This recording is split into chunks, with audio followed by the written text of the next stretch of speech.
Tantor Audio, a division of Recorded Books, presents Oranges by John McPhee, narrated by Grover Gardner.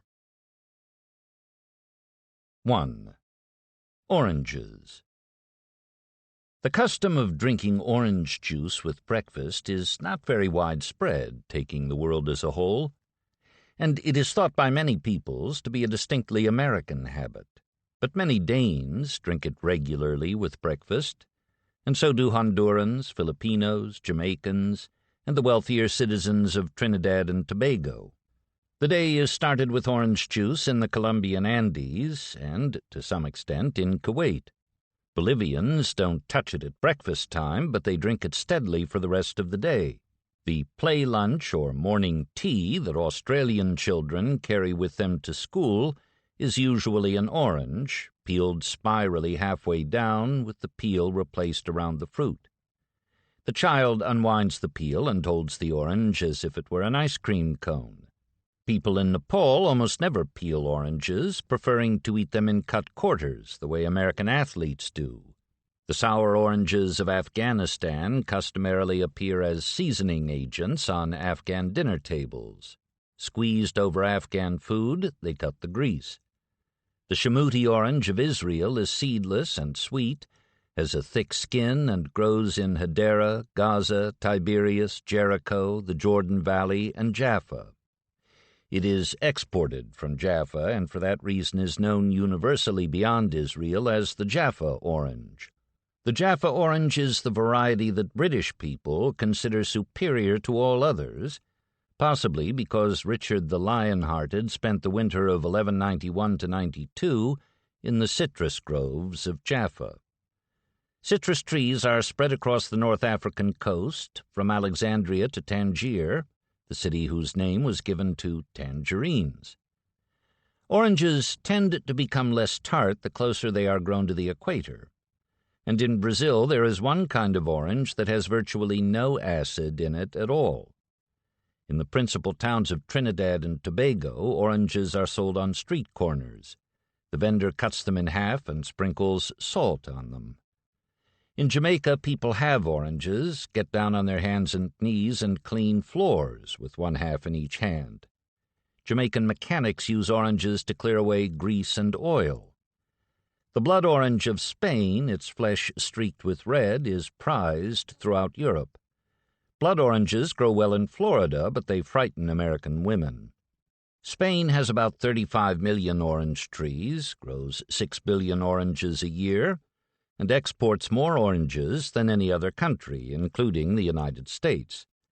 In the Campania region of Italy, land is scarce. On a typical small patch set on a steep slope, orange trees are interspersed with olive and walnut trees.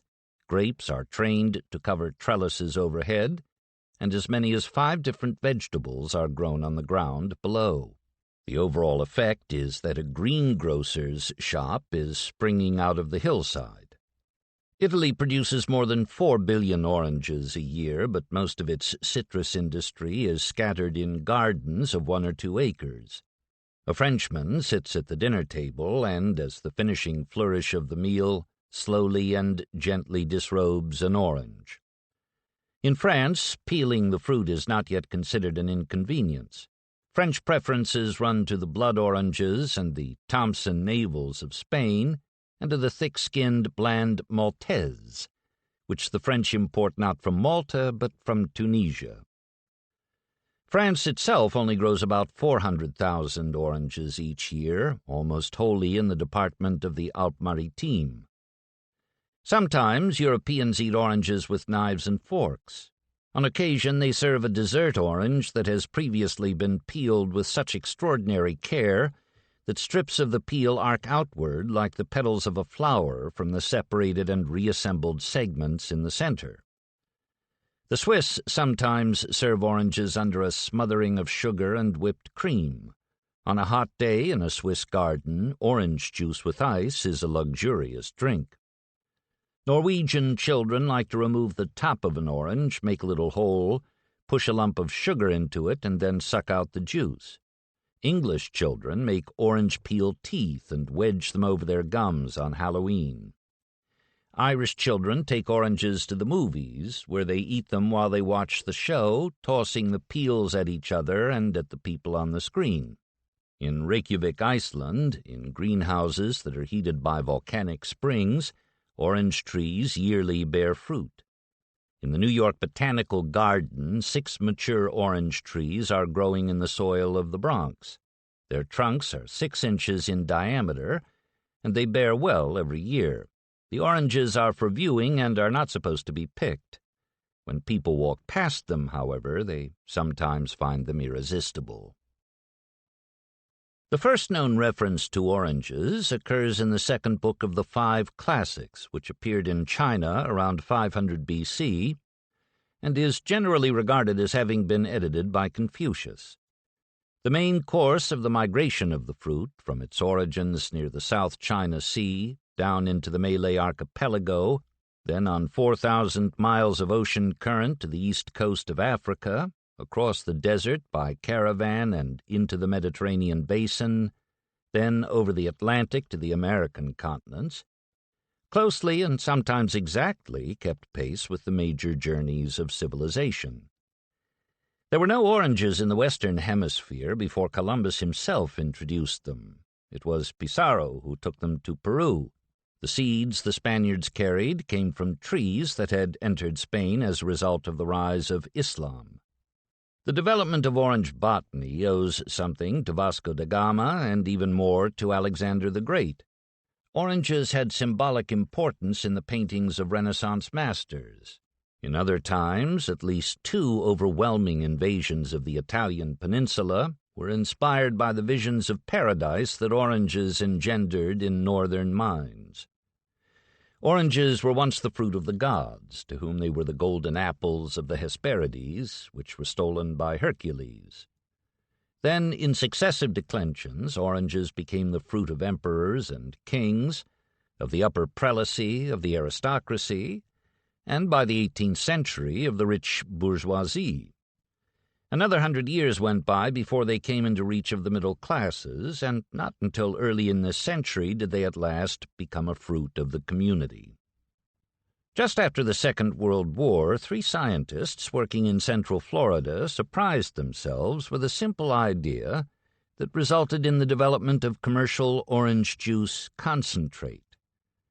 A couple of dozen enormous factories sprang out of the hammocks, and Florida, which can be counted on in most seasons to produce about 1/4 of all the oranges grown in the world, was soon putting most of them through the process that results in small, trim cans, about 2 inches in diameter and 4 inches high, containing orange juice that has been boiled to high viscosity in a vacuum, separated into several component parts, reassembled, flavored, and then frozen solid.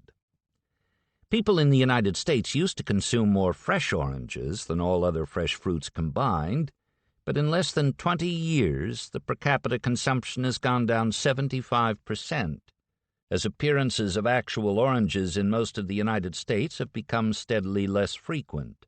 Fresh, whole, round, oranges are hardly extinct, of course, but they have seen better days since they left the garden of the Hesperides. Fresh oranges have become, in a way, old-fashioned. The frozen product made from them is pure and sweet, with a laboratory-controlled balance between its acids and its sugars. Its color and its flavor components are as uniform as science can make them, and a consumer opening the 6-ounce can is confident that the drink he is about to reconstitute will taste almost exactly like the juice that he took out of the last can he bought. Fresh orange juice, on the other hand, is probably less consistent in flavor than any other natural or fermented drink, with the possible exception of wine. The taste and aroma of oranges differ by type, season, county, state, and country, and even as a result of the position of the individual orange in the framework of the tree on which it grew. Ground fruit, the orange that one can reach and pick from the ground, is not as sweet as fruit that grows high on the tree. Outside fruit is sweeter than inside fruit. Oranges grown on the south side of a tree are sweeter than oranges grown on the east or west sides, and oranges grown on the north side are the least sweet of the lot. The quantity of juice in an orange, and even the amount of vitamin C it contains, will follow the same pattern of variation. Beyond this, there are differentiations of quality inside a single orange.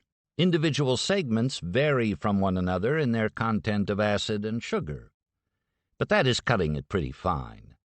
Orange men, the ones who actually work in the groves, don't discriminate to that extent. When they eat an orange, they snap out the long, thin blades of their fruit knives and peel it down halfway from the blossom end, which is always sweeter and juicier than the stem end. They eat the blossom half and throw the rest of the orange away. An orange grown in Florida usually has a thin and tightly fitting skin, and it is also heavy with juice. Californians say that if you want to eat a Florida orange, you have to get into a bathtub first. California oranges are light in weight and have thick skins that break easily and come off in hunks. The flesh inside is marvelously sweet, and the segments almost separate themselves.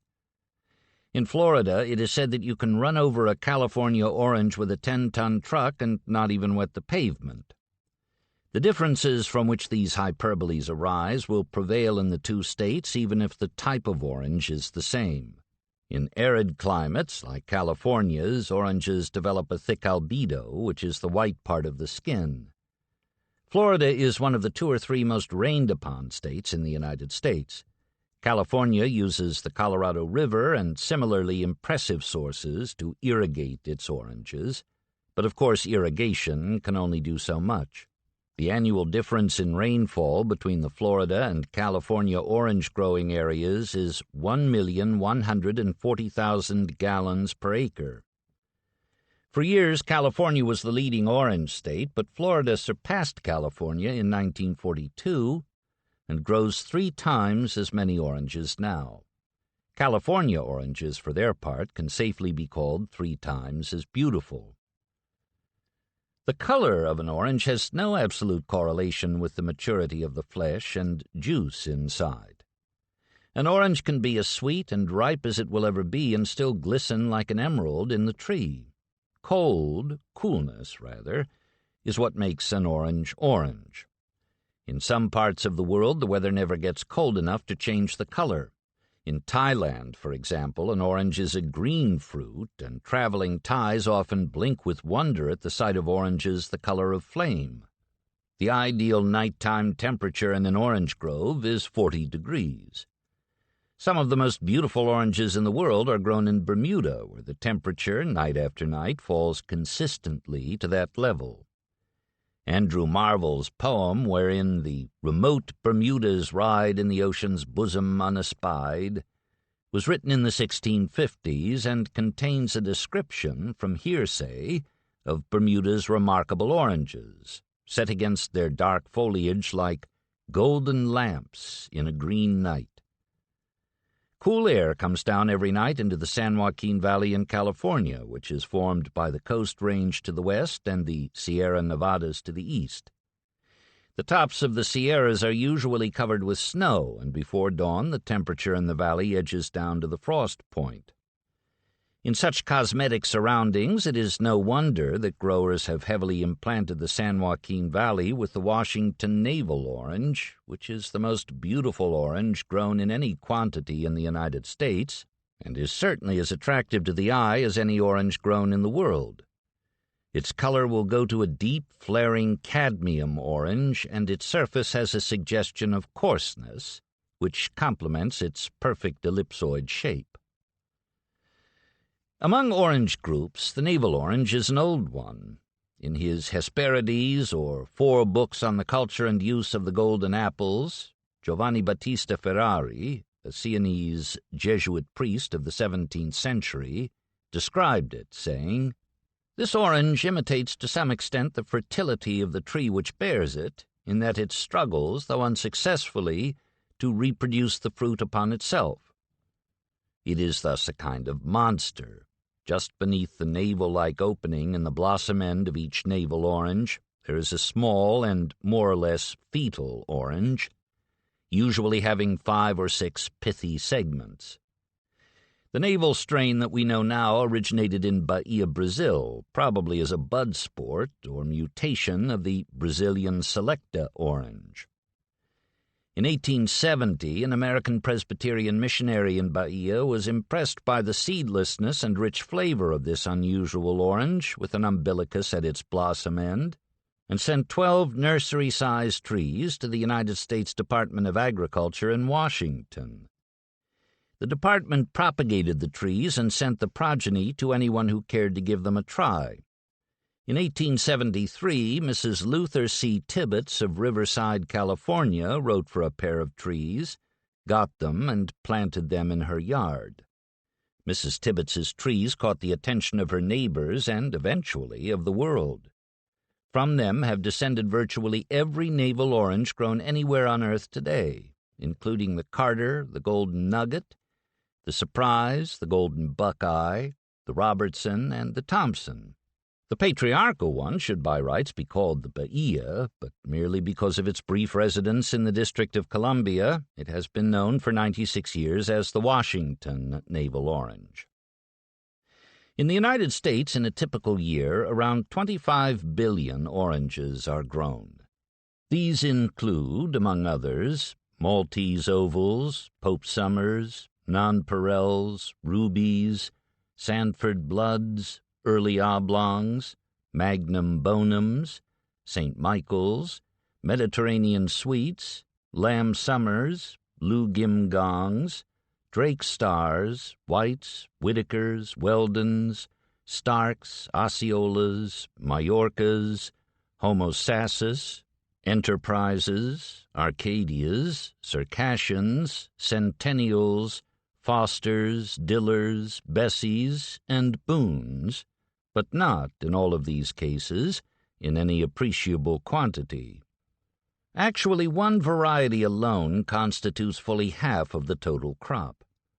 Originally known in California as the River's Late Orange and in Florida as the Hart's Tardif, it was imported into the United States early in the 1870s in unlabeled packages from the Thomas Rivers Nursery of Sawbridgeworth, Hertfordshire. The easygoing Mr. Rivers had not only left off the name of the orange trees, he also failed to note where he had found them.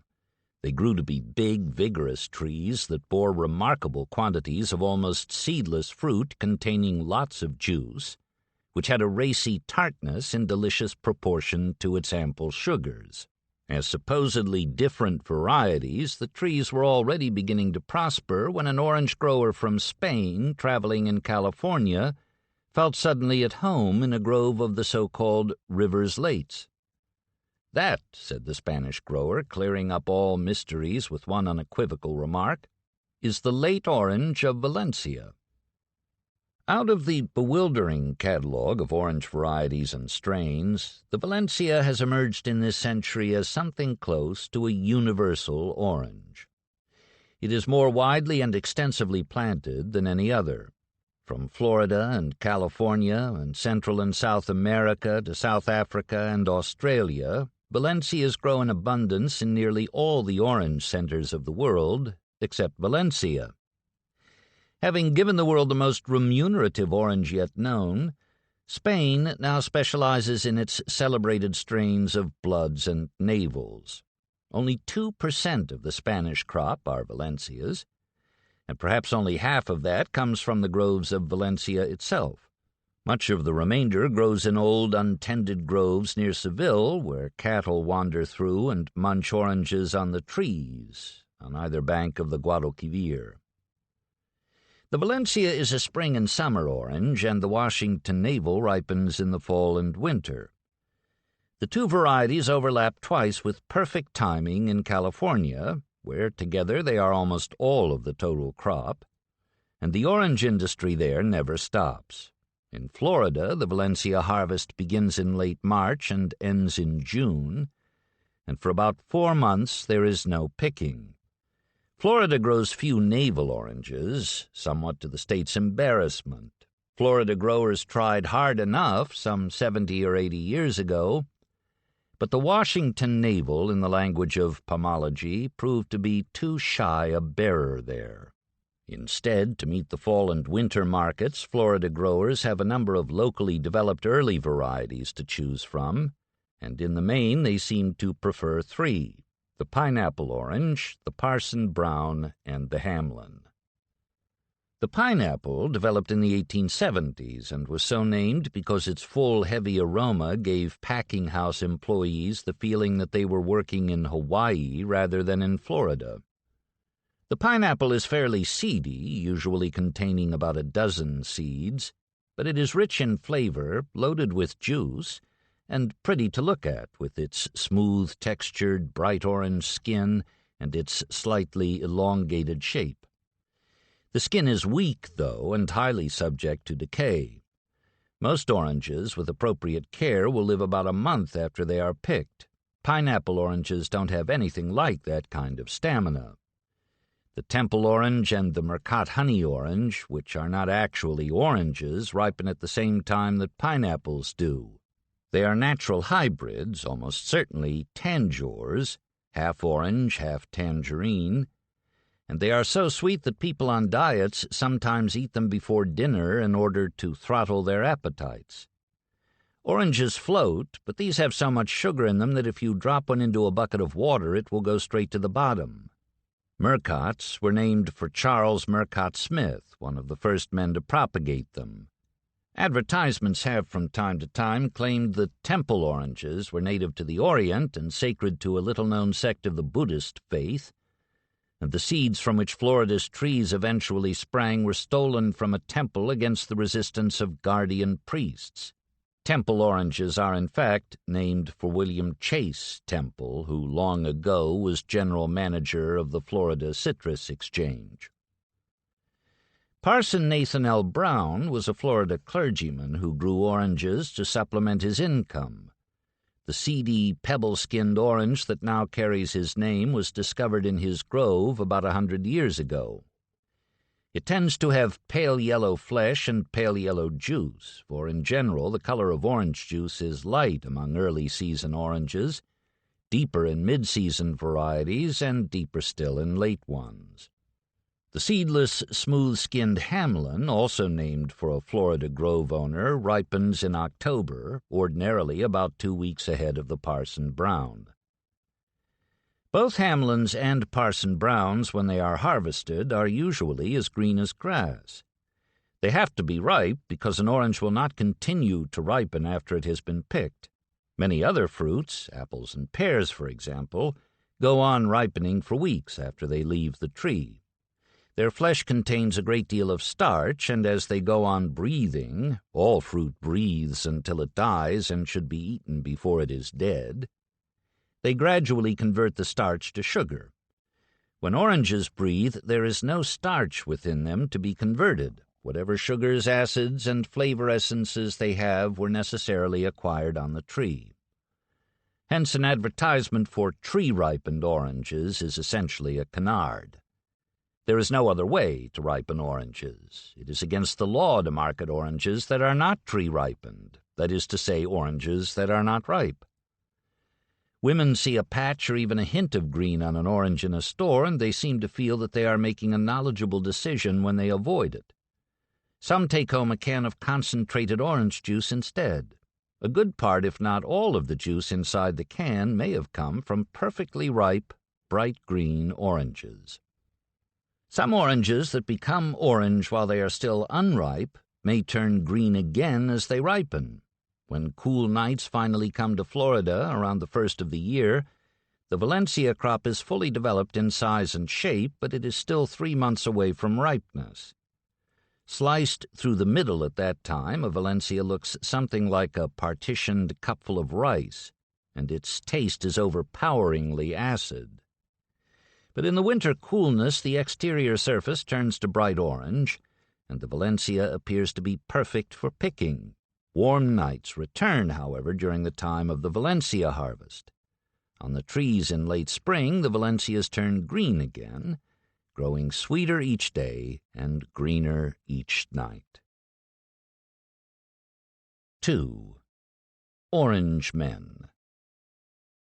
At the beginning of the Valencia harvest in 1965, I drove to Florida, looking forward to its fresh orange juice, in much the same frame of mind that I had once been in Burgundy when nearing Beaune and the road that leads through Alox-Corton, Nuit-Saint-Georges, Vaugnes-Romanée, Gevrey-Chambertin, and so on up to Dijon. Several years earlier, I had made visits to orange groves in Spain and California, but this was Florida, with nearly 50 million orange trees, yielding more oranges than Spain, Italy, and Mexico, the second, third, and fourth orange countries, put together. As it happened, I had not been in the States since a time when, as a traveling undergraduate without funds, I had lived for the better part of 10 days on roadside orange juice, several bags of tangerines, and 3 bushels of the late oranges of Valencia. I was eager to return to a place where, or so it had once seemed to me, people all but brushed their teeth in fresh orange juice. About a mile south of the Georgia-Florida line on US 301, on a day as hot as summer, although it was in fact the first day of spring, I stopped at the Florida Welcome Station to try some of the free orange juice that was proclaimed on a sign outside. A good-looking, red-headed girl handed me a 3-ounce cup of reconstituted concentrate. It was good concentrate, as I remember, but I felt a little nonplussed. After driving for some hours, I found myself on Interstate 75 near Leesburg in Lake County, where the Ridge begins. The Ridge is the Florida Divide, the peninsular watershed, and, to hear Floridians describe it, the world's most stupendous mountain range after the Himalayas and the Andes. Soaring 240 feet into the subtropical sky, the Ridge is difficult to distinguish from the surrounding lowlands, but it differs more in soil condition than in altitude, and citrus trees cover it like a long streamer, sometimes as little as a mile and never more than 25 miles wide, running south from Leesburg to Sebring for roughly 100 miles. It is the most intense concentration of citrus in the world. The Ridge alone outproduces Spain and Italy. Its trees, planted in rows determined by surveyors' transits, are so perfectly laid out that their patterns play games with your eyes. The trees are dark and compact, like rows of trimmed giant boxwoods, usually about 15 or 20 feet high. On the Ridge, as in the Indian River section of eastern Florida, citrus plantations are called groves. In California, they are generally called orchards. Citrus trees are evergreen, and in the ancient world they were coveted for their beauty long before anyone ever thought to eat their fruit. Of all the descriptions of them that I have ever run across, the one I prefer is contained in these 3 lines by an 8th-century Chinese poet. In the full of spring on the banks of a river, 2 big gardens planted with thousands of orange trees. Their thick leaves are putting the clouds to shame. The poet's name was Tu Fu, and he had so much confidence in his writing that he prescribed it as a cure for malaria.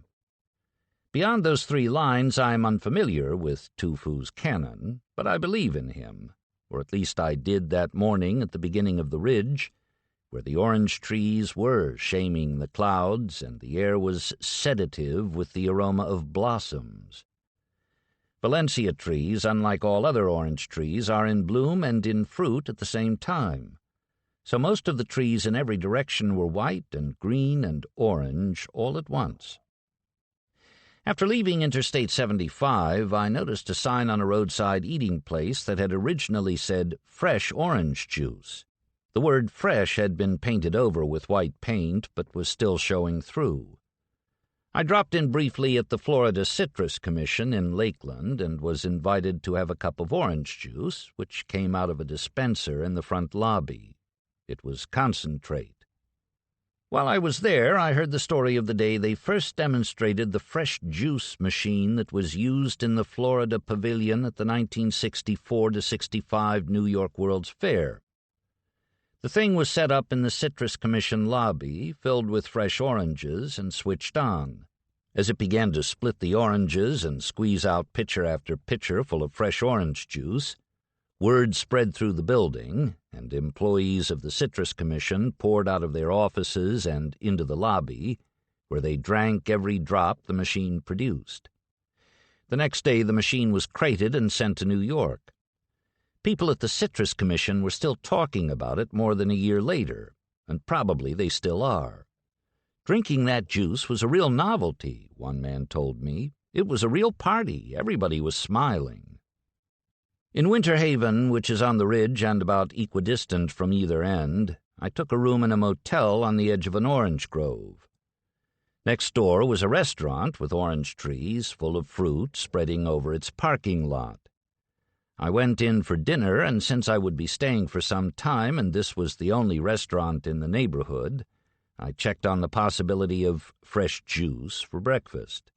There were never any requests for fresh orange juice, the waitress explained, apparently unmindful of the one that had just been made. Fresh is either too sour or too watery or too something, she said. Frozen is the same every day. People want to know what they're getting. She seemed to know her business, and I began to sense what turned out to be the truth, that I might as well stop asking for fresh orange juice because few restaurants in Florida serve it. At the next table was a couple who overheard my exchange with the waitress and started a conversation with me. They told me that they lived in Plant City, a town about 20 miles away, and that they had an orange grove on their property with 3 kinds of oranges, so that ripe fruit was on their trees almost 8 months of the year. All year long, they said, they drank concentrate at breakfast. They hadn't made juice from the fruit on their trees for more than 10 years. After dinner, I drove downtown, and in a hardware store I found a plastic orange reamer on a bottom shelf. I bought a knife, too, and went back to the place on the edge of the orange grove. I picked several oranges, squeezed them, and poured the juice into a tall glass. I had what I wanted, but it had been a long day. The trees in that particular grove were perhaps 30 feet tall. I learned eventually that they had been planted in 1885. Because of their great size, obvious age, and relatively metropolitan setting, they are a landmark among citrus men around Winter Haven, who, giving directions, will often say something like, "Turn left at the stoplight, you can't miss it. You'll see a grove of big seedlings on the corner." Seedlings are often spoken of as a distinct variety of orange, but actually the term is a general one, applying to any tree grown entirely from a planted seed. There aren't many fully grown seedlings anymore, and those that still exist are usually old and quite tall. Most citrus trees consist of 2 parts. The upper framework, called the scion, is one kind of citrus, and the roots and trunk, called the rootstock, are another. The place where the 2 parts come together, a barely discernible horizontal line around the trunk of a mature tree, is called the bud union. Seedling trees take about 15 years before they start bearing well, and they bristle with ferocious thorns. Budded trees come into bearing in 5 years and are virtually free of thorns. In Florida, most orange trees have lemon roots. In California, nearly all lemon trees are grown on orange roots. This sort of thing is not unique with citrus. With the stone fruits, there is a certain latitude. Plums can be grown on cherry trees and apricots on peach trees, but a one-to-one relationship like that is only the beginning with citrus. A single citrus tree can be turned into a carnival with lemons, limes, grapefruit, tangerines, kumquats, and oranges all ripening on its branches at the same time. Trees that are almost completely valueless for their fruit seem to make the most valuable rootstocks. Most of the trees on the ridge are grown on rough lemon, a kind of lemon whose fruit is oversized, lumpy, 90% rind, and all but inedible. As a rootstock, it forages with exceptional vigor, and in comparison with others puts more fruit on the tree. Bitter oranges or sour oranges, the kind usually associated with Scottish marmalade and with Seville, make an outstanding stock in certain soils, notably on the banks of the Indian River. Brochures and booklets distributed by the citrus industry usually say that orange trees live about 40 years, but this is probably meant to suggest an amortization span, and whatever the reason, is too conservative. In Europe, one celebrated tree called the Constable lived for 473 years. This tree, also known as François Ier and Le Grand Bourbon, was planted as a seed in 1421 by the gardener of the Queen of Navarre. Its profusion of oranges attracted people from all over the kingdom to the royal gardens in Pamplona. Both France and Navarre were at the time ruled by Bourbon kings, and the prize tree was at first coveted and then finally inherited by the family's northern branch. At the beginning of the 16th century, the Constable of Bourbon had it in his orangerie at Chantilly. In 1532, Francis I moved it to his new castle at Fontainebleau. In the late 17th century, Louis XIV installed it at Versailles. It died there in 1894, property of the Republic. A good many trees in Florida are still bearing after more than a century.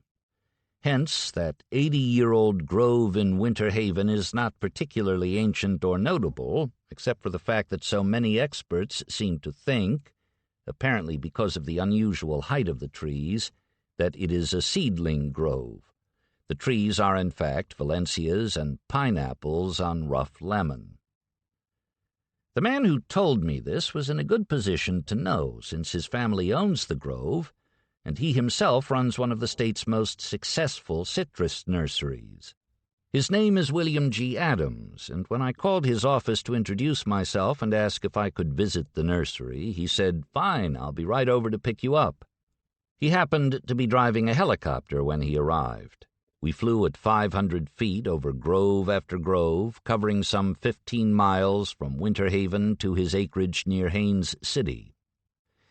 Since conversation could only be shouted, I spent most of the time looking down at the groves.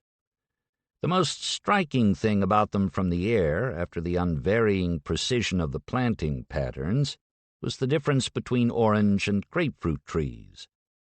On the ground, somehow, it was not nearly so obvious, but from above, the grapefruit trees were a light meadow green, and the orange trees seemed as dark as pines. Light green rectangles of grapefruit trees occurred with a kind of random frequency within the wider and darker majority. There seemed to be about 6 times as many orange trees. The edges of some groves were lined with stacked cordwood, ordinary wood fires being the most rudimentary form of frost protection. We went over a picking crew with ladders slanting into the trees, field boxes, they are 3 feet long with a heavy partition across the middle, suggesting bright orange dominoes, and tractors pulling carts full of oranges out to a high-sided open semi-trailer parked at the end of the rows of trees. The big truck body itself contained a brilliant orange rectangle composed of 50,000 oranges, or half a load. The helicopter was yawing and swaying in a gusty headwind, and Adams, a youthful man wearing an open-necked shirt and a fiber hat with Madras band, was having trouble keeping it on a true course. The problem didn't seem to bother him. "Isn't this thing great?" he shouted. "It sure is," I said. "How long have you had it?" "Almost 3 months." "What did you fly before that?" "Never flown before. There's nothing like it." He tilted the thing far over to one side and slid tumultuously downhill over some wires and into his nursery. Although it occupies only 60 acres, the nursery is large enough to accommodate an inventory of 1 million trees, with seed beds at one end and deliverable trees at the other. Like most other nurserymen, he said, he gets his rough lemons and a good many of his sour oranges from the Everglades. They grow wild there and are picked and sold mainly by Indians. There is, of course, no native citrus in Florida, but trees of all varieties have gone wild, their seeds having been dropped by birds, animals, or men. Adams puts, say, a couple of thousand rough lemons through an ordinary meat grinder with a coarse blade, and grinds them up, pulp, peels, seeds, and all. He opens a long furrow 8 inches wide and 1 inch deep and fills it up with this pale yellow mash, which produces seedlings. Graduated from the seedbed when they are about 6 months old, they are set as individuals in rows and are called liners. They are about 1.5 feet tall when they are budded in the following season. One of Adams's men was putting Hamlin buds on rough lemon stock the day I was there. He began by slicing a bud from a twig that had come from a registered budwood tree, of which there are 45,000 in groves around Florida, each certified under a state program to be free from serious virus disease and to be a true strain of whatever type of orange, grapefruit, or tangerine it happens to be. Each bud he removed was about 1 inch long and looked like a little submarine, the conning tower being the eye of the bud, out of which would come the shoot that would develop into the upper trunk and branches of the ultimate tree.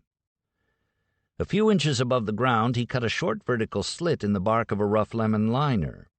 Then he cut a transverse slit at the base of the vertical one, and lifting the flaps of the wound, set the bud inside. The area was bandaged with plastic tape. In a couple of weeks, Adams said, the new shoot would be starting out of the bud and the tape would be taken off. To force the growth of the new shoot, a large area of the bark of the rough lemon would be shaved off above the bud union.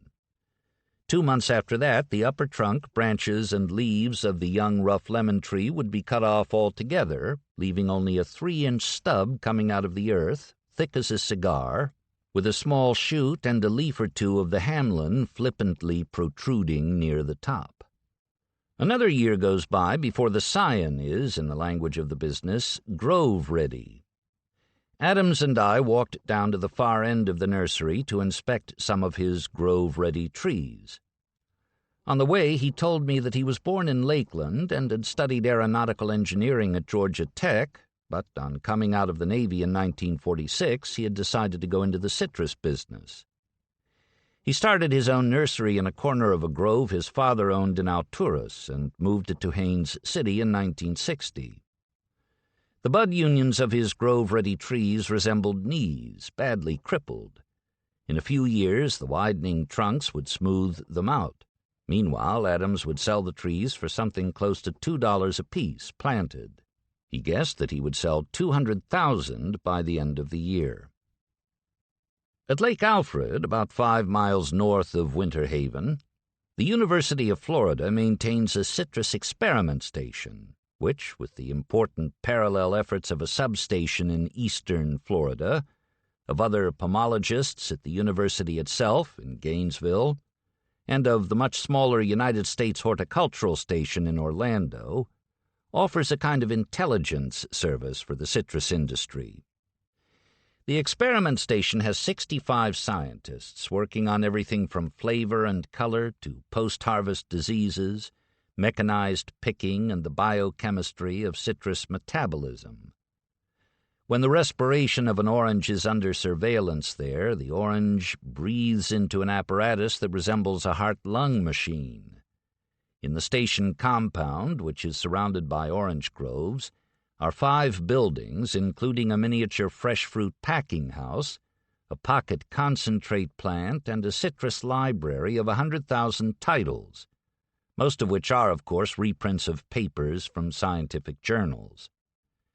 The library has about 6,000 books and hundreds of doctoral theses, with titles like A Phytochemical Study of the Florida Oil of Sweet Orange, Citrus Entomology in the Middle East, a study of microorganisms that survive the process of canning frozen concentrated orange juice, the orange peel, root distribution of the Hamlin orange on 3 major rootstocks in Arredondo fine sand, and an observational study of the behavioral characteristics of customers while shopping for fresh oranges, the last by a fellow who didn't notice anything particularly interesting.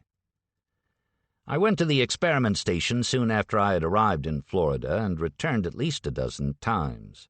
Nearly all of the visits I eventually made to specific growers, pickers, packers, and others began as suggestions made by the pomologists at Lake Alfred. Dr. Herman Reitz, the director of the experiment station, is noted in his field for, among other things, research that resulted in a series of papers that detailed the remarkable and consistent differences among oranges grown in various positions on a single tree. My talks with him drifted conversationally. He told me that viruses strike citrus trees as much as they do humans, anywhere, anytime, without pattern or predictability. Once a virus infects a tree, there is no known cure. Humans themselves, by budding young trees with sick buds in citrus nurseries, have been the chief spreaders of at least 3 kinds of citrus virus diseases: exocortis, cirrhosis, and xyloporosis, and for this reason the Florida State Budwood Certification Program was created. The most destructive virus disease of all, though, is tristeza, which is usually spread by aphids.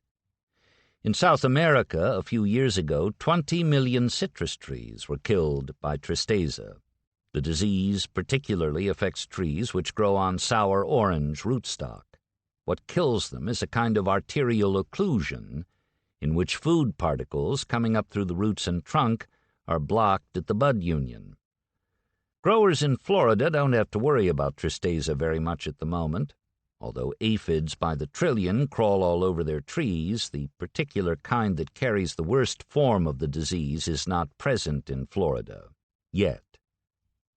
I told Dr. Reitz I had seen a picture of a man in California picking oranges from a kind of crow's nest on the end of a long mechanical arm, the same sort of thing that telephone linemen sometimes use. That, he said, is a $7,000 ladder. Dr. Reitz spends a fair amount of time answering calls from people seeking his advice. Many of them are distraught, having reached for the phone only when, as a result of bad luck or ignorance, they begin to suspect that they are rapidly losing money. He speaks in a soft, amiable voice. "Well, I don't know what it might be from this distance, but it sounds like poor drainage," he said to a man who called while I was in his office. "Is your drainage all right, in your opinion?" Dr. Reitz kept saying, and "I see," while the caller talked steadily for 5 minutes. And I gathered that the poor fellow had no real idea whether his drainage was superb or terrible. In the end, Dr. Reitz said gently, "Well, if you have surface water, if it's standing there in pools, it's a safe assumption that you have water all the way down." Replacing the receiver, he told me that citrus trees can take an awful beating from a great many things, but one thing they can't cope with is too much water. They need plenty of it, but if their roots actually stand in it, the roots will rot and the tree will die. Remembering an ad I had once seen in a New York paper, I asked him about shippers of fresh oranges who proclaim and promise that the fruit they ship is unsprayed. "Some people are convinced that pesticides and chemical fertilizers are going to kill us all," he said. "And there are some people who capitalize on this idea. Practically everything that is said about pest control and pesticides is true. It's a matter of putting it into perspective. If people sell unsprayed fruit for a premium, they're not selling anything of any intrinsic value." I asked him if unsprayed fruit as shipped would differ in appearance from sprayed fruit. He said he wasn't sure because, frankly, he couldn't even think of a shipper who went in for it. "But it probably looks like this," he said, grinning, and he opened a book called Florida Guide to Citrus Insects, Diseases, and Nutritional Disorders in Color, to show me a color plate of 3 oranges whose skins were 80% purple, and 2 more oranges whose skins were completely khaki. Dr. Reitz was born in Belle Plaine, Kansas, and is a graduate of Kansas State University. A surprising number of people involved in important ways with citrus in Florida are from places like Kansas, Minnesota, Illinois, and Pennsylvania. One man at the experiment station, whom Dr. Reitz recommended as probably the most knowledgeable person in the state on the subject of the harvesting and handling of fresh fruit, obviously outdistances everyone else in the catalog of strangers who are contributing to the economy of Florida. His name is William Grierson, and he is an Englishman, a former officer in the Royal Air Force. Despite the tidal rise of concentrate, Grierson has been trying to keep growers and shippers interested in fresh fruit. In his office, in a frame over the door, he has a small broken lance, which he carved himself from a piece of birch to symbolize his jousts in the name of fresh oranges and the kind of success he feels he has had. "I am the leader of His Majesty's loyal opposition," he told me the moment I walked into his office. "The fresh fruit trade has been almost completely neglected lately. I believe that if growers continue to neglect the fresh fruit market, they may find in the next 10 or 20 years that the market for all forms of orange products has suffered. These canners get a bloodlust whenever they see an orange. I, among others, have been out lobbying to try to keep the fresh fruit part of the industry alive, although it isn't becoming for a scientist to be out lobbying. In 1948, as a result of overplanting, growers were busy cutting down orange trees, grafting over to grapefruit, planting over to avocados, and that sort of thing. But then the miracle came. Oranges have quadrupled. The concentrate boom is the boomiest boom since the Brazilian rubber boom. The normal laws of economics are defied. When a freeze comes along now, it's a fortunate disaster. It halves the crop, triples the price, reduces taxes, and saves gasoline. When things are going wrong, they are at their best, all bolstered by the miracle of concentrate. This industry is now hungry for new miracles, but one miracle per industry is considerably above any normal quota. We cannot always rely on natural disasters to keep down the volume of fruit. Incidentally, after the Great Freeze of 1962, the worst freeze of this century, the leaves all turned manila and fell to the ground. Much of the fruit fell to the ground, too, but a lot of it still hung eerily and with a macabre beauty in the trees. They looked like odd Christmas trees covered with bright orange balls. Grierson is a trim and well-groomed man in his late 40s with brown hair and a modest mustache. He is in the habit, rare in Florida, of working right through the lunch hour every day, pausing only when eating a sandwich at his desk to leaf through the telephone directory in search of unusual names, a daily amusement. The day I met him, he was beside himself with pleasure after discovering verbal Thunderberg. Grierson talks and works swiftly, a bit nervously. It is easy to imagine him in an office in Curzon Street, but it is fairly startling to listen to his more or less Oxonian inflections while looking past his shoulder out of his office window into an orange grove. "My father was a British Army veteran who decided to run an apple ranch in Wenatchee, Washington," he said. "He went there from England not long after I was born, but unfortunately his health collapsed, and in 1922, when I was 5, I was sent back to England. I eventually returned, this time to Canada, with a scholarship to Ontario Agricultural College in Guelph, then back to England for the war, then back to teach at the University of British Columbia, where I had 1,440 biology students. Quite enough for a young teacher. I moved on to various experiment stations, working on apples, and finally got my Ph.D. from Cornell. After that, I worked as Chief of Fruit and Vegetable Research in the food section of the Canadian Defence Research Medical Laboratories in Toronto. If you want to sample a dog's life, try being a Ph.D. in a medical laboratory.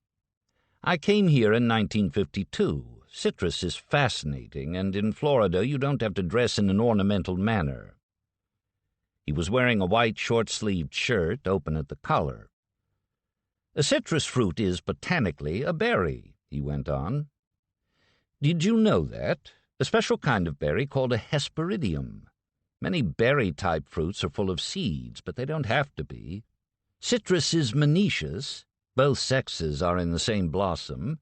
But in some varieties the pollen and the ovules are always imperfect, and fertilization seldom occurs. Oranges can set fruit parthenocarpically, that means by virgin development, so they can develop a fruit even if the flower isn't fertilized. The fruit, however, will be essentially seedless. If an orange has 5 seeds or less, it is called seedless. People write in and complain about the seeds they find in seedless oranges. On the other hand, if an orange likes its own pollen, as the Parson Brown and the pineapple do, it will have dozens of incestuous seeds. The sex life of citrus is something fantastic.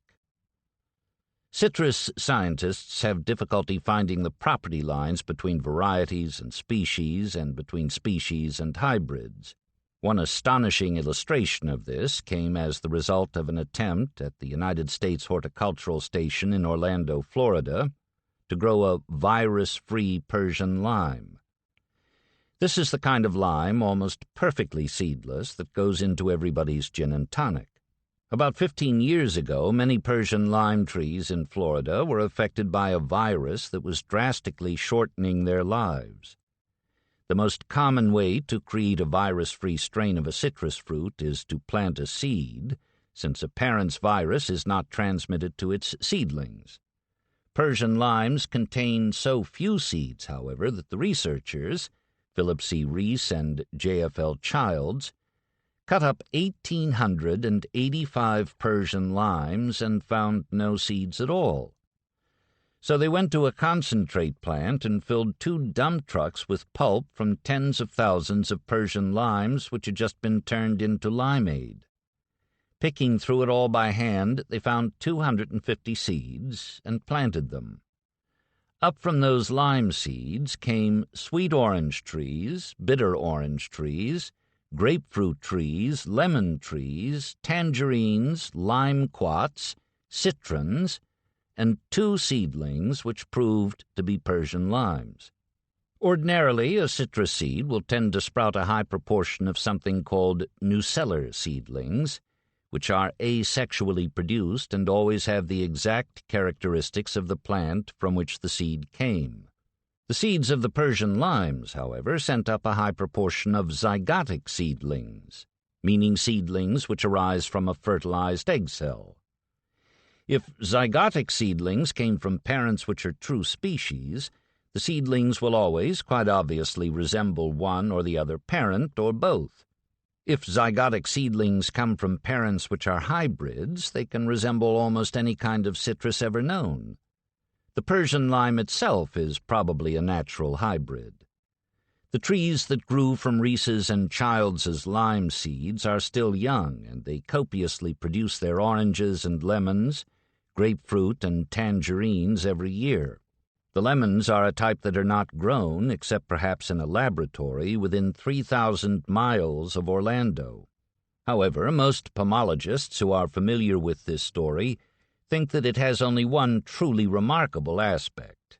They think it is fairly phenomenal that out of 250 seeds, Reese and Childs got 2 Persian limes. "Have you ever seen a chimera?" Grierson said. Reaching to a shelf behind him, he picked up an orange and slowly rotated it in his hand. Its skin was a bright and uniform orange, but as the orange continued to turn, the chimera came into my view. A section of the peel that appeared to correspond exactly to the shape of a segment of the flesh inside, framed from axis to axis by a pair of absolutely straight longitudinal lines and colored dark shining green. It's a mutation of one carpel, perhaps, caused by a cosmic ray. At least that's the classic guess, he went on. They come in many forms. Last month I saw the reverse of this one, an orange that was almost entirely green with one sharply defined orange section. I've had an orange in here that was 1/4 immune to everything. The rest of it was sick. I tried to give a completely healthy chimera to the wife of a friend of mine not long ago, but she'd have none of it after I'd told her what it was. All the talk about mutations, you know.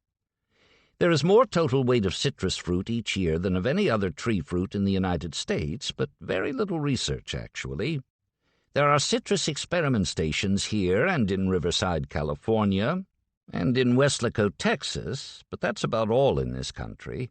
More than 40 stations are working on apples. The procedure here can be difficult for people who deal with subjective matters like taste and aroma. Before they can publish, they have to prove what they are saying mathematically. The public has very low taste perception anyway. You must meet Bob Rutledge at the Florida Citrus Mutual. He is a phenomenon. If you come down here, you should meet phenomena. You must meet Mac, Dr. Lewis Gardner McDowell, the patron saint of concentrate. You should meet Ben Hill Griffin of Frostproof, Florida, probably the last of the great orange barons. Too bad most of the interesting people are dead. E. Bean, that was a famous name in oranges once. In northern cities, grocers used to put up signs advertising E. Bean's oranges here. Bean designed the orange crate in 1875. He designed the field box, too, the one used in the groves. It weighs 15 pounds and holds 90 pounds of fruit, or about 200 oranges. Try slinging something like that around all day. By and large, we're still tied to his damned field box. Today, most oranges are grown either by corporations or cooperatives. Sunkist in California is the largest marketing cooperative in the world, but we have smaller ones on the same order here. You should meet a production manager. One of the best in the state is Art Mathias. Mathias, production manager for the Haines City Citrus Growers Association, works for 230 so-called growers, but he is the actual farmer, and with his crews, produces about 250 million oranges a year. As citrus men go, he is atypical in that he loves to eat citrus fruit. He eats 4 or 5 oranges every day and at least 2 grapefruit, either chilled or broiled, the latter with maple syrup and cinnamon on them, left in the oven until slightly brown on top. He and his wife keep a big glass jar in the refrigerator filled with home-cut orange and grapefruit sections. Mathias was born in Evansville, Indiana, but he is a thoroughgoing Floridian. His father, once an engineer in an Indiana brewery, moved to Florida in 1920 when Mathias was 10 months old and eventually became production manager for the Haines City Citrus Growers Association. Mathias, who now cruises the groves in an air-conditioned and radio-equipped Chevrolet and supervises the efforts of mastodonic spray trucks, remembers riding the groves on horseback with his father in an era when spray machines were pulled by mules. He majored in citrus at the University of Florida, later joined Haines City as spray foreman, and replaced his father as production manager in 1959. Mathias is a handsome man with a somewhat vestigially athletic build, a gray edge around the temples, and a soft, easily flowing voice. He has an unpretentious attitude about his work. There are 14,000 growers and 14,000 ways of raising fruit, he told me. We're mighty lucky the citrus tree is so hardy, or we would have killed the species long ago. The groves he supervises cover a total of 7,000 acres scattered over some 50 miles of the ridge. Among Haines City's 230 growers, a few own as little as 5 acres. Most own about 20 acres, and the largest single holding in the cooperative is 300 acres. Owning a block of orange trees is like owning a block of stock. Many of Florida's 14,000 growers have never been to Florida. 30% of them live outside the state. At the moment, mature groves, with trees 10 years old and older, are selling for something like $4,000 an acre. Membership in the Haines City Citrus Growers Association costs $1. If an owner has bearing trees on his property, the cooperative gives him a drawing account, advancing the costs of production against eventual profits, and sending him a check for the difference at the end of the season. Owners with new groves are sent monthly bills until their trees come into bearing. Mathias likes to plant trees fairly spaciously on a 25-foot square, but the decision is the owner's. The more concentrated the pattern, the more money the trees will earn in the short term and the less in the long term. Owners who happen to be in the area participate heartily at monthly board meetings, but they leave Mathias alone. Just as big company stockholders are prone to sound off at annual meetings but seldom make a nuisance of themselves in production plants. Actually, Matthias wishes that more of them would come around and have a look at their groves. It is difficult, though, to walk in the groves because you sink to your shins in sand. All of Florida was under water 50 million years ago, and the ridge is the remains of a string of submarine hills. Clay and limestone are under the sand, but the sand is about 20 feet deep. There are traces of phosphate in it and occasional suggestions of organic material, but it would be a scandalous exaggeration to call it sandy soil. It has the texture and porosity of a beach and feels exactly the same underfoot. It's a kind of hydroponic deal, Matthias explained to me during the course of a day that I spent riding around with him from grove to grove. The sand holds up the trees and we do the rest. His car pitched and rolled in the soft sand and once in a while was stopped altogether. When this happened, he deftly rocked it back into action. Only occasionally, he said, does he have to radio for a tractor to pull him free. In varying amounts, he feeds the trees nitrogen, phosphorus, potassium, calcium, magnesium, iron, copper, manganese, zinc, boron, and molybdenum. The trees, in turn, are fed upon or otherwise attacked by many kinds of mites, insects, and fungus diseases, against which Matthias's crews use a liquid arsenal ranging from a fine mist of petroleum to parathion, a deadly nerve gas developed by German scientists during the Second World War. Workers have to wear gas masks when they are applying it, but parathion is very volatile. It does its work and vanishes. Citrus is sprayed very little compared with other fruits, he said. A few sprays are toxic, and we have to be careful. Most are non-toxic. The hazard to the consumer is virtually nil. By law, even the peel of an orange has to be safe for eating, and all of the spray residue, if there is any, is actually thrown away with the peel.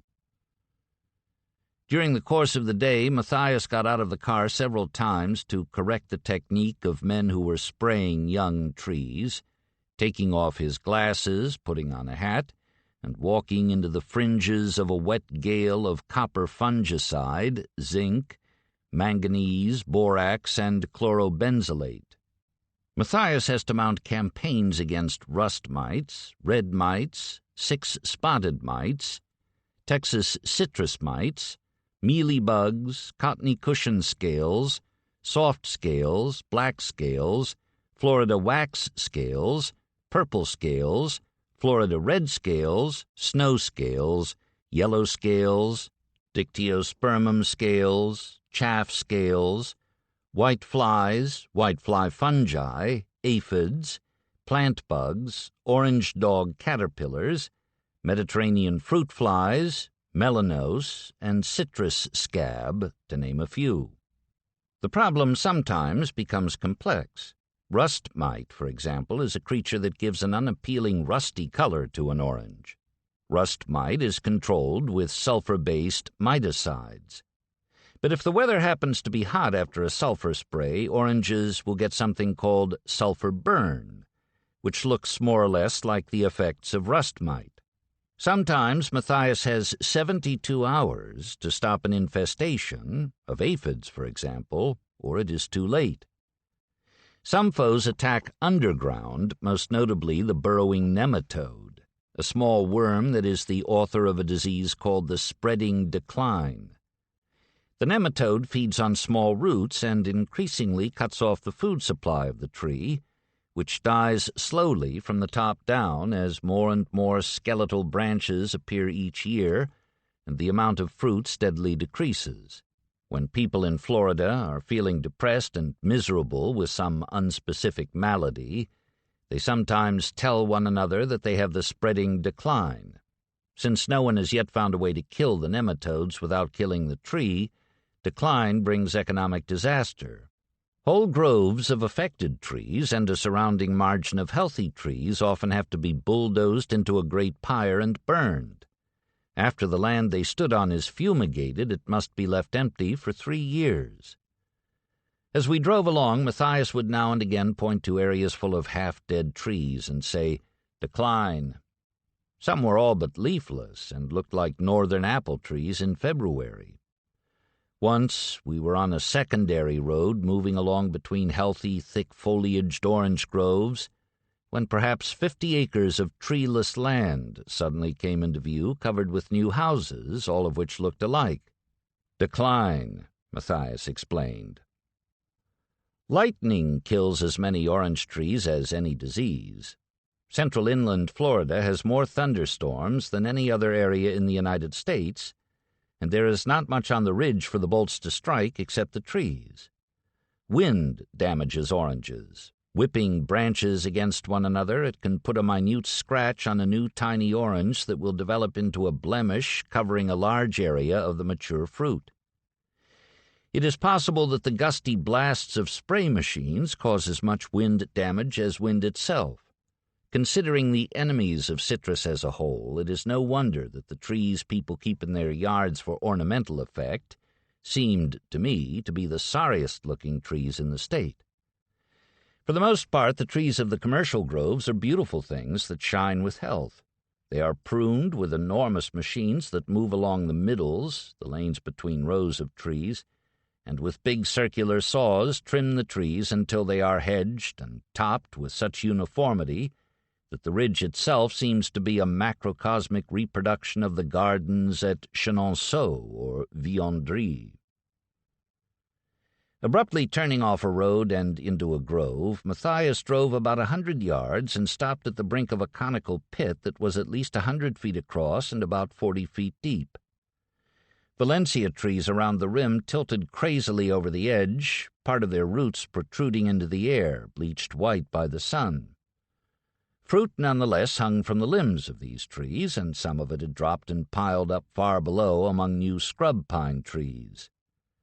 Matthias said that the hole had suddenly appeared one day about 4 years earlier. Something had obviously released a plug under the sand, which had simply run out, taking part of the grove with it. "These sinkholes develop quite frequently," he said. "A house went into one not long ago. Another time, an entomologist at the experiment station lost his backyard." Years ago, before the development of the citrus groves on the ridge, logging crews working the pines that grew there originally were occasionally surprised by the sudden sensation that the earth was giving way beneath them. They ran for their lives, sometimes shouting, "The devil's got the roots!" Citrus men would be more likely to call it the work of God, however, because the ridge's tendency to perforate itself with sinkholes has resulted in considerable benefit to the growers of oranges. The holes are caused by the collapse of the ceilings of underground caverns made by underground rivers in the soluble limestone. If a fissure develops in the limestone, the sand above pours through it, or during a drought, when the level of the water in the caverns drops, the ceilings become unsupported and may give way. The sinkhole Matthias showed me was a small one. Some of the older ones are a mile or so across, and more often than not are filled with water. There are about 30,000 named lakes on the ridge, most of which began as sinkholes and most of which are almost perfectly round. Towns like Winter Haven and Orlando are polka-dot Venices. The advantage to orange growers is that the lakes tend to modify cold air and protect trees from frost. It is not enough merely to have lakes in the general vicinity, however, and the quality of a grove site will vary according to its position in relation to the nearest lake. Matthias went through a grove and stopped at the edge of a pond called Little Lake Hamilton to show me how true this is. Along the north shore, all the orange trees had been severely damaged in the big freeze of 1962. All their leaves had fallen, the fruit was lost, and the trees had later been radically pruned. Along the south shore, which the north wind had reached after passing over the lake, no trees were damaged and no oranges were lost. Even more than the proximity of lakes, good air drainage can keep a grove relatively safe from frost. This is one of the advantages of the ridge as a whole. Cold air runs off it like water off a tent. But within its undulations there are countless pockets and knolls that will make one spot relatively dangerous for citrus trees, and another spot, actually only a few yards away, relatively safe. Driving along a highway, Matthias pointed out the robustness of trees growing across the top of a slight rise. The car went down a gentle slope. At the bottom, in a pocket where cold air would collect on a night of frost, no trees at all were planted. Some trees on the edge of the pocket had obviously been damaged. At a time when the temperature on the nearby crests is around 36 degrees, Matthias said, the temperature down in the pocket might be 24 degrees. What passes for a cold night in Florida seldom goes very far below 28 degrees, the temperature at which oranges freeze, and this is why the net effects of a Florida freeze can turn on sensationally slight differences in the location of trees. Matthias left the highway and drove on level ground through a fine grove of Valencias, heavy with fruit. After several hundred yards, he said, "Now watch this." The car started down a hill, not a steep one, merely a discernible incline. The farther down we went, the more the trees showed the effect of the 1962 freeze, increasingly pruned back and threadbare, with fewer and fewer oranges on them and new shoots, much too young to bear, poking up in confused jumbles from the trunks. Farther downhill, the trees had been killed to the bud union, and at the foot of the slope they had been killed to the ground. They still stood there, leafless and gray. The difference in altitude between the dead trees and the trees full of oranges at the top of the rise was 20 feet, if that. The history of Florida is measured in freezes. Severe ones, for example, occurred in 1747, 1766, and 1774. The freeze of February 1835 was probably the worst one in the state's history.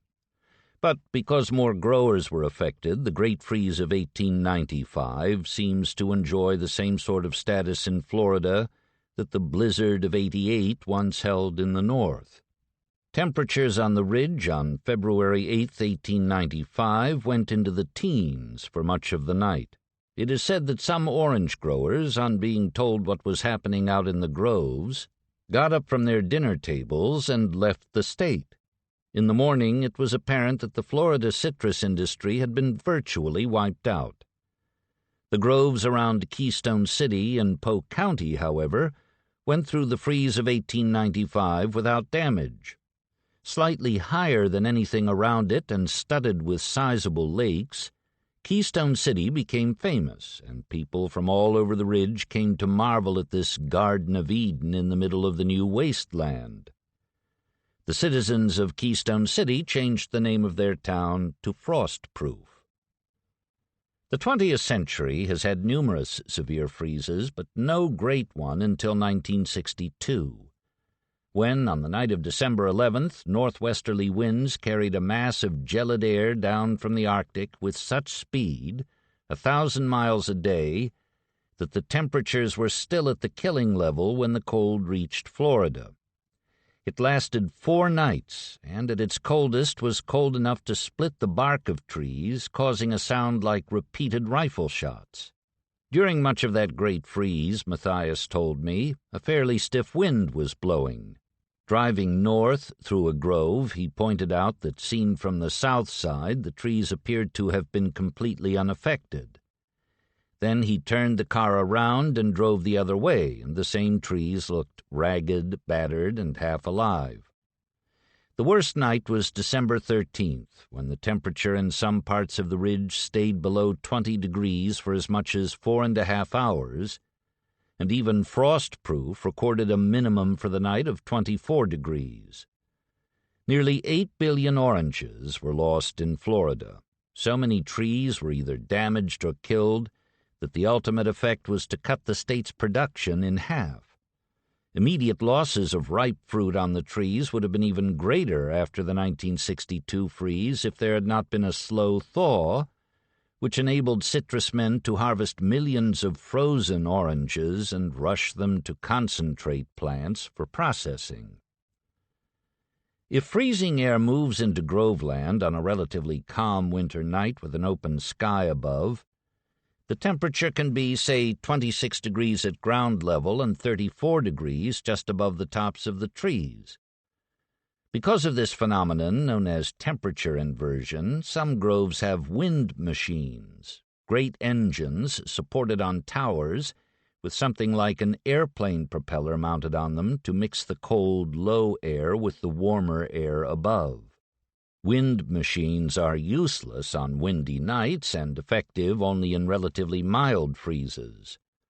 Oil heaters, called smudge pots only by tourists, wood fires, coke fires, and even burning automobile tires are also used to fight the cold. Such heat sources set up convection currents that stir together the colder and warmer layers of air. During freezes, some growers turn on overhead water sprinklers, which exist because there are short but critical periods of drought in Florida every year, and spray their trees until they are coated with icicles. This dramatic system sometimes works because when water freezes, it releases heat. Although the temperature of the air may have dropped to 25 degrees, water freezing on the fruit and foliage of an orange tree will hold at 32 degrees as long as more water continues to be applied. It takes a lot of nerve to wage a water spray battle with Arctic air. If the wind is blowing with any speed, it forces the temperature of the ice down, and the fruit, perhaps the tree too, is lost. If the period of deep cold lasts for too many hours, the weight of ice on the tree becomes so heavy that whole branches break and crash to the ground. So a kind of race develops between the accumulating weight of the ice and the arrival of sunrise and the thawing temperatures of the day. In 1962, many growers lost this race, but some, although they had applied layer after layer of ice until their trees looked like frozen fountains, were saved by the rising sun, which melted away all the ice, leaving perfect oranges, unaffected, hanging on the trees, worth 3 times as much as they had been a day or so before. 4 days before the arrival of the 1962 freeze, Florida knew it was coming, having been told so by the Federal State Frost Warning Service in Lakeland, on which production managers like Matthias and every kind of grower, large and small, depend day in and day out each winter. A great deal of planning is involved before a campaign against cold can be staged. The required manpower alone is staggering. Matthias's regular crew numbers only about 100 men, but he needs 200 men to light and refill his oil heaters. The decision to call out such expensive platoons is made on the basis of teletyped bulletins from the Frost Warning Service, and the service itself is, in the main, a small, spare, superbly professorial man with a leaky pipe and a tousled mustache, whose name is Warren O. Johnson. His experience with freezing air goes back to his youth. He was born and raised in Benson, Minnesota. He was sent to Florida in 1935 by the United States Weather Bureau after a disastrous forecast originating in Washington had predicted warm temperatures for Florida on the night of December 12, 1934, the date of one of the most severe freezes of the 20th century. The microclimate of Florida, in weatherman's terms, obviously needed its own micro-forecast, and Johnson has been so successful at it that whenever he gets depressed by other factors in his life, he goes out into the groves to talk to people like Matthias, and he says that their praise heals his spirit. Johnson predicts temperatures for dozens of points all over the ridge and the rest of the state, and his thoughts are superimposed on television screens almost as quickly as they develop. He is seldom more than 1 degree off in his predictions. He has predicted 50 degrees for one spot and 32 degrees for another spot less than a mile distant, hitting it on the nose both ways.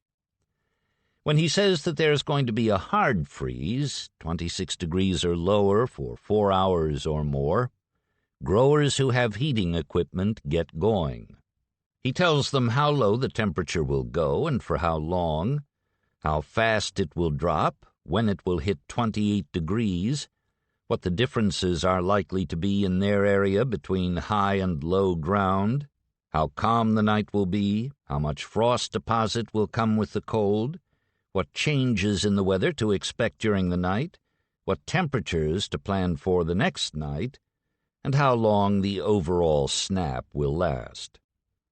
Because of the high cost of heating equipment, Matthias told me, many growers trust to luck and location to get them past a freeze. An unprotected grove that is next to and due south of a heated grove will benefit from the warm air produced at the neighbor's expense, and owners of unprotected groves have actually complained that their northerly neighbors were putting out inadequate amounts of heat. In spring, as the weather warms and dries out, the overhead sprinkler systems and the portable irrigation pipes on the ground come into their period of more conventional use. After the blossoms go, each tree has many thousands of minute oranges on it, several times the number it could ever conceivably bear to fruition. Taking a twig in his hand, Matthias snapped it off and handed it to me. "Count the fruit right there on that one little twig," he said. The new deep green oranges were each about the size of the head of a hat pin. I counted 18. "Well, hell, you can't have 18 oranges on one twig," he said. "It's got to drop some of them. But you want to keep as many as you can. Good moisture sets more fruit. If the weather is dry, you irrigate in an effort to head off a lot of this drop and set a bigger crop." He picked a mature orange from another tree, opened his knife and peeled away the orange part of the skin from the stem end until the fruit had a kind of snow-capped appearance. He cut a conical hole in the top and, with a circular motion of the knife blade, severed the membranes, dividing the segments inside. Juice welled up. "Have some orange juice," he said. The juice came out of the orange almost as if from a glass. "You have to take the orange part of the skin off because otherwise the oil in it burns your lips," he explained, whittling one for himself. I asked him why he opened the hole in the stem and not the blossom end. "If you're going to suck the juice this way, you've got to," he said, "or a lot of times you'll blow that little button and it'll leak on you." Matthias drove to a block of grapefruit trees. "Let me show you something about grapefruit," he said, getting out. He picked one from one tree and one from another, both wide and flat, and to my eye almost identical. With 2 strokes of his knife he cut off the top and the bottom of one grapefruit, and with several more cuts he chopped off sections of the peel until he had only the edible part in his hand. Setting the blade along one membrane, he cut down to the center, turned the blade, and cut up and out along the next membrane until a section came free. It tasted fairly good, but bland. He cut the other grapefruit in the same way, shook a few seeds away, and offered it to me. It was considerably better than the first one, with an agreeable smartness and character in its flavor. "That was a Duncan," he said. "The other was a Marsh Seedless. There's no comparison, really. But housewives keep demanding the Marsh Seedless because they don't want to worry about seeds." The canopies of grapefruit trees are higher than the canopies of orange trees, and, looking around, I could see for some distance through the pattern of trunks into what seemed to me, as in the orange groves, to be an unnatural and all but unending silence. I asked him what creatures live in the groves. "There aren't many," he said. "Rabbits come in and out. They gnaw the bark of the trees. Wildcats hunt the rabbits. People with dogs hunt the wildcats. Deer eat the leaves. Cows sometimes come in and eat the fruit. There are mice, of course, and rats, and what you call land turtles, we call them gophers, and what you call gophers, we call them salamanders. There are chicken snakes, gopher snakes, and rattlesnakes. They don't live in the groves, they just come in to eat the mice. We used to have a fellow in the crew who was called Snake Man. His real name was Walter Henderson, but no one knew it. He was a tree planter, a sprayer, a grove man. They called him Snake Man because he always caught snakes and scared the others. He couldn't stay away from snakes. One day Snake Man picked up a little old ground rattler and waved it at the boys. It bit him in the thumb, and the foreman told him he had to go to the hospital. Snake Man said it was nothing, and he wasn't going. They finally got him there, and his arm swelled up 3 times its size, and they thought he was going to die. He was in the hospital a week, and a few days after that he came back to work.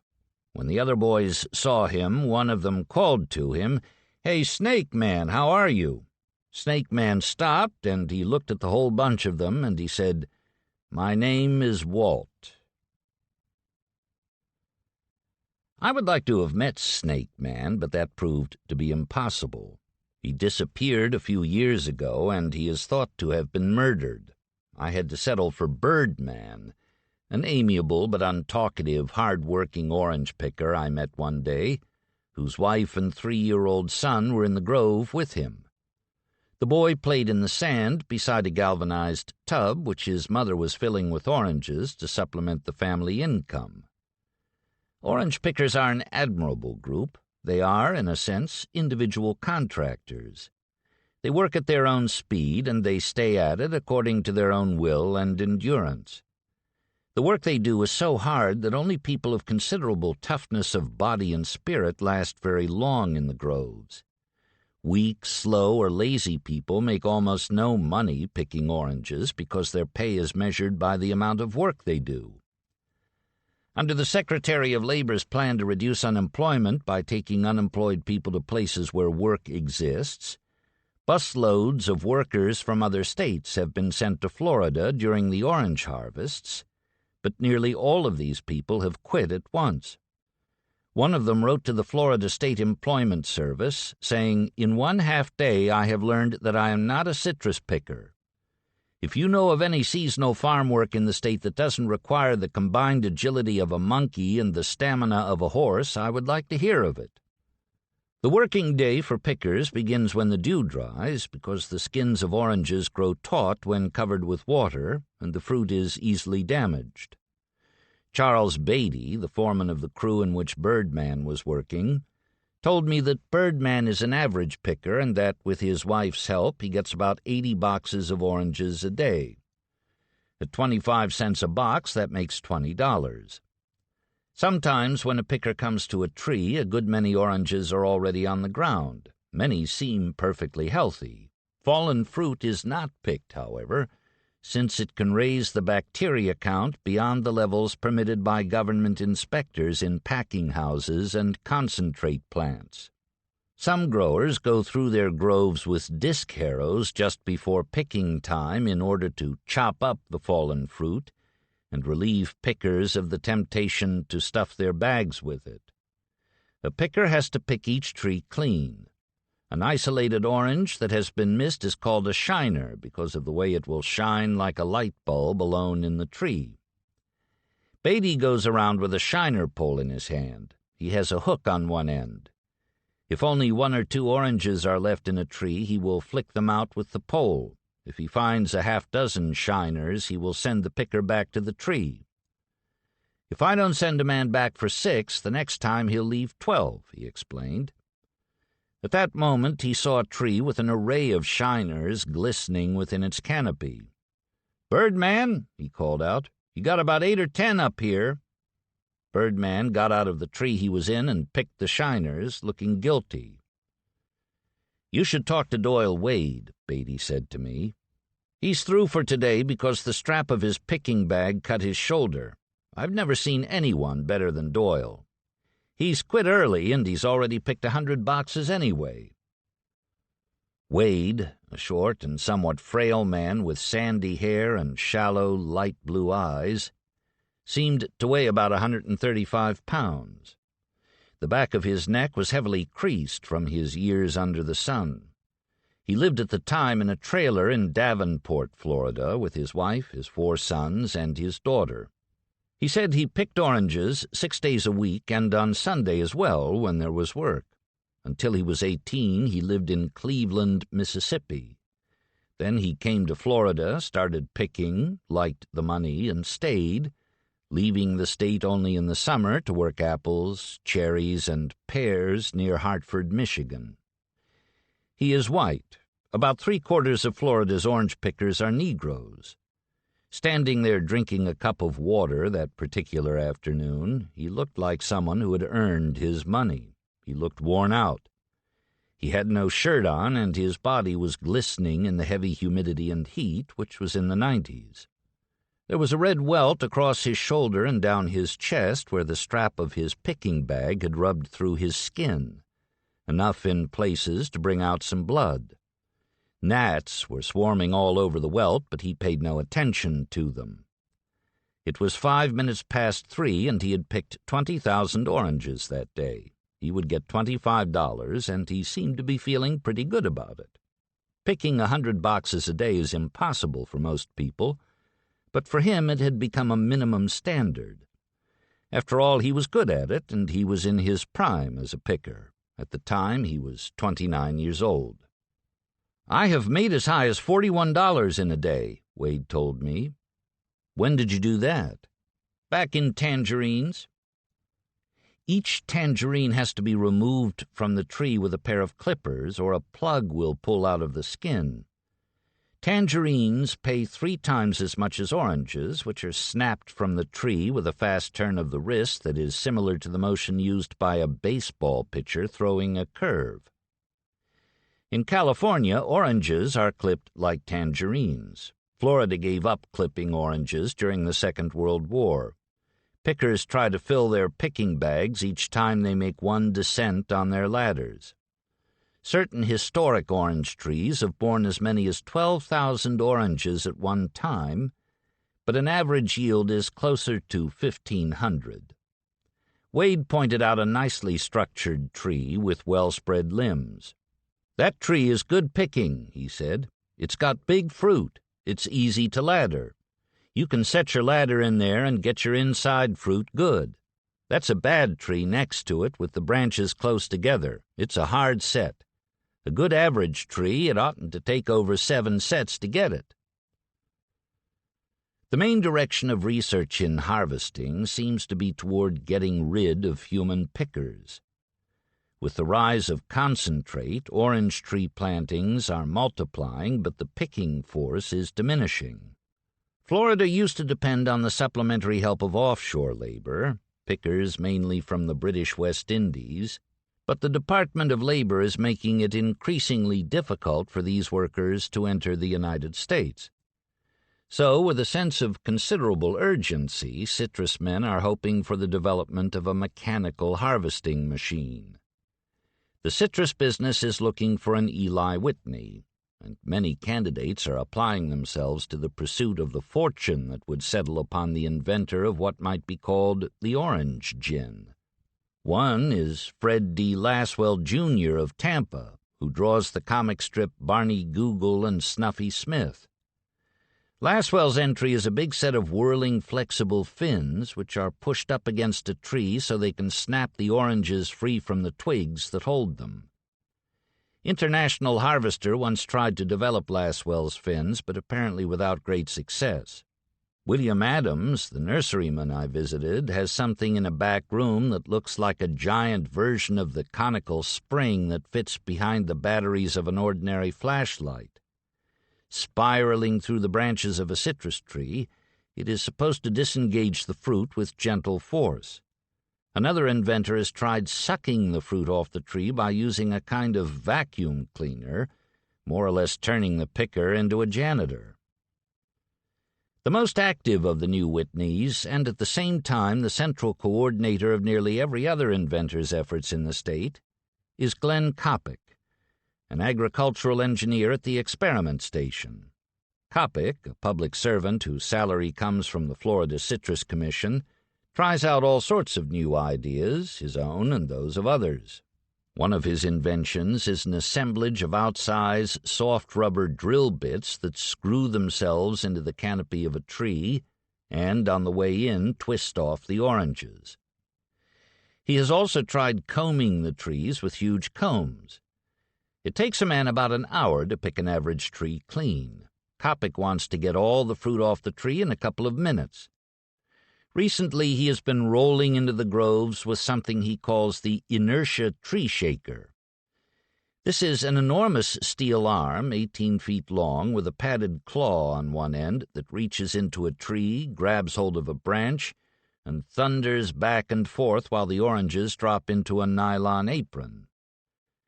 Tree shakers are already in use in the harvesting of nuts and of certain fruits that can stand a little damage, such as cherries for canning and plums that are destined to be prunes.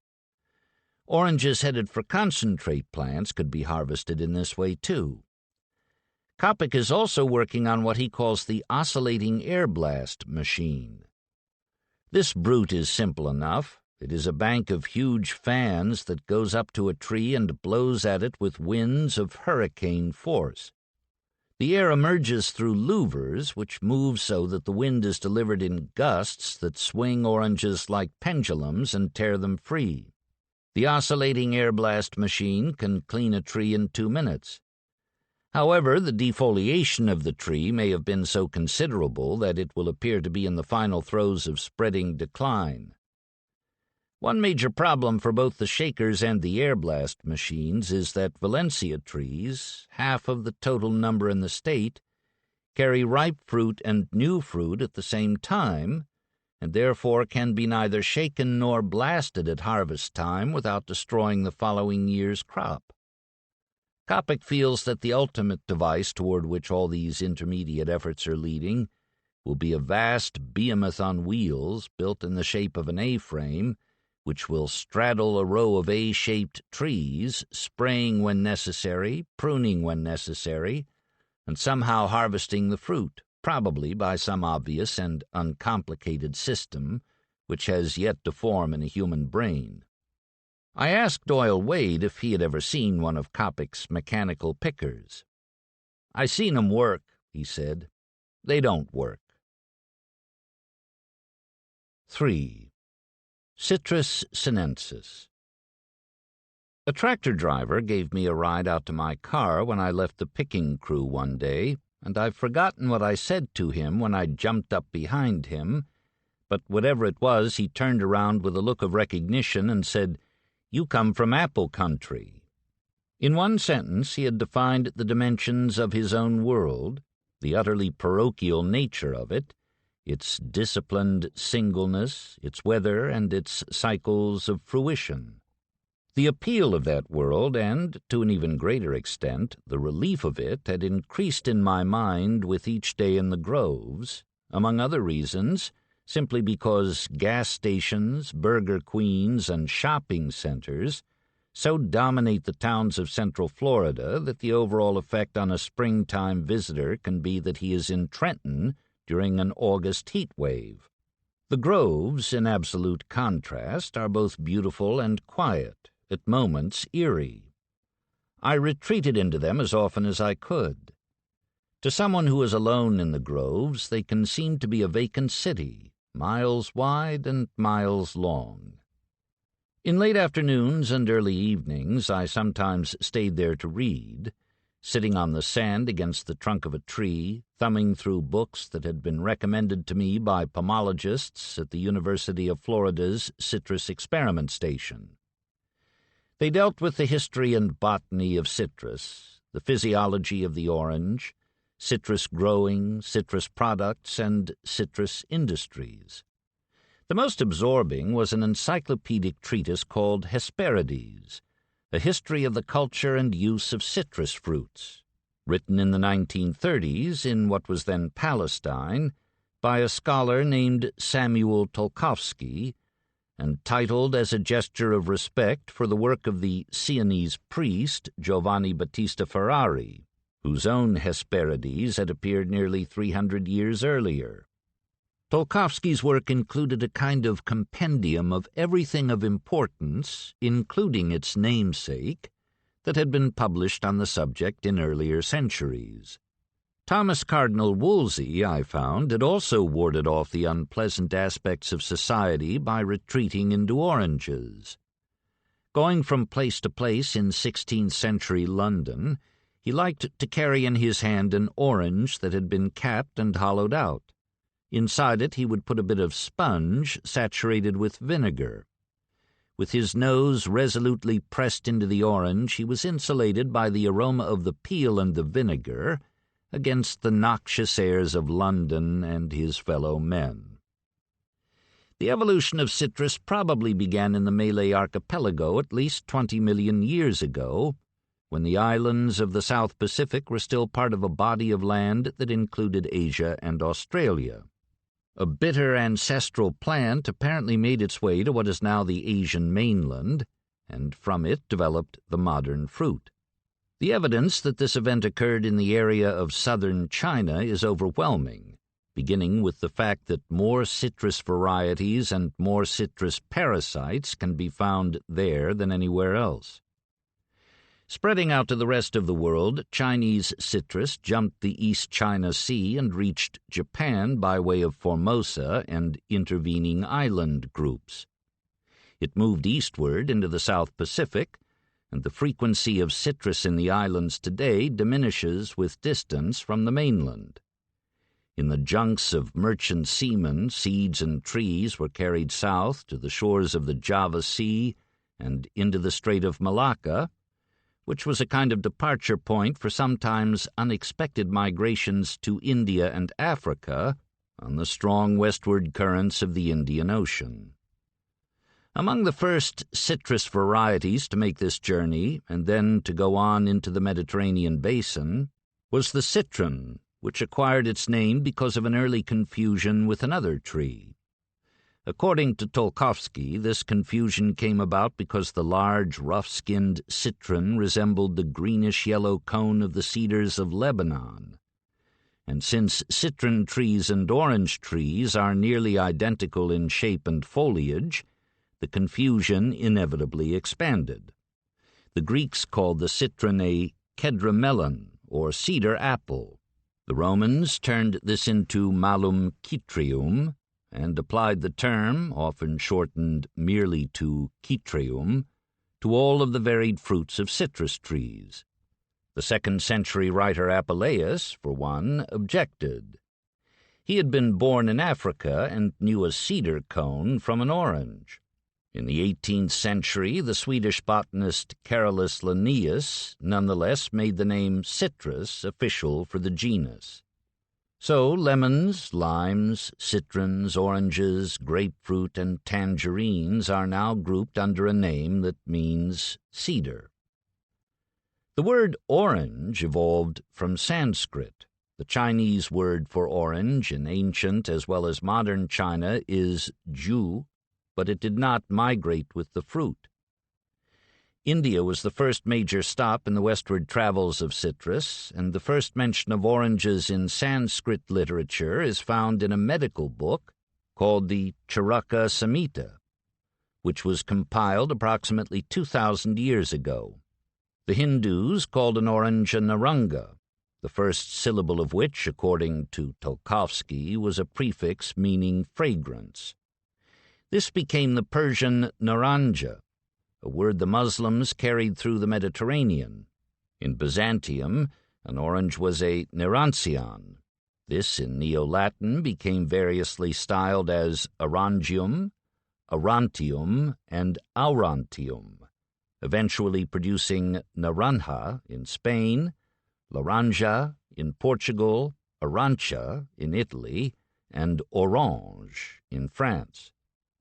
Meanwhile, the Roman city of Arausio, in the south of France, had become, in the Provençal language, Orange, a name almost identical in sound and spelling to orange, the Provençal word for orange.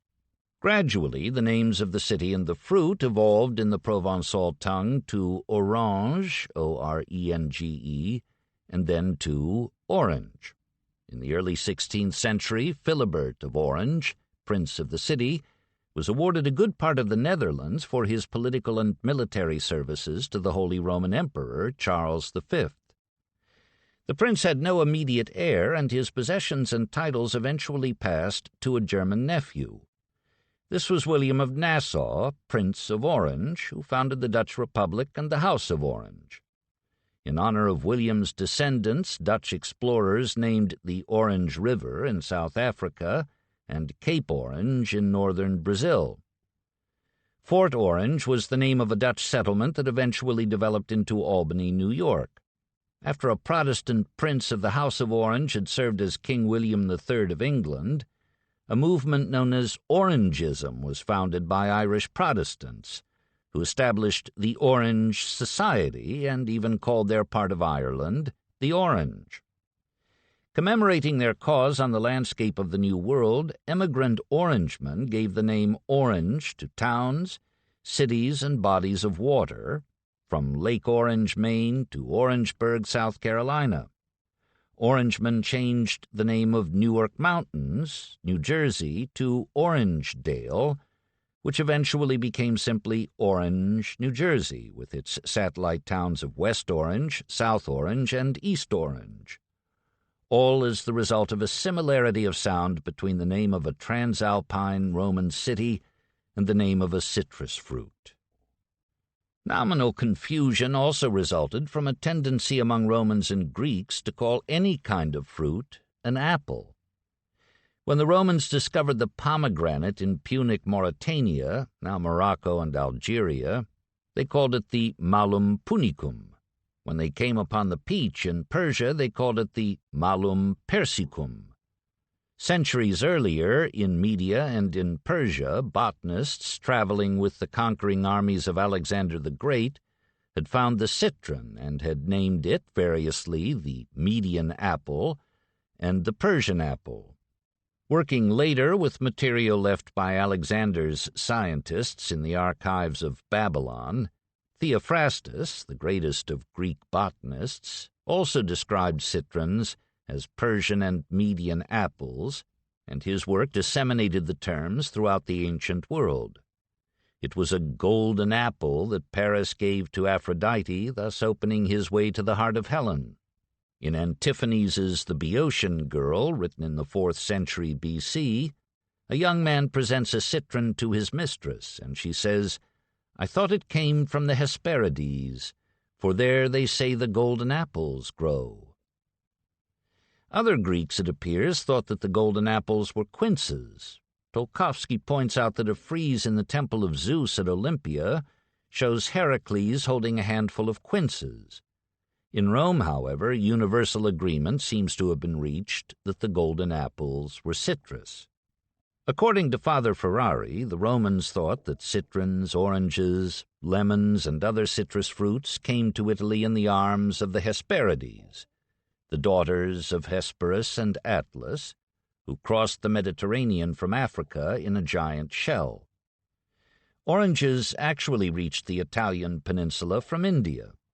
In the 1st and 2nd centuries A.D., it was only a 70-day trip across the Indian Ocean from the Malabar coast to the western shore of the Red Sea, 12 more days from Berenice by camel to the Nile, and another 12 down the river to waiting galleys at Alexandria. Orange groves were established at Berenice and elsewhere on this route, which eventually branched into the Levant. Toward the end of the Roman Empire, oranges were flourishing on the Italian peninsula. After the fall of Rome, oranges played a part in the great Lombard invasion. A Byzantine governor of Rome, enraged at being summarily called back to Byzantium, sent an embassy with a selected display of Italian oranges to Alboin, king of the Lombards, inviting him to overrun Italy, which Alboin did. In the 6th and 7th centuries, the forces of Islam conquered a wide corridor across the world from India to Spain, and orange, tangerine, and lemon trees today mark the track of the Muslim armies. After Moorish capitals had been established in Andalusia, desert artisans and architects, delirious in the presence of water, filled and surrounded their buildings with pools, cascades, and fountains, planting a small grove of oranges in the great mosque of Cordova, and oranges and lemons in the interior courts of the Alhambra in Granada. One curious footnote to the rise of Islam developed in Italy in the 11th century. A group of Norman pilgrims on their way home from the Holy Land came upon a band of warrior Muslims who were about to destroy the person and possessions of a Christian prince of Salerno. The Normans saved the prince and drove the Muslims away. Fearful of further attacks, the prince, like the Byzantine governor of Rome nearly 500 years before him, sent an embassy with the pilgrims to the Duke of Normandy, accompanied by a mountainous gift of beautiful oranges, frankly tempting the Duke to conquer southern Italy, which he did, taking Sicily too. The Norman conquest of Sicily turned into something of a scandal. Norman minds dissolved in the vapors of Muslim culture. Austere knights of Honfleur and Bayeux suddenly appeared in the streets of Palermo wearing flowing desert robes and attracted to themselves harems of staggering diversity while the church raged. Norman pashas built their own alhambras. The Normans went Muslim with such remarkable style that even Muslim poets were soon praising the new Norman Xanadus. Of one such place, which included 9 brooks and a small lake with an island covered with lemon and orange trees, the poet Abd-ur-Rahman ibn Muhammad ibn Omar wrote, "The oranges of the island are like blazing fire amongst the emerald boughs, and the lemons are like the paleness of a lover who has spent the night crying." It is only in comparatively recent centuries that oranges in Western countries have actually been eaten as a food. Their earliest popularity in Europe seems to have been based on the ornamental appearance of the trees and the inspiring aroma of the peel and the blossoms. At the table they were used as a seasoning for meat and fish, and seldom consumed in any other way. Before 1500, European orange growers mainly grew bitter oranges, because they were more aromatic, better as seasoning, and hence more valuable. Dinner guests could measure their importance in the regard of their hosts by the number of oranges that came to the table. One 14th-century cookbook, describing a dinner given by an abbot of Langy for his superior, the Bishop of Paris, indicates how impressive a meal it was by noting that the roast fish was seasoned with powdered sugar and sour oranges. In 1529, the Archbishop of Milan gave a 16-course dinner that included caviar and oranges fried with sugar and cinnamon, brill and sardines with slices of orange and lemon, 1,000 oysters with pepper and oranges, lobster salad with citrons, sturgeon in aspic covered with orange juice, fried sparrows with oranges, individual salads containing citrons into which the coat of arms of the diner had been carved, orange fritters, a soufflé full of raisins and pine nuts and covered with sugar and orange juice, 500 fried oysters with lemon slices, and candied peels of citrons and oranges. At about that time, Portuguese ships returned home from India with sweet orange trees, and a new type spread through Europe. It became known as the Portugal orange, and it quickly replaced the bitter orange in popularity throughout the continent. The word Portugal became synonymous with good sweet oranges in numerous countries, and in fact, sweet oranges are still called Portugals in Greece, Albania, Romania, parts of the Middle East, and some parts of Italy. In most of Western Europe, the favor held by the Portugal orange was less enduring. Within a century after the first trees had come from India, Portuguese missionary monks sent word back from China that Chinese oranges were sweeter than sugar itself. One Portuguese Jesuit wrote that the oranges of Canton might well be muscat grapes disguised. In 1635, a Chinese orange tree reached Lisbon, and before long the China orange, a term still used in many countries to denote a fine, sweet orange, was in demand all over Europe. The botanical name of the modern sweet orange, in fact, is Citrus sinensis. 4. Orangeries. 17th-century Frenchmen used to pummel oranges, then heat them over glowing coals in order to extract as much juice as possible. They particularly liked to pour the juice over their roast chestnuts. A drop in the price of West Indian sugar inspired the invention, in Paris in 1630, of lemonade. Orangeade followed, but was not as cheap or as popular. Owners of the sidewalk cafes of Paris became known as limonadiers. They sold coffee and other drinks as they do today, but for about 2 centuries they were known both popularly and officially as limonadiers. In 5th century Breslau there was an annual orange shoot, the Pomeranzenschießen, during which marksmen spent happy hours shooting oranges off of one another's heads. In Switzerland, the legend of William Tell was recorded in the same century, and since there seems never to have been a William Tell, it is possible that the Swiss borrowed their idea from the Breslovians, and that the fruit on the head of Tell's trusting son might well have been an orange.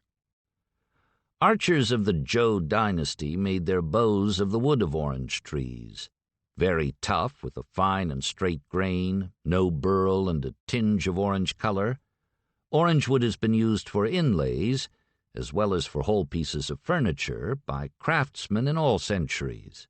A set of orange wood points was the forerunner of the modern toothbrush, and for more than 3,000 years orange wood also continued to be a favored choice for the bows of archers, but it has been largely replaced, in the United States at least, by fiberglass. Oranges and orange blossoms have long been symbols of love. Boccaccio's Decameron, written in the 14th century, is redolent with the scent of oranges and orange blossoms, with lovers who wash in orange flower water, a courtesan who sprinkles her sheets with orange perfume, and the mournful Isabella, who cuts off the head of her dead lover, buries it in an ample pot, plants sweet basil above it, and irrigates the herbs exclusively with rose water, orange flower water, and tears. In the 15th century, the Countess Matilda of Württemberg received from her impassioned admirer, Dr. Heinrich Steinbovel, a declaration of love in the form of a gift of 24 oranges. Before long, titled German girls were throwing oranges down from their balconies in the way that girls in Italy or Spain were dropping handkerchiefs. After Francis I dramatically saved Marseille from a Spanish siege, a great feast was held for him at the city's harbor side, and Marseillaise ladies, in token of their love and gratitude, pelted him with oranges. Even Nostradamus was sufficiently impressed with the sensual power of oranges to publish in 1556 a book on how to prepare various cosmetics from oranges and orange blossoms. Limes were also used cosmetically by ladies of the French court in the 17th century, who kept them on their persons and bit into them from time to time in order to redden their lips. In the 19th century, orange blossoms were regularly shipped to Paris in salted barrels from Provence, for no French bride wanted to be married without wearing or holding them. Paradoxically, many societies have believed that the worst thing that could happen to an orange tree was the touch of a woman. If a woman were even to go near one, some thought, the foliage would wilt and fall away, the fruit would drop, and the tree would die. A Spanish Moor of the 12th century, whose name was Abu Zakaria Yahya ibn al-Awam, wrote a basic text called the Book of Agriculture, which contained material on citriculture that was remarkably accurate and complete, until he brought up the matter of women. "Women should not be allowed to come near citrus trees," he wrote, "unless they are in a state of absolute purity and unimpaired health." According to the same writer, however, the woman stood to gain much from the very tree she was capable of destroying. "If a woman eats an orange," he added, "it will banish all evil thoughts from her mind." Superstition about oranges was remarkably persistent in Germany. As late as 1671, Italian orange salesmen found that Frankfurt was a poor territory. The Frankfurt City Council proclaimed that the salesmen were going around spreading poisonous yellow ointments on the doors of houses. If a person passed through or even near these doors within 5 hours, the council informed the populace, that person would die. German feelings about women and oranges were even deeper. In the early 18th century, when nearly all German princes were growing oranges in their palaces, Johannes Vollkammer of Nuremberg, in his Neurenbergische Hesperiden, described how women could cause whole trees to die. "Many will deride this as something foolish," said Vollkammer, "and I myself should not have believed in it had it not caused the undoing of some of my most valuable trees. Once in winter I noticed a woman of my gardener's household seated upon a beautiful orange tree in full bloom. The next day the tree started drying up from the top downwards, and so rapid was the progress of the disease that in the course of a few days it had infected every single branch, causing all the leaves to wilt and die." Later writers have guessed that Vollkammer was ignorant of the effects of frost. My own belief is that science erases what was previously true. The earth was the center of the universe until Copernicus rearranged it. Life did begin in Eden before Darwin restyled it. In the early 18th century in Nuremberg, a woman did sit in the branches of an orange tree and kill it to the ground. In ancient civilizations, the juice and peel of oranges and other citrus fruits were prescribed as antidotes for innumerable poisons. The conviction that the fruit was somehow useful in the cause of human health continued to develop during the feudal ages, and in the middle of the 12th century the remedial role of the orange was given professional ratification in a Moslem medical textbook. The Tunisian doctor Abu Abdullah Mohammed ben Mohammed el-Husseini el-Ali Billah, in his Treatise of the Simple Remedies, said that powdered orange peel stirred into hot water would stop an attack of colic at once. To get rid of a tapeworm, he wrote, one had only to prepare an emulsion of a powdered orange peel and olive oil.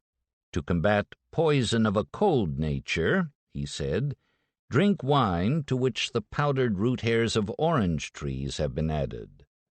During the Italian Renaissance, physicians pondering the threat of plagues decided that the orange was the ultimate preventive. The Florentine philosopher Marsilio Ficino, leader of Cosimo di Medici's Neoplatonic Academy, persuaded people throughout the state to carry oranges in their hands to keep the plague at bay.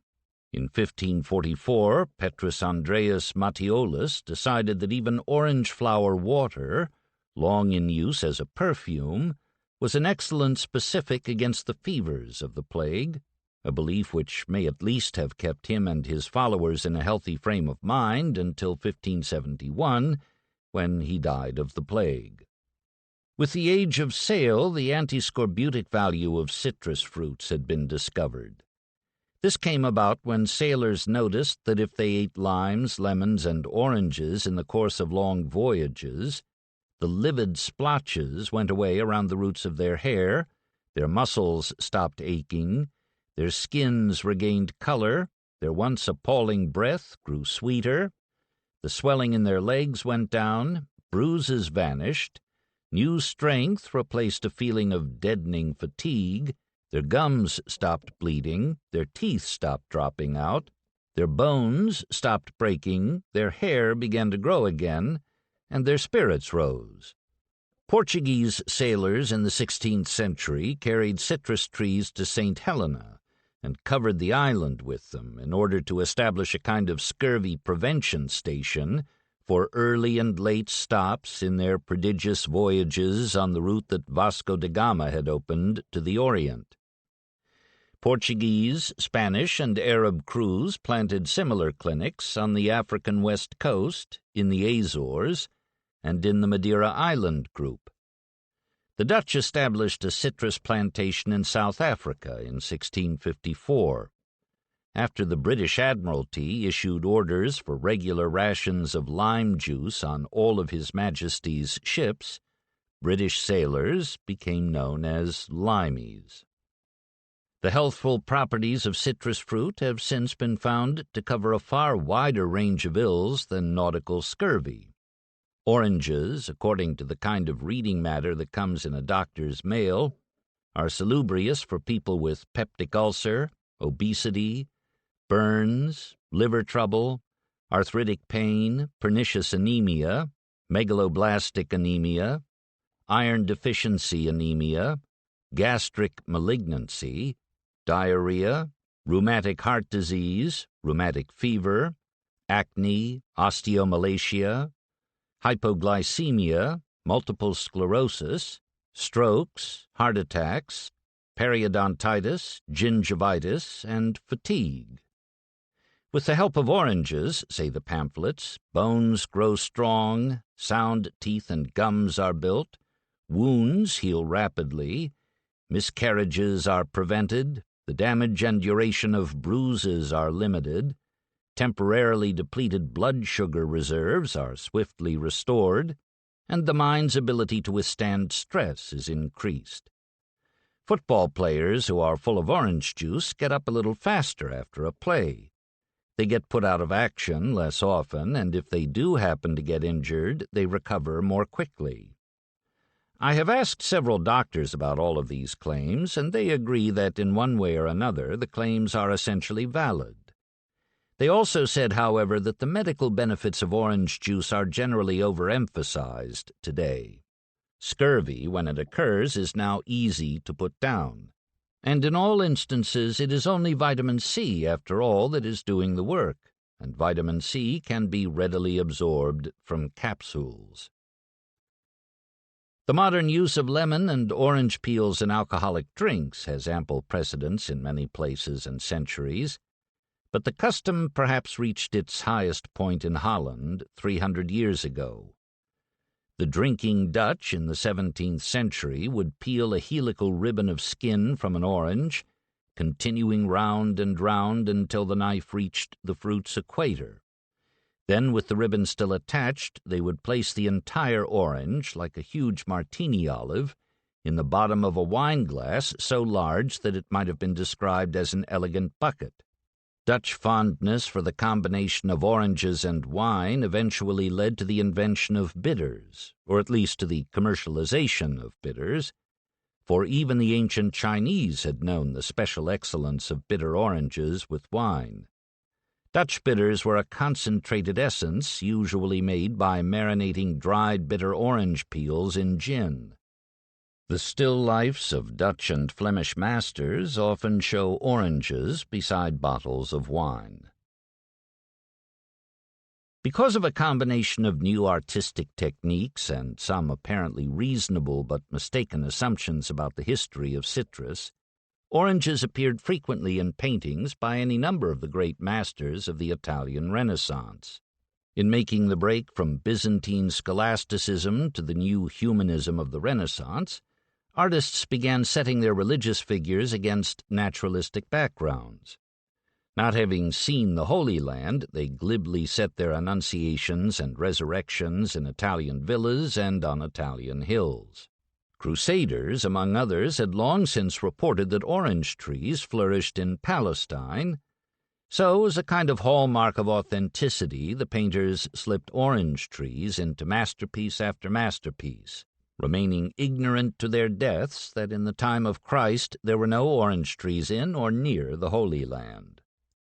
In his Maestà, the Sienese painter Duccio di Buoninsegna showed Jesus entering Jerusalem through the streets of Siena, past orange trees in full fruit. Fra Angelico painted Jesus resting under an orange tree. It was almost unthinkable for a great master to do A Flight into Egypt without lining the route with orange trees. A Last Supper was incomplete without oranges on the table, although there is no mention of oranges in the Bible. Titian's Last Supper, which hangs in the Escorial, shows oranges with fish. A Domenico Ghirlandaio Last Supper goes further. A mature orange grove is depicted in murals behind the disciples. The deterioration of Leonardo's Last Supper has been too extensive for any oranges in it to be identified, but in all likelihood, according to Tolkowski, they were there. Most painters thought of the Annunciation as occurring indoors, and Paolo Veronese, for one, moved orange trees indoors to authenticate the scene setting the plants in trapezoidal pots of the type in which orange trees were grown in his time in northern Italy. Fra Angelico also used orange trees to give a sense of the Holy Land to his Descent from the Cross, which was otherwise set against the walls of Florence, and, like many of his contemporaries, when he painted the Garden of Eden he gave it the appearance of a citrus grove. Benozzo Gozzoli's frescoes in a family chapel of the Medici show Melchior, Balthazar, and Gaspar looking less like three wise kings from the East than three well-fed Medici, descending a hill that is identifiable as one near Fiesole, dressed as an Italian hunting party and passing through stands of orange trees bright with fruit. Actually, Gozzoli's models for the Magi were Lorenzo de' Medici, Joseph, Patriarch of Constantinople, and John Palaeologus, Emperor of the East. The orange tree was more than a misplaced landmark. It was also a symbol of the Virgin, erroneously derived from an earlier association that medieval theologians had established between Mary and the tall cedars of Lebanon. Thus, countless paintings of the Madonna, or of the Madonna and Child, were garlanded with orange blossoms, decorated with oranges, or placed in a setting of orange trees. Mantegna, Verrocchio, Ghirlandaio, Correggio, and Fra Angelico all complemented their Madonnas with oranges. Sandro Botticelli, in his Madonna with Child and Angels, set his scene under a tent-like canopy thickly overhung with the branches of orange trees full of oranges. In the Neo-Latin of the Renaissance, oranges were sometimes called Medici, an etymological development that had begun with the Greek word for citron, or Median apple. It is no wonder, therefore, that in art and interior decoration the Medici themselves went in heavily for oranges. In Florence, oranges are painted all over the ceilings of the Medici's Pitti Palace. The Grand Duke Francesco de' Medici was one of the world's earliest collectors of citrus trees, and in Tolkowski's view, the 5 red spheres on the Medici coat of arms were almost certainly meant to represent oranges. When Botticelli painted his Primavera under a commission from the family, he shamelessly included Giuliano de' Medici as the god Mercury picking oranges. Botticelli also painted his Birth of Venus for the Medici. It was Venus and not the Hesperides, according to a legend current at the time, who had brought oranges to Italy. Botticelli's model was Simonetta dei Catane, wife of Marco Vespucci and Giuliano de' Medici's platonic love.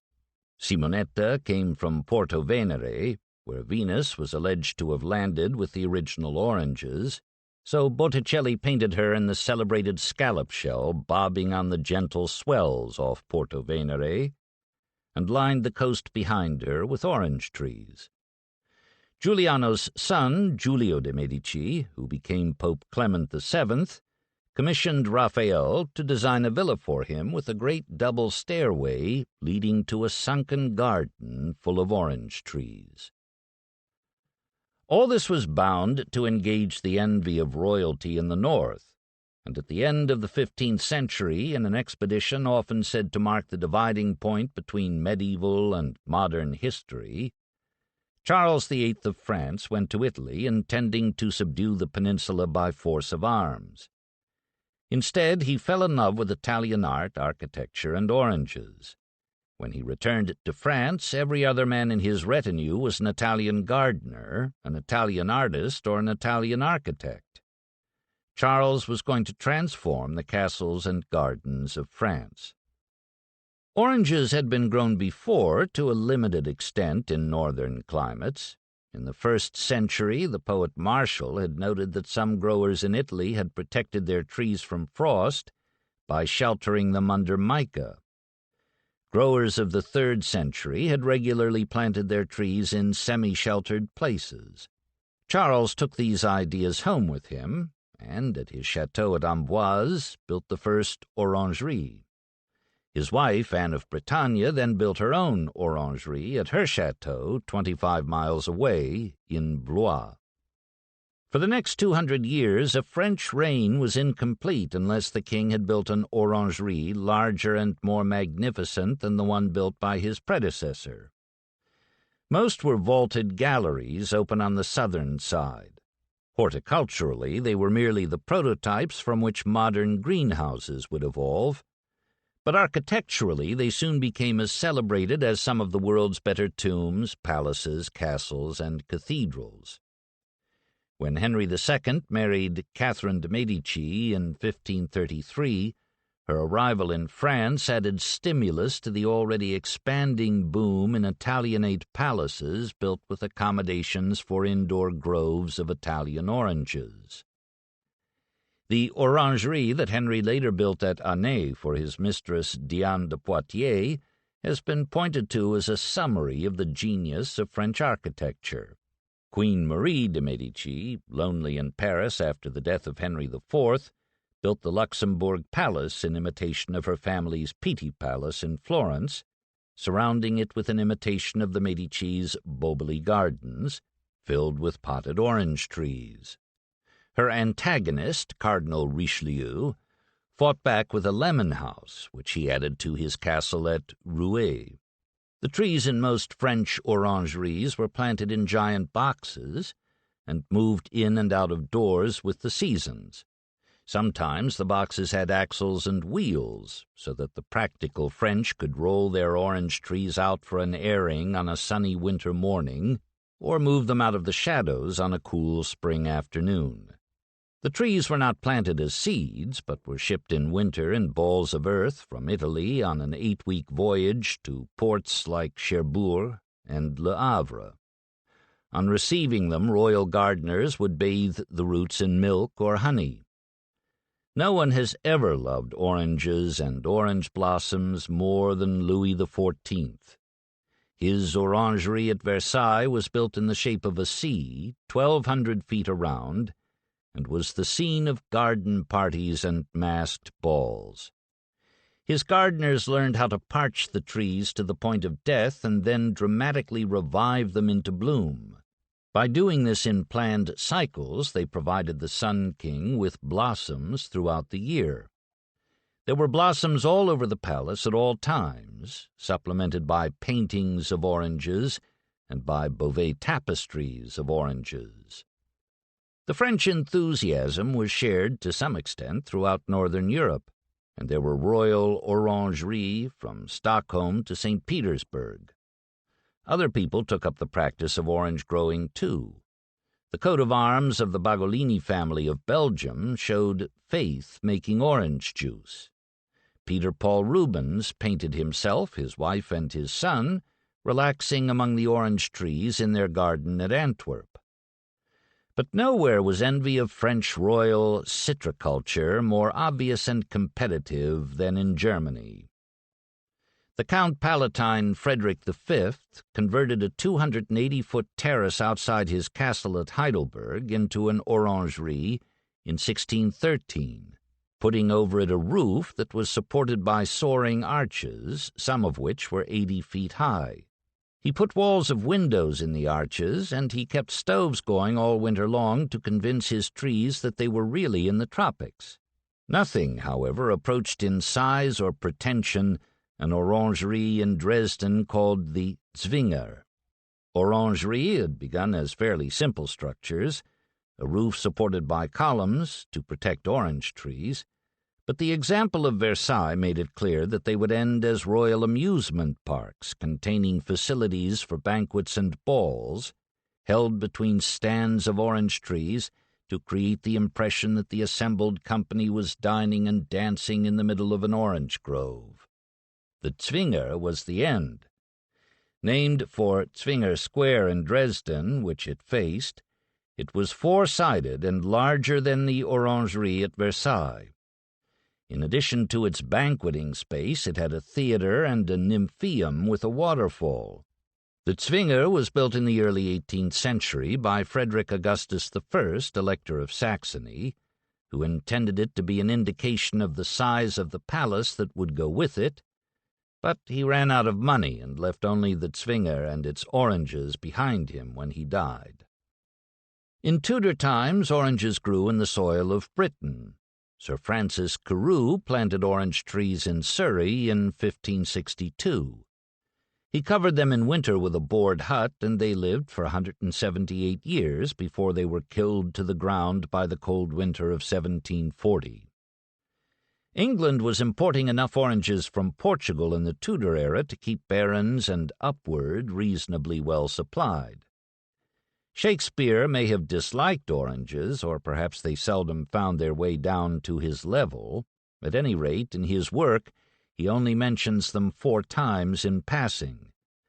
One is in a curious simile in Much Ado About Nothing, when Beatrice says, "The Count is neither sad nor sick, nor merry nor well, but civil Count, civil as an orange, and something of that jealous complexion." During Shakespeare's lifetime, or perhaps a little before him, English children began to chant a nursery rhyme that includes the line, "Oranges and lemons, say the bells of St. Clement's," and they have not stopped to this day. The Church of St. Clement Danes, on the Strand near the Inns of Court, was established by Danes living in London in the 9th century, and they equipped it with its remarkably articulate bells. On the 31st of March each year, modern Danes living in London load up the church with oranges and lemons and invite hundreds of children to come for a service, giving each a lemon and an orange to take home.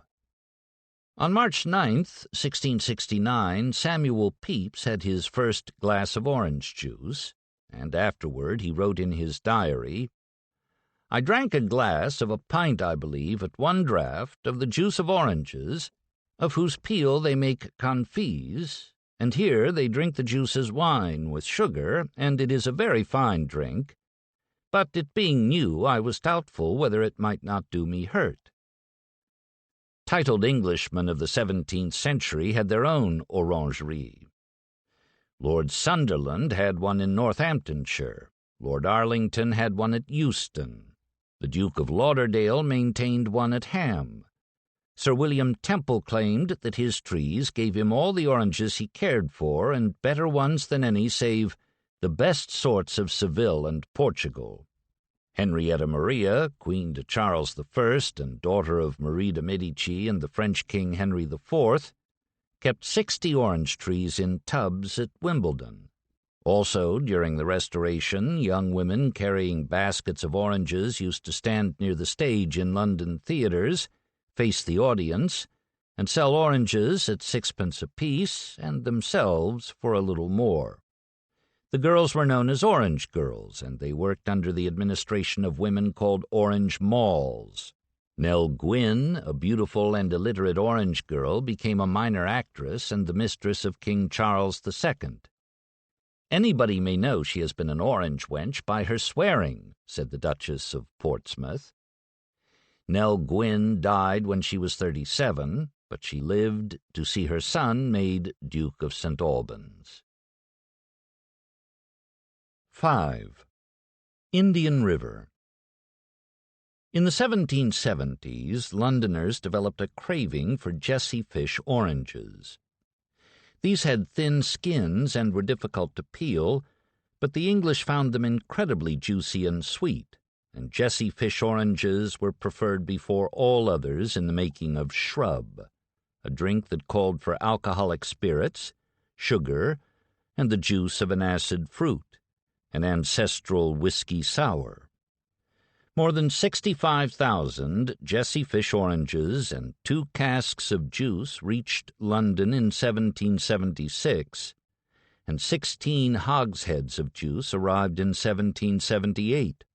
It hardly mattered to the English who Jessie Fish was, and it didn't seem to matter to Jessie Fish who his customers were. Fish was a Yankee, a native of New York, and by sympathy a revolutionary. Decades before the Revolution, he had retreated to an island off St. Augustine to get away from a miserable marriage, and he had become Florida's first orange baron. There would have been others before him if Florida had not been Spanish for more than 200 years. Andalusia and Valencia were golden with oranges. so the Spaniards hardly needed to start commercial groves on the far side of the ocean. They planted citrus fruit in remote places only for medical reasons. Columbus, under orders, carried with him the seeds of the first citrus trees to reach the New World, and he spread them through the Antilles, where they grew and multiplied so vigorously that within 30 years some Caribbean islands were covered with them. In all likelihood, Ponce de Leon introduced oranges to the North American mainland when he discovered Florida in 1513. The Florida Citrus Commission likes to promote him as a man who was trying to find the fountain of youth but actually brought it with him. Hernando de Soto planted additional orange trees during his expedition to Florida in 1539. On all Spanish ships bound for America, in fact, each sailor was required by Spanish law to carry 100 seeds with him, and later, because seeds tended to dry out, Spanish ships were required to carry young trees instead.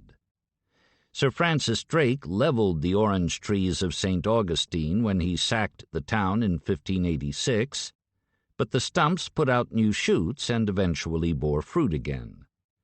Nearly all were bitter oranges. Indians, carrying them away from the Spanish colony, inadvertently scattered seeds in the Florida wilderness, and sour oranges began to grow wild.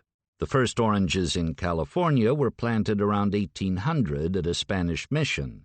The first commercial grove in California was established by a trapper from Kentucky in 1841 on the present site of the Southern Pacific Railroad station in Los Angeles.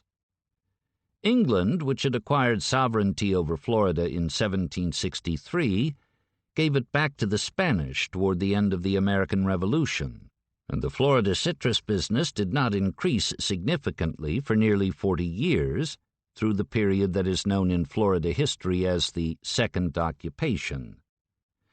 After the territory became a possession of the United States in 1821, orange groves expanded rapidly in the St. Augustine area and along the St. Johns River south of Jacksonville. There was also some planting in a minor way on the Indian River. In 1834, 2.5 million oranges were shipped north from St. Augustine, but on February 8, 1835, the temperature dropped as low as 11 degrees, salt water froze in the bays, and 56 hours of unremitting freeze killed nearly every orange tree in Florida. One grove remained undamaged. It had been planted in 1830 by Douglas Dummett, a young man in his 20s, whose father had moved to Florida from New Haven, Connecticut, to establish a plantation of sugar cane. The site young Dummett had picked for his orange grove was on Merritt Island, between Cape Canaveral and the mainland, with the warm tidal waters of the Indian River on one side and of the Banana River on the other. His ground was high, the soil was rich in shell marl, and he had used wild sour orange trees as rootstocks, budding them with sweet oranges from a grove about 50 miles to the north.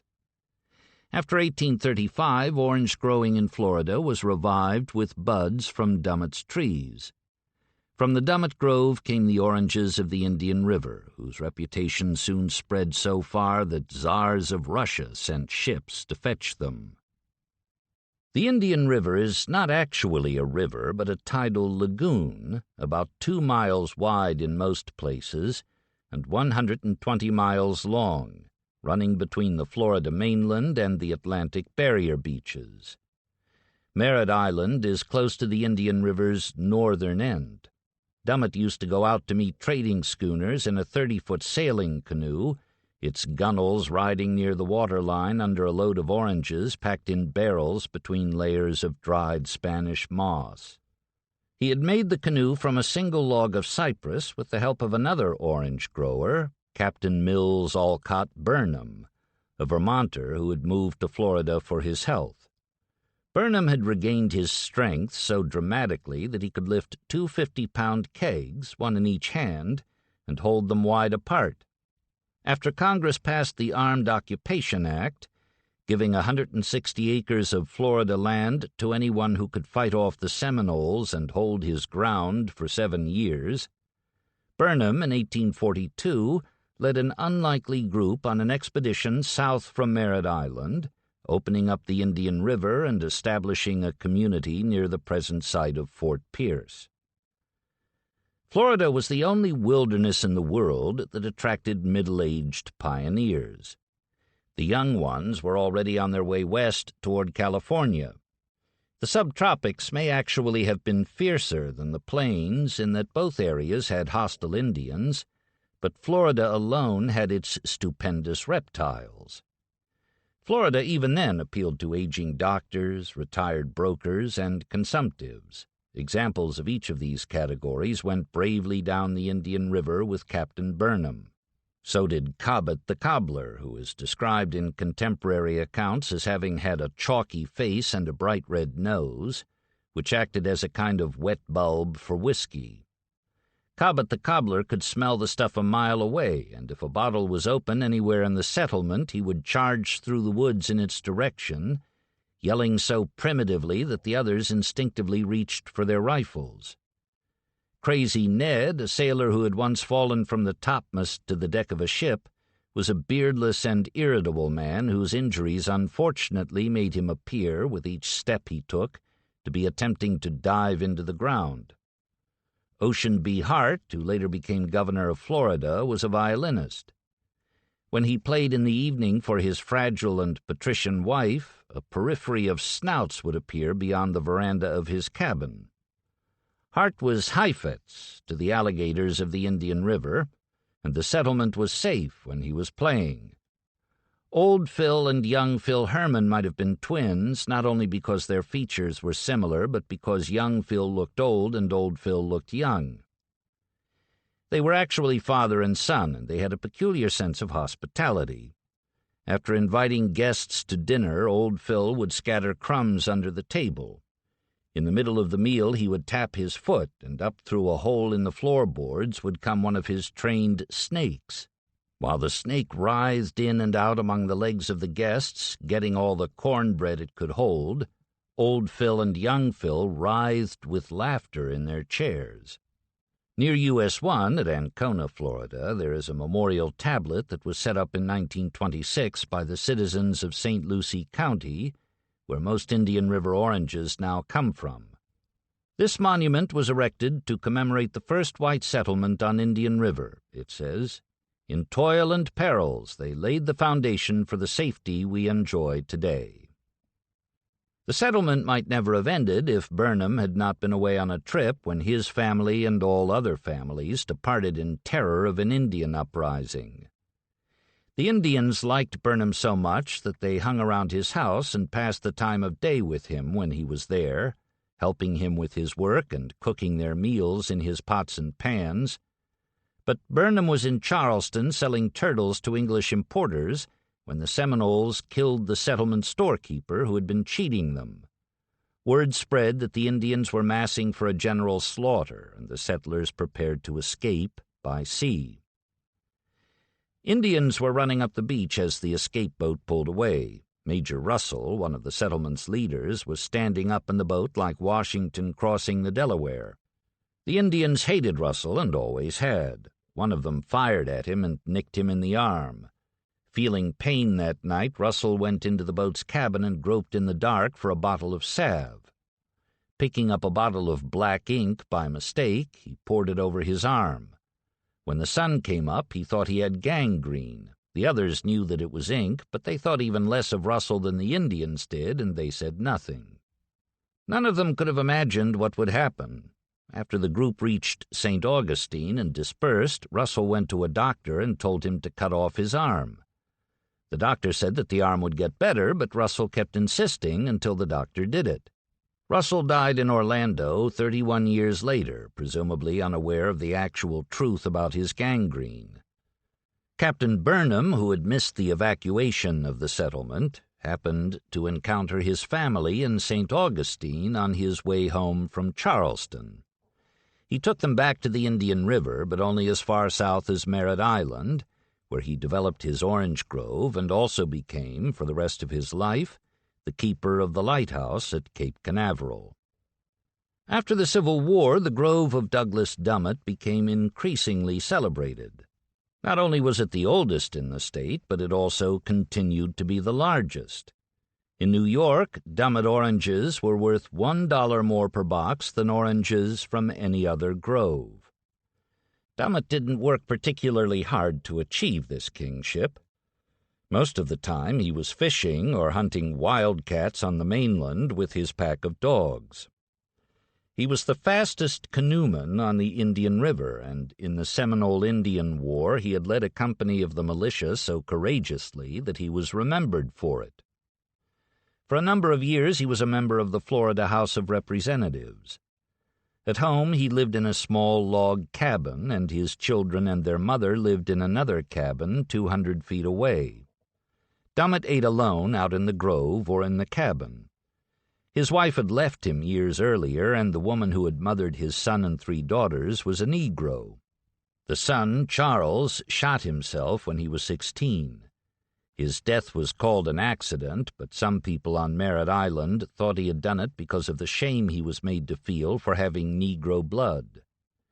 Dummett himself died in 1873 and is buried in an unmarked grave in an Indian River grove called Fairyland. New orange growers who arrived after the Civil War tended at first to settle north of the Indian River region along the St. Johns River. The Great Freeze of 1835 had been dismissed as a fluke. It was thought that the freeze had been caused by a mountainous iceberg lying somewhere off St. Augustine, and that another one was unlikely to come. The growers, for economic reasons, wanted to be near the port of Jacksonville. One of the newcomers was Harriet Beecher Stowe, who, with her husband, Professor Calvin Stowe, bought about 30 acres in the village of Mandarin in 1868. Florida accepted her warmly, partly because she was quoted in the Northern press soon after her arrival as having said that people in Florida were no more inclined to resist the laws or foster the spirit of rebellion than people in a state like Vermont. An article in the St. Augustine Examiner expressed satisfaction that Mrs. Stowe has done this little to repair the world of evil for which she is responsible in the production of Uncle Tom's Cabin. She taught Sunday school for Negro children in Mandarin and taught them to read as well, and for 17 years she ran a successful orange grove, apparently with very little help from her husband. The professor had a white airy beard that started on the crown of his head, made an island of his face, and stuck out a foot from his chin. He wore a small skull cap of flaming crimson, and he spent nearly all of his time reading books on the veranda of the Stowe house overlooking the St. Johns. His red skull cap served mariners as a sort of daytime lighthouse, Mrs. Stowe wrote in an article in the Christian Union. In northern markets there was considerable demand for fruit boxes stenciled with the words, "Oranges from Harriet Beecher Stowe, Mandarin, Florida." Mandarin had been called San Antonio under the Spanish, but the Americans had, more appropriately, renamed it for a citrus fruit. The word mandarin is thought by many people to be a synonym for tangerine, but tangerines are actually only a variety of mandarin that happened to originate in Tangier. All mandarins, including the Satsuma, the Clementine, the Cleopatra, the Emperor, and the King or King Mandarin orange, have the so-called zipper skin that grows around the segments of the fruit like a loose-fitting glove. The plantation society of the St. Johns was fairly metropolitan in contrast to life on the Indian River. Families had settled all along the Indian River, but even 20 years after the Civil War they were few enough so that when they saw a sail miles away they could usually tell by the cut of it who was approaching. At night a family would go out in a small boat, light a lantern, talk, drift, and in 30 minutes catch enough fish to feed them for a week. On trips for supplies in sailboats they would sometimes see ahead of them a darkness formed on the water's surface by 500 acres of ducks.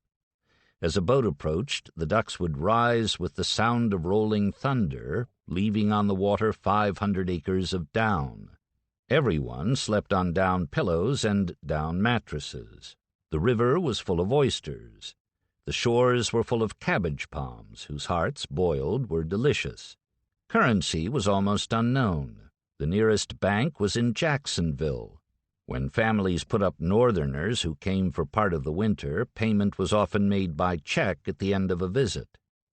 For months, these checks would go up and down the Indian River as currency until they had so many endorsements on them that they looked like petitions. In Titusville, near Merritt Island at the north end of the river, there was a group called the Sons of Rest. Any member who was seen with perspiration on his face was fined 25 cents. At the end of each month, the money was used to buy a pair of overalls for the member who had worked the least. A man named Cuddyback won 4 pairs of overalls in a row, and the organization disbanded. There was one lawyer on the river. He raised oranges because his practice was so small. In 1881, Hamilton Diston, a maker of saws from Philadelphia, bought 4 million acres from the state of Florida in tracts that went almost from coast to coast. He sold off 2 million acres to a British land company and smaller amounts to other land companies in the United States, keeping some to promote on his own. Tantalizing propaganda began to come out of the state. The early circulars that reached northern cities and farms usually told the approximate truth, saying, for example, that many men on the Indian River live entirely upon the returns of a few large trees, spending the whole year in hunting and fishing, doing no work. In the Horticulturalist, there had been a straight-faced report that an expert named Al Fresco, who had eaten oranges from Europe, the Azores, the West Indies, Australia, and Melanesia, had found none to compare with the oranges of Florida. After the Diston purchase, news stories like that one came out of the state every day.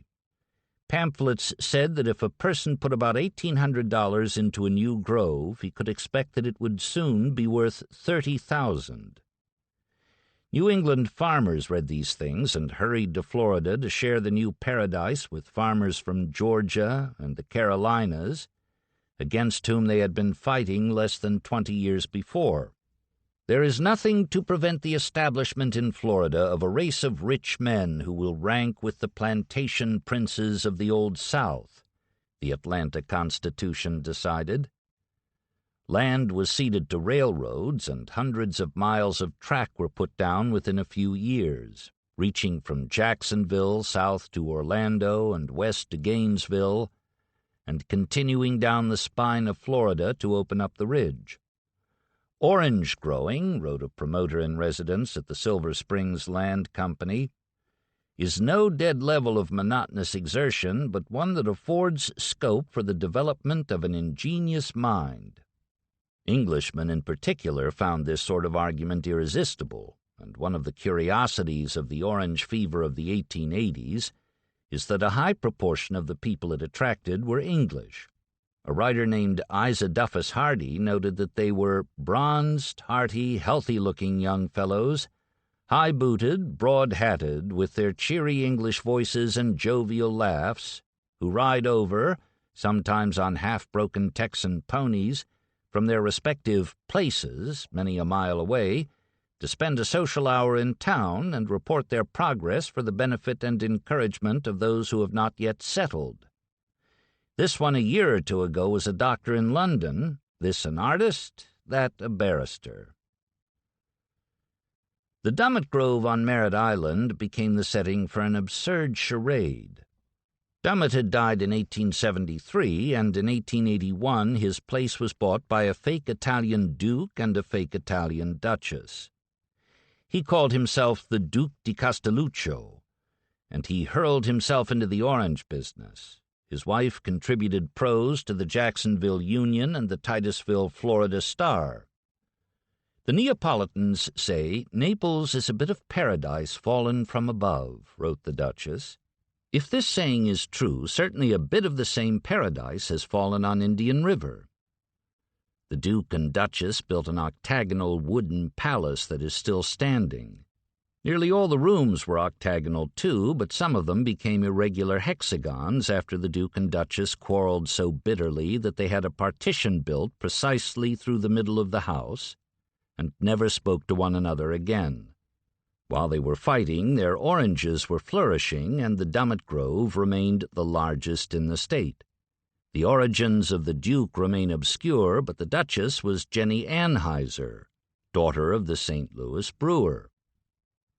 Out on the river, meanwhile, stern wheelers called the Ina, the Ibis, and the Indian River had begun to operate on regular routes, carrying hundreds of tourists and more settlers on every trip.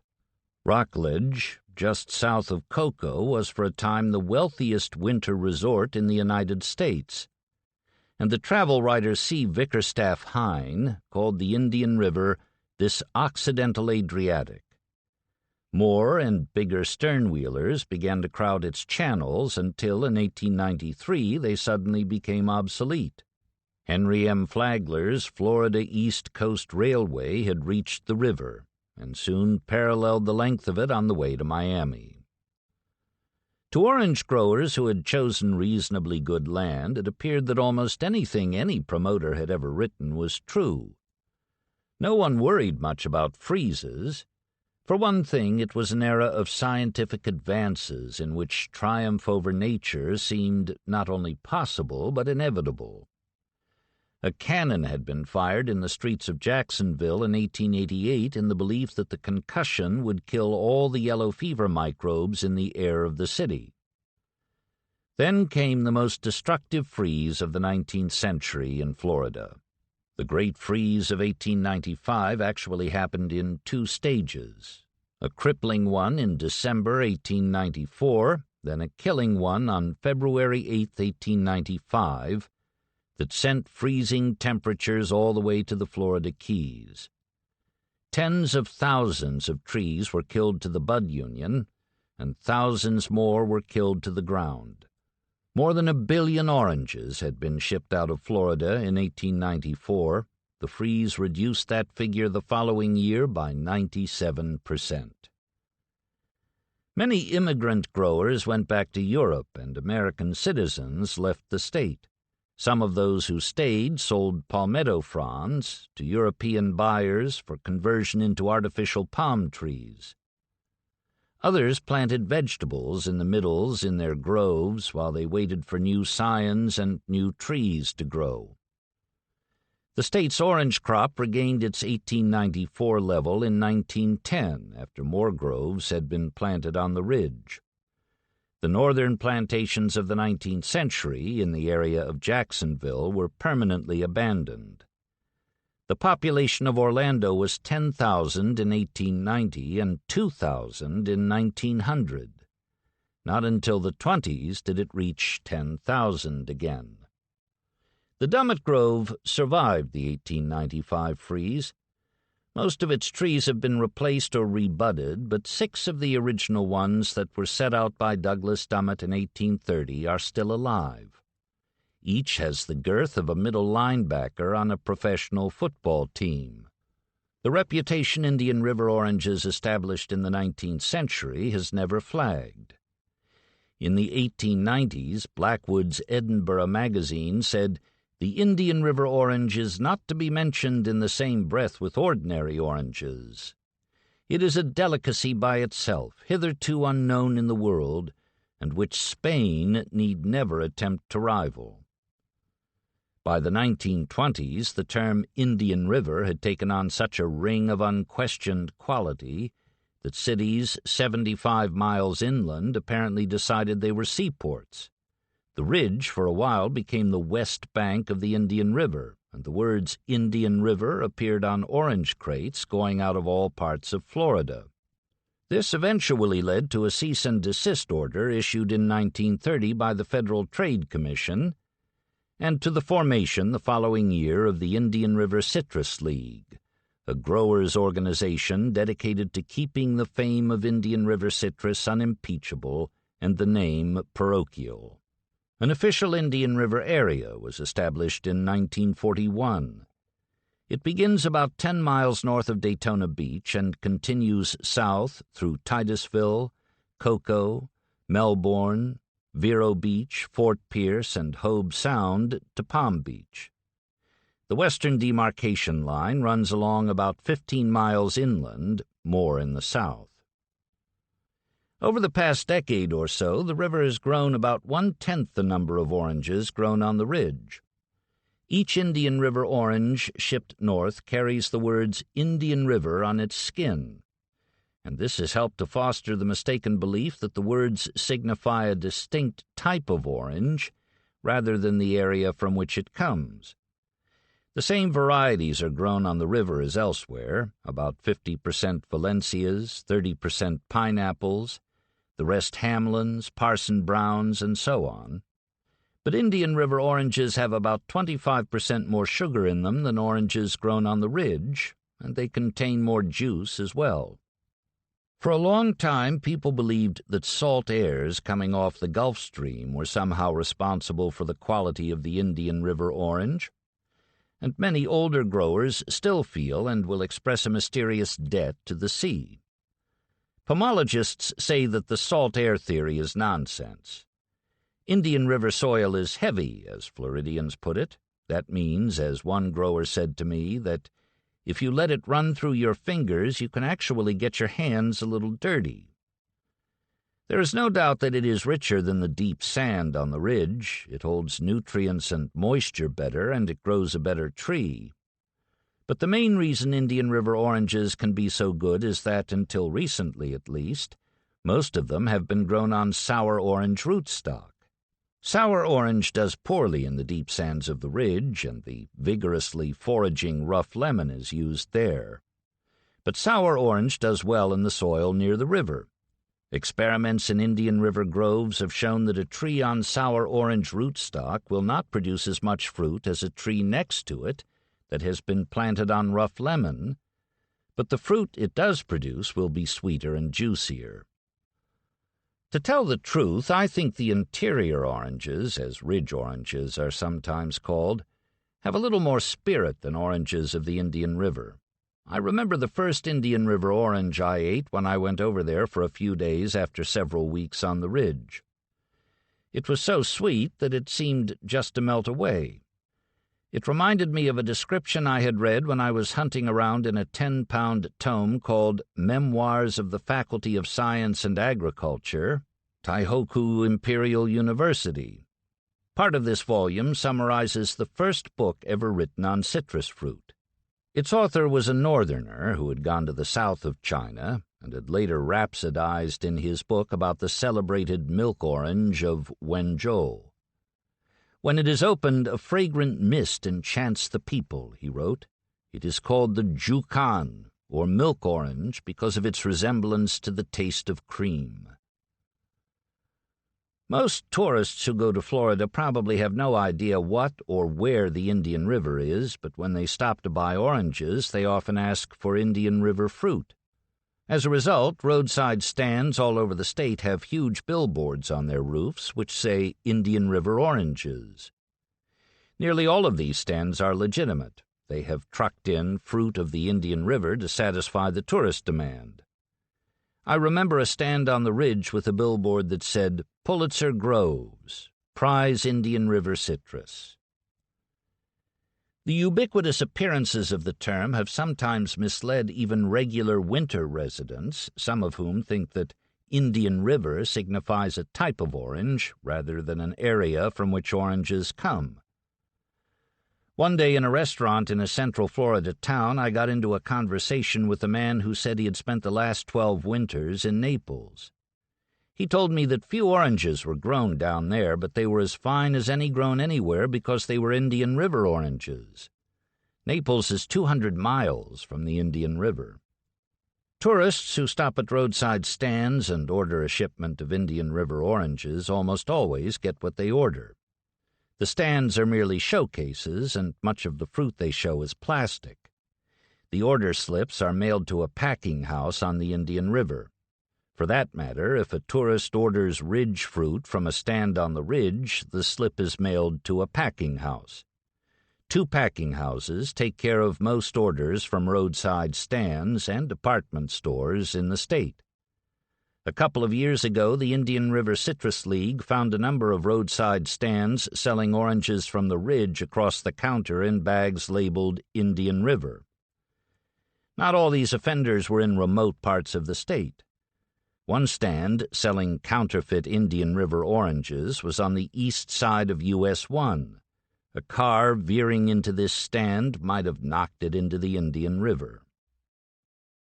On Merritt Island, I met an orange grower named Robert Hill, who showed me a good many trees in his grove that had lived through the 1895 freeze. He said that they had been set out by his grandfather and that other trees on his property had been set out by his father. Narrow roads wind through Merritt Island between high walls of orange trees, which are interspersed with numerous houses of growers.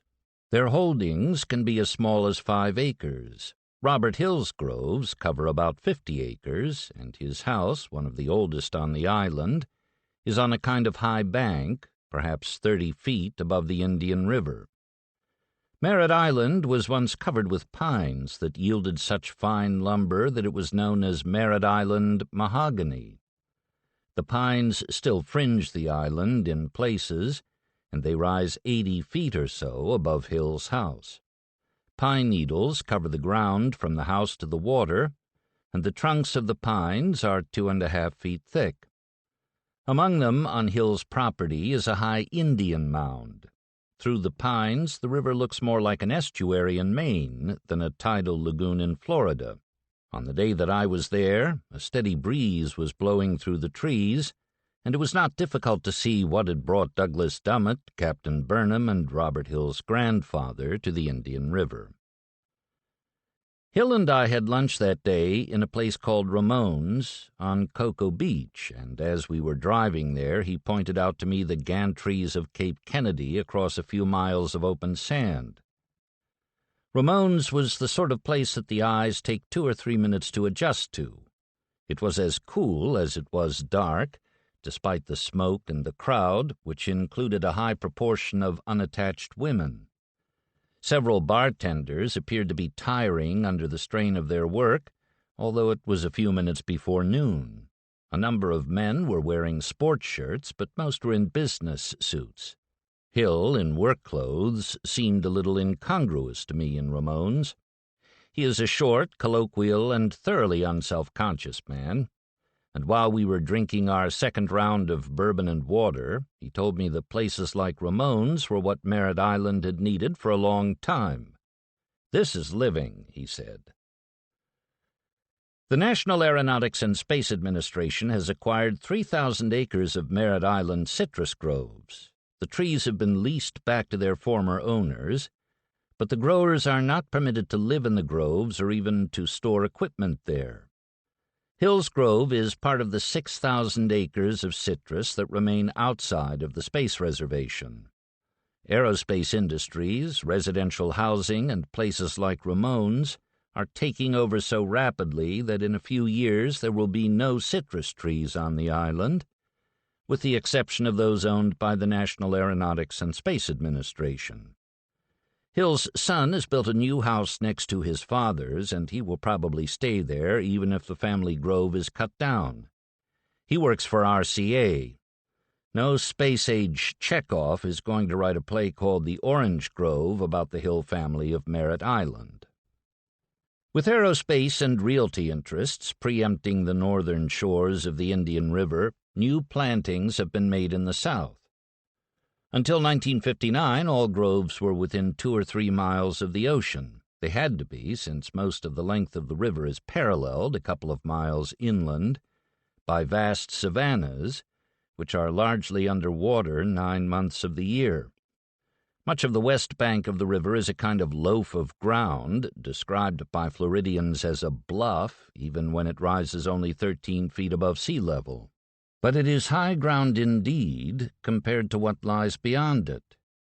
The savannas reach out to the western horizon, low and flat, filled with sawgrass and cat-o'-nine-tails, small cypress trees, and occasional hammocks covered with cabbage palms. Otter live in the savannas, and alligators, wildcat, quail, deer, rabbit, wild turkey, water moccasins, and rattlesnakes. In 1959, the Minute Maid Company went into the savannas with earth-moving machines and heaved up a great 10-foot wall of earth surrounding 7,000 acres of marsh. Then they pumped out the water, graded the sandy soil, and planted 600,000 orange trees. It was an impressive feat, and it emboldened many other companies and syndicates to do the same. Minute Maid itself has since made an even larger reclamation, a mere part of which, not yet fully bearing, is the largest lemon grove in the world. Lemons are even more sensitive to cold than oranges, and the 1895 freeze killed all the lemon trees in Florida. The new Minute Maid Grove, which appears to be far enough south to be safe, marks their return, in any appreciable quantity, to the state. I went out into the savannas one day with Hugh Welchel, the county agent of St. Lucie County, whose job is to be a kind of intelligence service, communicating to farmers and fruit growers information that derives from scientific and academic circles. Welchel, a tall and bald man of about 40, was a citrus major in the class of 1949 at Florida Southern College, and, like all Florida county agents, he is officially ranked as an associate professor of the University of Florida.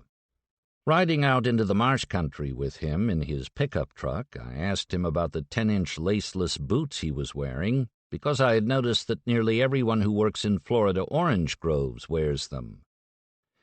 "They keep the sand out," he said. "I like a loose-fitting boot like these better than a tight boot because fangs can go through these and not get to your leg." "How often do you see a rattlesnake?" I asked. "Oh, hell, I guess I kill 10 or 15 a year." "You keep a gun here in the truck?" "No, I got a jack-handle in the back there." We drove up a hill of dirt, over a dike, and down into the Minute Maid reclamation, where young trees had just come into bearing for the first time.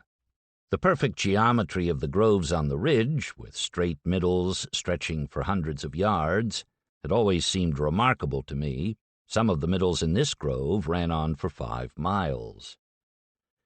The ground had been engineered and sculpted so that rainwater would run into furrows in the middles, then through swales and ditches into a perimeter canal, running all the way around the grove inside the dike. The water is pumped over the dike into state flood control canals. Welchel said that water management is the chief concern of all citrus growers of the Indian River area, whether in the new reclamation land or in the older groves. The water table is often less than 3 feet down, and that is as far as roots can go. Sometimes, in a single day, enough rain falls to saturate the soil, and growers have to be prepared to drain off the excess or they will lose their trees. In spring, however, it is so dry that they have to pump the water back into the groves or the trees will die for lack of it. To be fully prepared for the dry season, Minute Maid left 1 square mile of savanna in the center of each of its vast groves untouched. The square mile acts as a reservoir. Since a tree's branch structure is proportionate in size to its root structure, Indian River trees are set in raised beds, as they have been since the 19th century. In this way, more root structure can grow above the water table. Nonetheless, Indian River trees are smaller than trees of similar age on the ridge. Nearly all of the new orange plantings in the reclaimed savannas are on rough lemon rootstock. The trees grow faster, bear more fruit, and are less susceptible to virus diseases than they would be on sour orange rootstock. Each individual orange is not up to the usual standard of the Indian River, but that hardly matters, since most oranges are now grown for concentrate plants, for the frozen people, as the makers of concentrate are often called in Florida, and a grower's profits are determined more by volume than by quality. The rough lemon rootstocks of the savanna plantations are disturbing to Welchel and to other county agents and to many growers in the area. They feel that the rise of concentrate may be causing the end, in a sense, of the Indian River. The savanna plantations are officially part of the Indian River, and their owners could take advantage of the name if prices were high enough for them to want to market fresh oranges. Nearly all Indian River trees used to be on sour orange, but 50% of them are now on rough lemon. Packing houses can be expected to discriminate against rough lemon fruit, Welchel said.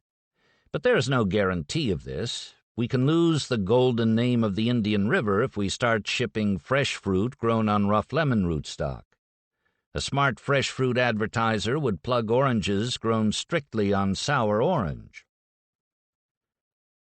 One day I went into an Indian River packing house to watch the objects of all this concern being readied for market. Citrus packing houses are much the same wherever they are. In a sense, they are more like beauty parlors than processing plants.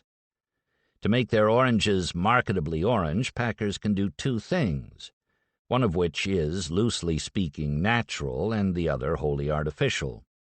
The first is a process that was once known as gassing, but the unpleasant connotations of that word have caused it to be generally suppressed, and most people now say degreening instead. Green or partly green oranges are put into chambers where, for as much as 4 days, ethylene gas is circulated among them. The gas helps eliminate the chlorophyll in the flavido, or outer skin, which is, in a sense, tiled with cells that contain both orange and green pigments. The orange ones are carotenoids, the green ones are chlorophylls, and the chlorophylls are so much more intense that while they are there, the orange color will not show through. Both of these pigments are floating around in a clear, colorless enzyme called chlorophyllase, which will destroy chlorophyll on contact but has no effect on anything else.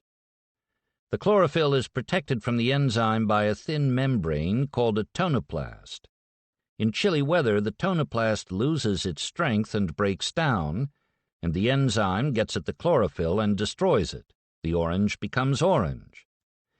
It would seem to be simple enough to pick a green orange and put it in a refrigerator until it turns orange, but unfortunately the membrane that protects the chlorophyll from the enzyme will no longer react in the same way once an orange is picked. In the early years of this century, Californians noticed that oranges tended to become more orange in rooms where kerosene stoves were burning. Assuming that the heat was responsible, orange men on both coasts erected vast wooden ovens called sweat rooms, installed banks of kerosene stoves, and turned out vividly colored petroleum-smoked oranges. The more enthusiastic they got, the more stoves they put in. The emerging oranges were half dehydrated, and with alarming frequency, whole packing houses would burst into flame. That era closed when it was discovered that the ethylene gas produced in the combustion of the kerosene was the actual agent that was affecting the color of the oranges.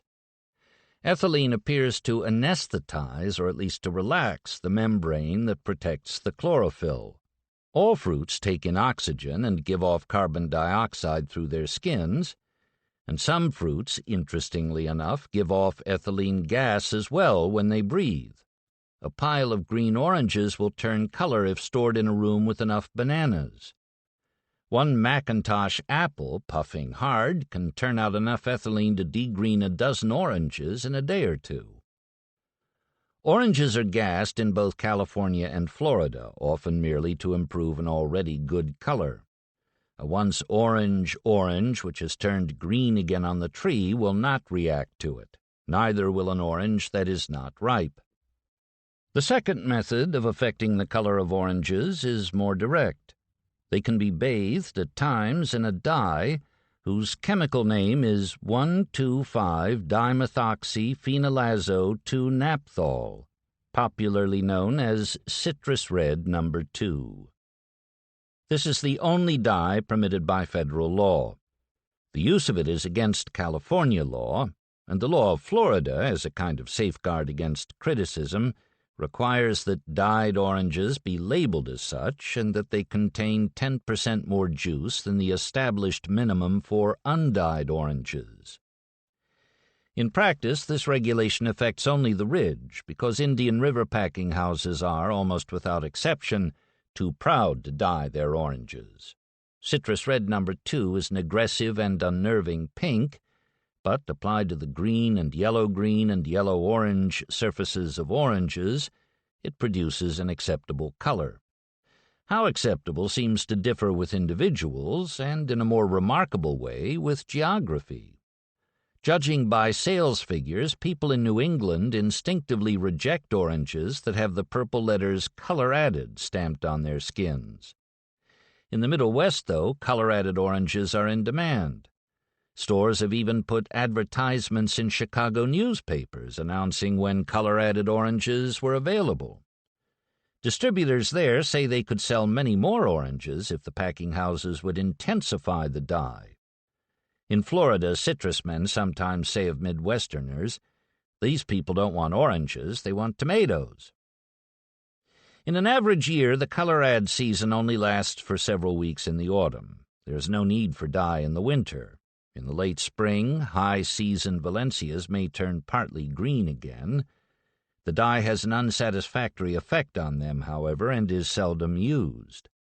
In the course of a Florida season, as one variety follows another, there is a general rise in the internal quality of oranges, and high-season Valencias are, on the average, the best oranges available at any time in the year. They are often mottled with green, though, and many people pass them by. The oranges in the Indian River packing house I visited had been gassed and were being washed in warm soapy water, brushed with palmetto fiber brushes, and dried by foam rubber squeegees and jets of hot air. Brushed again with nylon bristles to bring out their natural shine, they were coated with Johnson's wax until they glistened like cat's eyes. The wax, which is edible, replaces a natural wax that is lost when the oranges are cleaned. Apples, cherries, and the rest of the pip and stone fruits look much the same when they enter a packing house as when they leave, but when oranges arrive they are covered with various things, from sooty mold to dust smeared by heavy dews. They have to be washed, but without their surface wax they would breathe very rapidly and begin to shrivel within hours. The natural wax therefore has to be replaced. Packers replace it and then some, but if they apply too much wax, the orange will suffocate and its flavor will become at best insipid. Oranges are graded after they are waxed. 8 ladies stood beside a conveyor of rolling oranges, taking out the ones whose skins were blemished by things like wind scars, oil blotches from petroleum sprays, hail damage, and excessive russeting on the blossom end. The oranges they eliminated would go to concentrate plants. Eliminations, as they are called, are something quite different from culls, split or rotting oranges that are taken out before the beautifying process begins.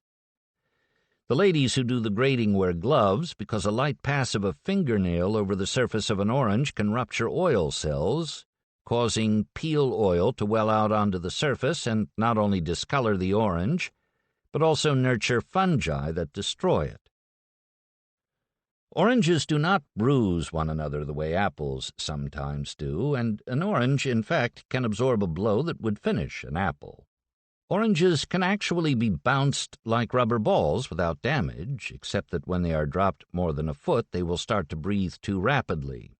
Truck drivers who bring them into the packing houses from the groves wade along through rivers of oranges while they are emptying their trucks, taking care to slide their feet along the bottoms of the chutes like trout fishermen moving upstream.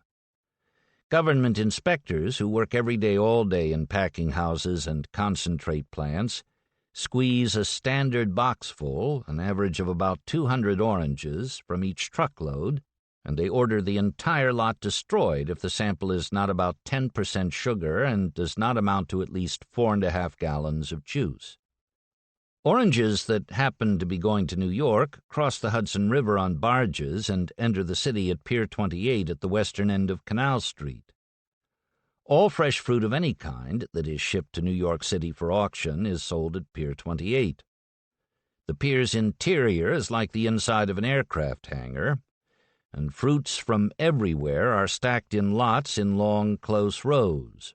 Oranges and grapefruit from the ridge, California oranges, apples, avocados, pears, plums, cherries, lemons, grapes, pomegranates, and so on. Over at one side, separated by a wide area from all the other crates and boxes, is the fruit of the Indian River. A man from the Indian River is always there to look after it, and he has no counterpart elsewhere on the pier. Buyers walk around making notes, then they go upstairs into a room that could have been built as the auditorium of a 19th century high school. The walls are made of tongue-and-groove boards, and the wooden seats are set on frameworks of cast iron, which are bolted to the floor. The room seems to contain about 90 men and 90 lighted cigars. In London in the 18th century, oranges were auctioned by the candle.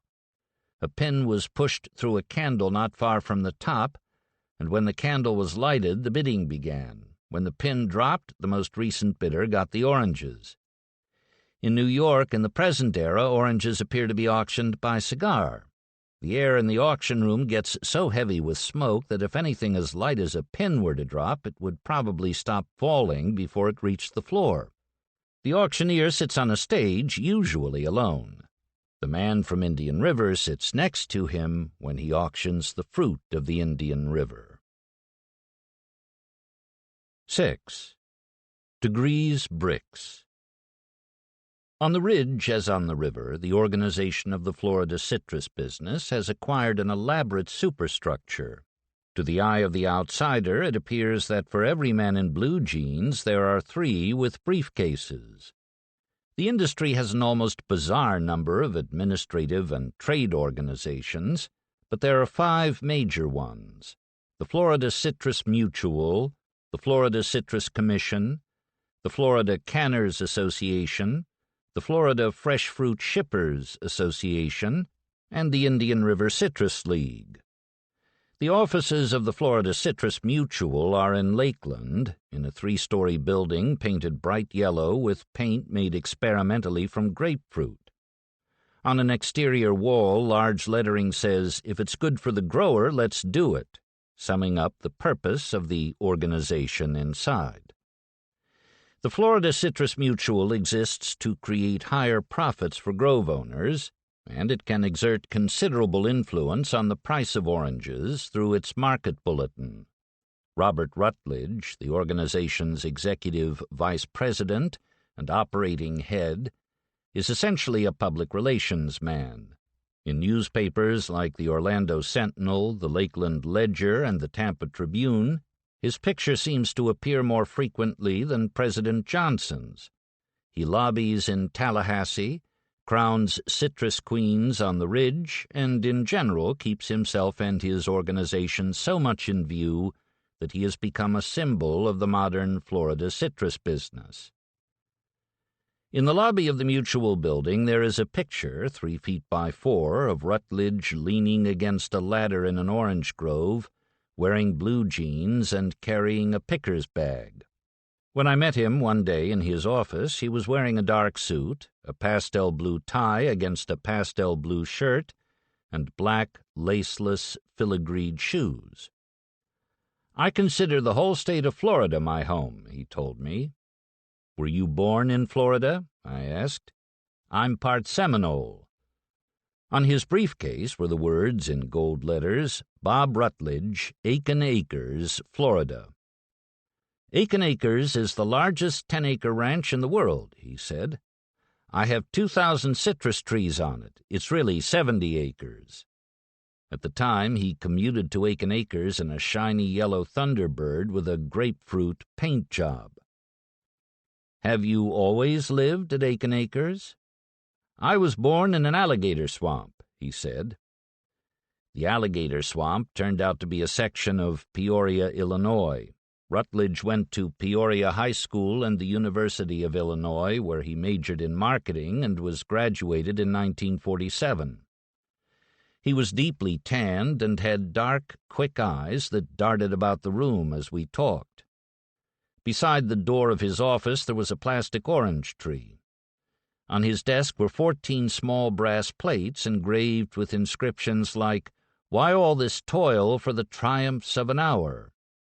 "Who escapes a duty avoids a gain," and "A fool flatters himself, the wise man flatters the fool." On the wall was a framed copy of a poem called My Florida. My Florida, when from thy low-hung stars, thy numerous inlets, and thy tide-swept bars, I take my leave, and in the fading light my spirit into unknown parts takes flight. One of the services that the Florida Citrus Mutual performs for the good of growers is a program of theft prevention. In some years, particularly after freezes, as much as $2 million worth of oranges and other citrus fruits have been stolen from Florida groves. After the 1962 freeze, Mutual set up a Central Intelligence Bureau. The Central Intelligence is Leslie Bessinger, a retired sheriff who coordinates the efforts of sheriffs and deputies in 32 orange-growing counties. Bessinger is a heavy man with a leonine white head, and there is apparently nothing he would rather talk about than fruit thieves. Sometimes thieves make a major haul, such as a whole semi-trailer full of oranges, but the moonlighter, picking alone in the dark, is the most common kind. The aggregate of the small steal is the major part of the big steal, Bessinger explains. One night, a couple of seasons ago, a deputy in Bessinger's network noticed a white Cadillac whose underpinnings were all but scraping the road. The car was riding low enough to be a Chris-Craft. It had 3,500 oranges in it, loaded to the window line. The driver admitted that he was making his 9th haul in 3 weeks and said that he could pick a Cadillac full of oranges in the dark in 3 hours. Fishing boats anchor off orange groves during the afternoon, and the occupants fish until dark. Then they jump out of the boats with burlap bags and fan out into the groves. More ambitious thieves sometimes hire innocent pickers and clean out whole blocks of trees. But the biggest deal I know of was at a processing plant, Bessinger said. There was a $71,000 loss documented, but I believe it was well over $100,000. The scale master was cheating at $1.75 a box. This was the scale master's kickback for each box of non-existent fruit he wrote up. Semi-trailers roll into concentrate plants one after another all day long. Bessinger said that the crooked scale master was taking the plant for $800 a truckload. The Florida citrus industry is self-regulating and pays its own way. It has no land in the federal soil bank and receives no government subsidies. In a sense, the industry subsidizes government. The Florida Citrus Commission was set up by the state in 1935 to administer, among other things, the state's code of regulations for the citrus business. It is financed not by the state's general treasury, but by a levy against growers. Scientific research takes 5% of the Citrus Commission's budget, and administration another 5%. All the rest goes into advertising, promotion, market research. The Commission has field men all over the United States feeding information to its economists in Lakeland, who bubble over with vital information. The more educated a person becomes, the more frozen concentrated orange juice he can be expected to buy. Farmers, craftsmen, and laborers buy the least concentrate. Office workers and salespeople do better. Doctors, dentists, lawyers, and corporate executives are the heaviest consumers of concentrate. Chilled single-strength juice, the kind that comes in milk containers in supermarkets, is preferred typically by the family of a highly educated middle-aged man who has 2 children and lives in New York. Sales of canned single-strength orange juice, the ancient kind of canned orange juice, went down 65% between 1950 and 1965. There are no better consumers of canned single-strength juice today than the family of a blue-collar worker who has a grammar school education, has several children under 6, and lives in a southern state. There are 12 commissioners, all growers or canners or packers, and nearly all millionaires, and they are appointed by the governor of Florida. They meet in public session in a softly lighted, deeply upholstered, cool auditorium in the Citrus Commission's building in Lakeland. Their mission in recent years has been to sustain the miracle of concentrate. At one meeting that I attended, they appeared to be a worried group of men. Totally synthetic juice had suddenly come out of nowhere and had already taken 15% of the market. One synthetic juice was even being served regularly at the United States Naval Academy. There was talk of using deficit financing to launch an epic new advertising campaign, and debate grew tense over a proposal to attack the competition by adding sugar to frozen concentrate. Until then, such an unthinkable practice that anyone caught doing it had been fined $50,000. On stage, sitting behind a large U-shaped table, the commissioners had the manner of a high court, listening to testimony and arguing among themselves. At one point, the commission's attorney, D.B. Kibler III, he is inevitably referred to among citrus people as Kibler the Quibbler, said that a point of law required that it be clearly established whether sugar could in any way be considered a preservative. Dr. Lewis Gardner McDowell was asked to take the stand. A tall, fairly heavy-set man, wearing khaki trousers and a faded plum-colored sports shirt, got up and walked down to the front of the auditorium. McDowell is revered from Coral Gables to Pensacola Bay as the originator of concentrate. From his mind came the idea that produced a $700 million industry. However, as a public servant, he was and still is director of research at the Citrus Commission. He got nothing for his idea except 6 months of extra vacation time, which he has been using up by adding a week a year to his standard 3. His salary is $15,000 a year. He has often said with equanimity that if he had wanted to be a rich man, he wouldn't have got a Ph.D. in the first place. He hunts when he can, fishes more often, and is kept fairly busy directing the research of 43 men. One of the commissioners leaned forward and asked McDowell whether, in his opinion, sugar could in any way be considered a preservative. No, McDowell said, and without adding a syllable, he turned around and went back into the relative darkness of the auditorium. The patron saint of concentrate, as he is sometimes called, was born in Asbury Park, New Jersey. He grew up mainly in Melbourne, Florida, on the Indian River. His father owned hotels in both towns. He remembers going up to Merritt Island as a boy and watching the orange boats being loaded from jetties. He was in the class of 1933 at the University of Florida in Gainesville. I majored in chemistry, he told me, in the course of a conversation I had with him one day in his office. But most of my time was spent boozing and hunting girls. He stayed in Gainesville to take his doctorate, and he became the 7th Ph.D. in the university's history. He was named Director of Research at the Citrus Commission in 1942, charged with finding new uses for oranges. He did not actually invent concentrate, nor did he discover it. Various people working in the field had already found that it was easy enough to concentrate orange juice. The trouble was that it had almost no taste. When the water was removed, most of the orange flavor went with it. This remains true of concentrate today. When the evaporators are finished with the juice, it has a nice orange color and seems promising, but if it is reconstituted into orange juice, it tastes like a glass of water with 2 teaspoons of sugar and 1 aspirin dissolved in it. It was this problem that McDowell overcame.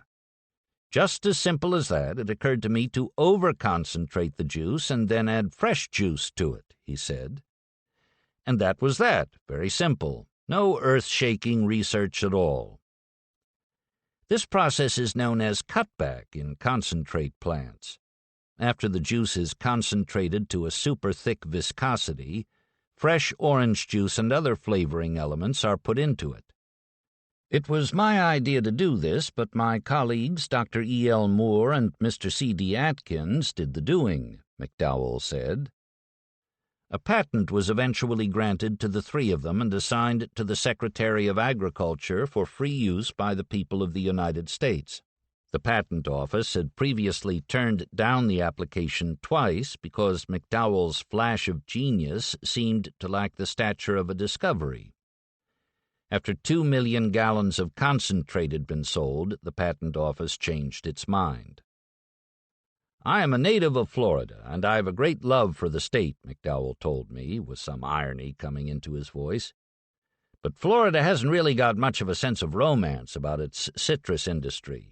California has the original navel orange tree in a state park or somewhere. Nobody saves old trees here. Pink grapefruit developed in Bradenton, Parson Brown oranges in Webster, and so on. Nobody cares. We're the Fords and the Chevrolets, not the Rolls-Royces and the Cadillacs. In Indian River, they have some feeling that citrus is a way of life. Over here on the ridge, citrus to most people is just a way to make money." The enormous factories that the frozen people have built as a result of McDowell's idea more closely resemble oil refineries than auto plants. The evaporators are tall assemblages of looping pipes, quite similar to the cat-cracking towers that turn crude oil into gasoline. When oranges arrive in semi-trailers, they are poured into giant bins so that a plant can have a kind of reservoir to draw upon. At Minute Maid's plant in Auburndale, for example, 40 bins hold 4 million oranges, or enough to keep the plant going for half a day. From the samples analyzed by technicians who are employed by the state of Florida, the plant manager knows what the juice, sugar, and acid content is of the fruit in each bin, and blends the oranges into the assembly line accordingly, always attempting to achieve as uniform a product as possible. An individual orange obviously means nothing in this process, and the rise of concentrate has brought about a basic change in the system by which oranges are sold.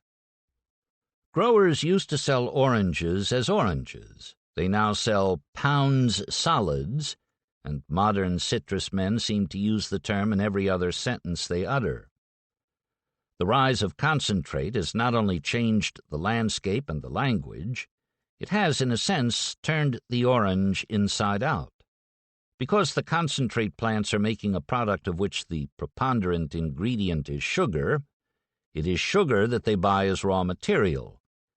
They pay for the number of pounds of solids that come dissolved in the juice in each truckload of oranges, and these solids are almost wholly sugars. Growers now worry more about the number of pounds of sugar they are producing per acre than the quality of the individual oranges on their trees. If the concentrate plants bought oranges by weight alone, growers could plant, say, Hamlins on rough lemon in light sand, a scion, rootstock, and soil combination that will produce extremely heavy yields of insipid and watery oranges. As the fruit starts to move along a concentrate plant's assembly line, it is first culled. In what some citrus people remember as the old fresh fruit days, before the Second World War, about 40% of all oranges grown in Florida were eliminated at packing houses and dumped in fields.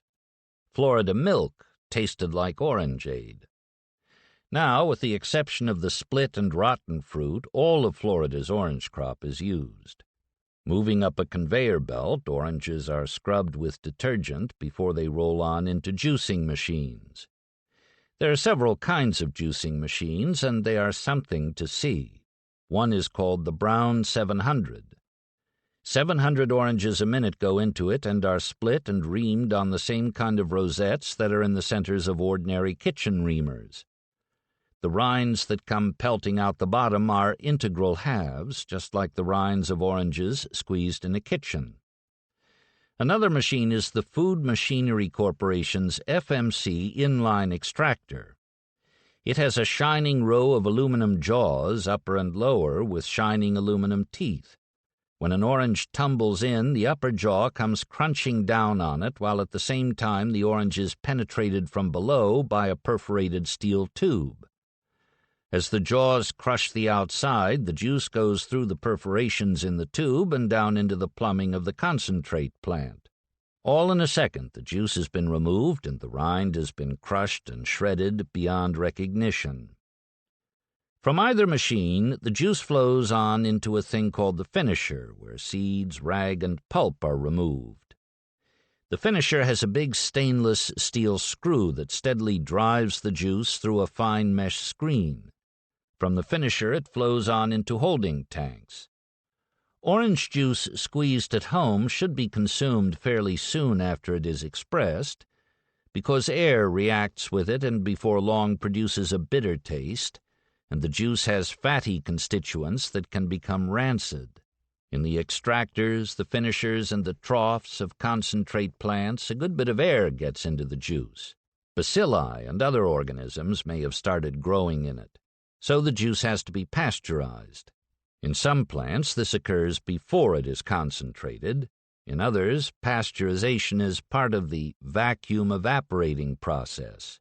For example, in the Minute Maid plant in Auburndale, which uses the thermal accelerated short-time evaporator, TASTE. A great airy network of bright red looping tubes, the short time stands about 50 feet high. Old-style evaporators keep one load of juice within them for about an hour, gradually boiling the water out.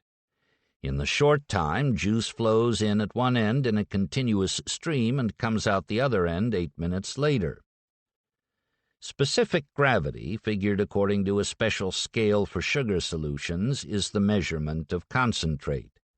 The special scale, worked out by a 19th-century German scientist named Adolf F.W. Brix, is read in degrees Brix. Orange juice, as it comes out of oranges, is usually about 12 degrees Brix. That is, for every 100 pounds of water, there are 12 pounds of sugar. In the short time, orange juice passes through 7 stages. At each stage, there are sampling valves. The juice at the start is plain, straightforward orange juice, but with a notable absence of pulp or juice vesicles. By the third stage, the juice is up to 19 degrees Brix and has the viscosity and heat of fairly thick hot chocolate. The flavor is rich and the aftertaste is clean. At the 5th stage, the juice is up to 46 degrees Brix, already thicker than the ultimate product that goes into the 6-ounce can, and it has the consistency of cough syrup with a biting aftertaste. After the 7th stage, the orange juice can be as high as 70 degrees Brix. It is a deep apricot orange in color. It is thick enough to chew, and its taste actually suggests apricot-flavored gum. Stirred into enough water to take it back to 12 degrees Brix, it tastes like nothing much but sweetened water. As a season progresses, the sugar-acid ratio of oranges improves. Pineapple oranges at their peak are better in this respect than Hamlins at theirs, and Valencias are the best of all. So the concentrators keep big drums of out-of-season concentrate in cold storage rooms and blend them with in-season concentrates in order to achieve even more uniformity. Advertisements can be misleading, however, when they show 4 or 5 kinds of oranges and imply that each can of the advertiser's concentrate contains an exact blend of all of them. It would be all but impossible to achieve that. The blending phase of the process is at best only an educated stab at long-term uniformity, using whatever happens to be on hand in the cold rooms and the fresh fruit bins. The blending is, moreover, merely a mixing of old and new concentrates, still at 60 degrees Brix and still all but tasteless if reconstituted with water. The most important moment comes when the cutback is poured in, taking the super-concentrated juice down to 45 degrees Brix, which McDowell and his colleagues worked out as a suitable level because 3 cans of tap water seemed to be enough to thaw the juice fairly quickly, but not so much that the cooling effect of the cold concentrate would be lost in the reconstituted juice. Cutback is mainly fresh orange juice, but it contains additional flavor essences, peel oil, and pulp. Among the components that get boiled away in the evaporator are at least 8 hydrocarbons, 4 esters, 15 carbonyls, and 16 kinds of alcohol. The chemistry of orange juice is so subtle and complicated that most identifications are tentative, and no one can guess which components form its taste, let alone in what proportion. Some of these essences are recovered in condensation chambers in the evaporators, and they are put back into the juice. The chief flavoring element in cutback is D-limonene, which is the main ingredient of peel oil. The oil cells in the skins of all citrus fruit are 90% D-limonene. It is D-limonene that burns the lips of children sucking oranges. D-limonene reddened the lips of the ladies of the 17th century French court, who bit into limes for the purpose. D-limonene is what makes the leaves of all orange and grapefruit trees smell like lemons when crushed in the hand. D-limonene is what the martini drinker rubs on the rim of his glass and then drops into his drink in a twist of lemon. The modern martini drinker has stouter taste buds than his predecessors of the 17th century, when people in Europe used to spray a little peel oil on the outside of their wine glasses, in the belief that it was so strong that it would penetrate the glass and impart a restrained flavor to the wine. In the same century, peel oil was widely used in Germany in the manufacture of preservative plague lozenges.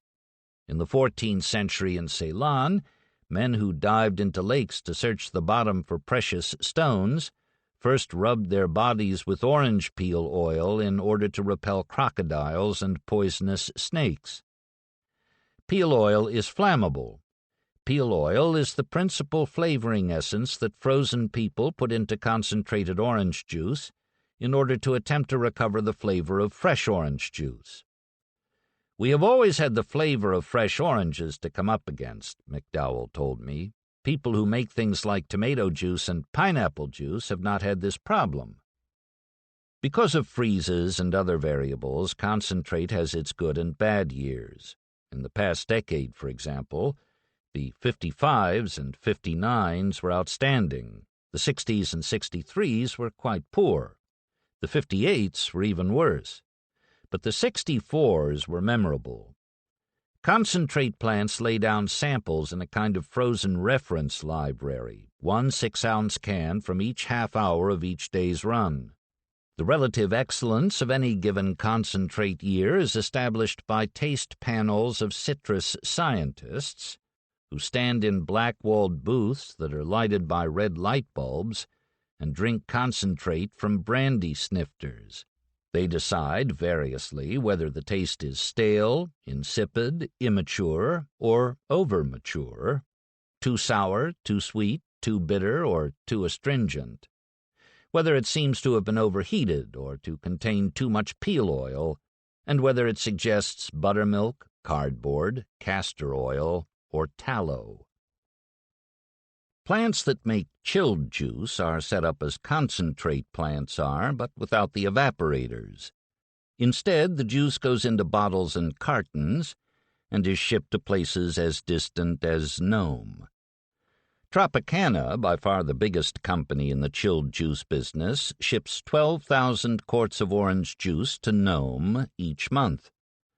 People in Los Angeles, surprisingly enough, drink 240,000 quarts of Tropicana orange juice a month, and the company's Los Angeles sales are second only to sales in New York. Tropicana used to ship orange juice by sea from Florida to New York in a glistening white tanker with 730,000 gallons of juice slurping around in the hold. For guests of the company, the ship had 4 double staterooms and a gourmet chef. Among freeloaders, it was considered one of the 7 wonders of commerce. To sailors of the merchant marine, it was the most attractive billet on the high seas. A typical week consisted of 3 nights in New York, 2 nights at sea, and 2 nights in Florida. There was almost no work to do. There were 42 men in the crew, some with homes at each end. White as a yacht, the ship would glide impressively past Wall Street and under the bridges of the East River, put forth a stainless steel tube, and quickly drain its cargo into tanks in Queens. Tropicana unfortunately found that although this was a stylish way to transport orange juice, it was also uneconomical. The The juice now goes by rail, already packed in bottles or cartons. The cartons are being phased out because they emit too much oxygen. Tropicana people are frank in appraisal of their product. It's the closest thing to freshly squeezed orange juice you can get and not have to do the work yourself, one of the company's executives told me. To maintain the cloud in the juice and keep it from settling, enzymes have to be killed by raising the temperature of the juice to nearly 200 degrees. Even so, there is some loss of vitamin C if the juice remains unconsumed too long, just as there is a loss of vitamin C if concentrate is mixed in advance and allowed to stand for some time. During the winter, Tropicana freezes surplus orange juice in huge flows and stores it until summer, when it is cracked up, fed into an ice crusher, melted down, and shipped. In this way, the company avoids the more usual practice of chilled juice shippers, who sell reconstituted concentrate in the summertime, adding dry juice sacks in order to create the illusion of freshness. The juice sacks come from California as barreled, washed pulp.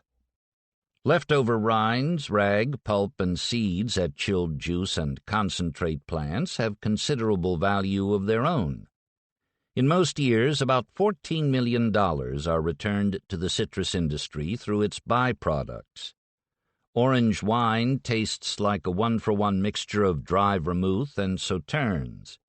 It varies from estate-bottled types like Pools and Vino del Sol to Florida Fruit Bowl orange wine, the Van Ordinaire of Florida shopping centers, made by National Grape Products of Jacksonville and sold for 99 cents.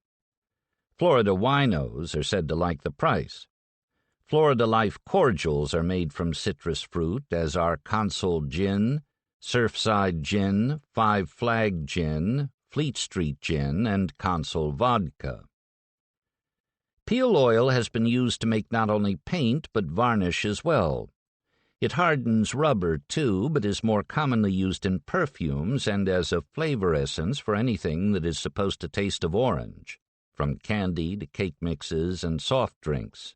Carvone, a synthetic spearmint oil which is used to flavor spearmint gum, is made from citrus peel oil.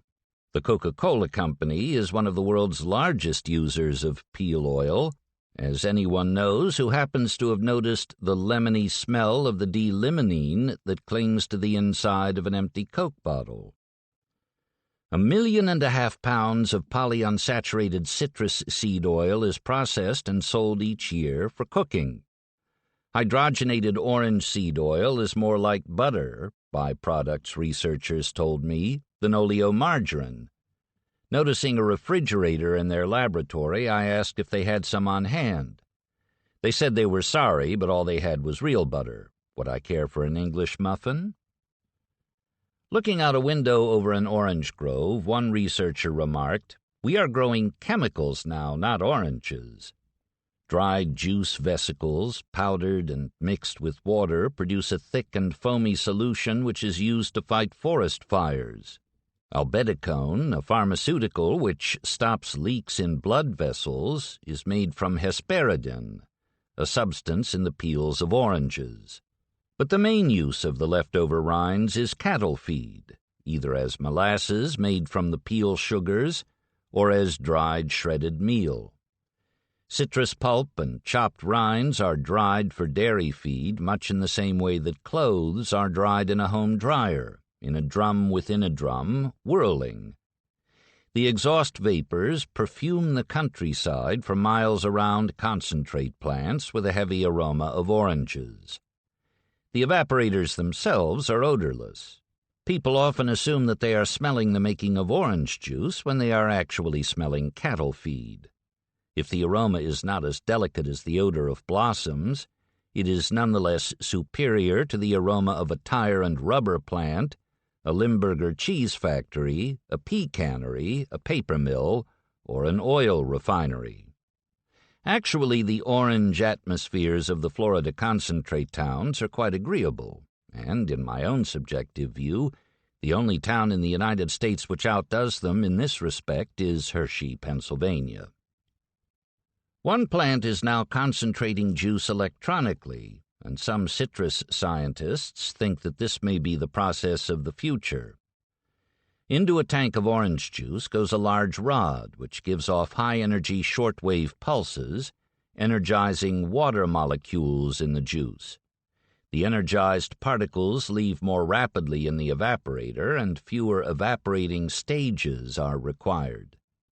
Electronic concentrate of 72 degrees Brix can be quickly produced and will keep at 32 degrees Fahrenheit, whereas ordinary concentrate requires temperatures around 15 below zero. Dr. McDowell and others think that any form of concentrate may be just an intermediate phase. "This is what we're working on," he said to me when I visited him, reaching to a shelf for a laboratory display bottle which contained light yellow crystals of dry orange juice. 99 Brix, he said.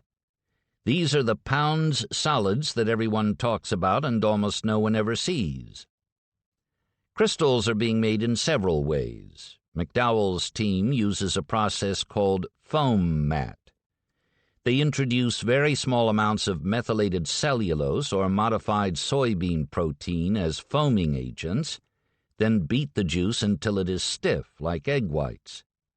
They spread this as a kind of orange juice mat onto perforated steel trays and blow air up through the holes in the trays until the mat is dry. At Plant City, Florida, a company called Plant Industries Incorporated is already making orange juice crystals commercially and by a different method. They pour concentrate onto a moving steel belt in a hot vacuum chamber. The concentrate dries on the belt in 80 seconds and is scraped off. As it is packed, a bit of peel oil, locked into sugar granules, is sprinkled into each can. Stirred into water, crystals taste like concentrate. Plant Industries sells them to hospitals and other institutions and to the armed forces. The trouble with crystals commercially is that they are still too expensive. After all, the crystal-making process begins with finished concentrate. The general manager at Plant Industries is a Yale graduate who was raised in St. Paul, Minnesota. He says generously that crystals produced the other way by the foam mat process make fine orange juice, except that it tends to get a head on it, like a glass of beer. The Minute Maid Company was actually developed by a research organization in Boston which had been trying to make orange juice crystals during the Second World War. When they decided to give up on crystals and market cutback concentrate instead, they built Florida's first concentrate plant. To the possible discomfort of some of his neighbors in California, Bing Crosby bought 20,000 shares of Minute Maid and began to say mellifluous things on the radio about the Florida company that led the concentrate boom. Eventually, Snow Crop concentrate was taken over by Minute Maid, and Minute Maid itself was swallowed by the Coca-Cola Company in 1960. Minute Maid has 3 concentrate plants in Florida and 30,000 acres of Florida orange groves. Theirs is the great orange dukedom now. With the rise of concentrate, the era of individual orange barons is all but past.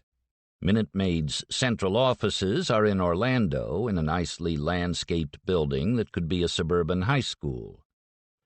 When I first made a visit there, I called on Clifford Hodgson, chairman of the Minute Maid Executive Committee, who has since retired. I found him to be a warmly engaging and gracious man from Athens, Georgia, whose benign smile suggested that when he was a small boy he dreamed of having all the Coca-Cola he could ever drink, and that the dream came true. As a vice president of Coca-Cola, he had been assigned to Minute Maid at the time of the merger. One morning, while he was telling me about the company's new 8,000-acre Hodgson Grove near the Indian River, a somewhat younger man named Ben Ohlert, Jr. walked in, briefcase in hand, saying that he just wanted to say hello and goodbye because he had to catch a plane. Ohlert, who had been working for Coca-Cola since 1938, was at that moment the president of Minute Maid, and he was later promoted to an even more commanding post in Coca-Cola headquarters in Atlanta. He was a tall man with a well-cared-for mustache, expensive-looking clothes, and a metropolitan manner. He said, "Never did think as I grew up on the sidewalks of Philadelphia that I would end up as a farmer in Florida." 7. Orange Baron. That particular encounter with the proconsuls of Minute Maid caused me to wonder if anyone really powerful in citrus had been born in Florida, and whether the individual orange barons from the era that is referred to in Florida as the old fresh fruit days had already vanished completely. Wherever I went, I asked people if they could think of a remaining example. In every instance, they immediately said, Ben Hill Griffin.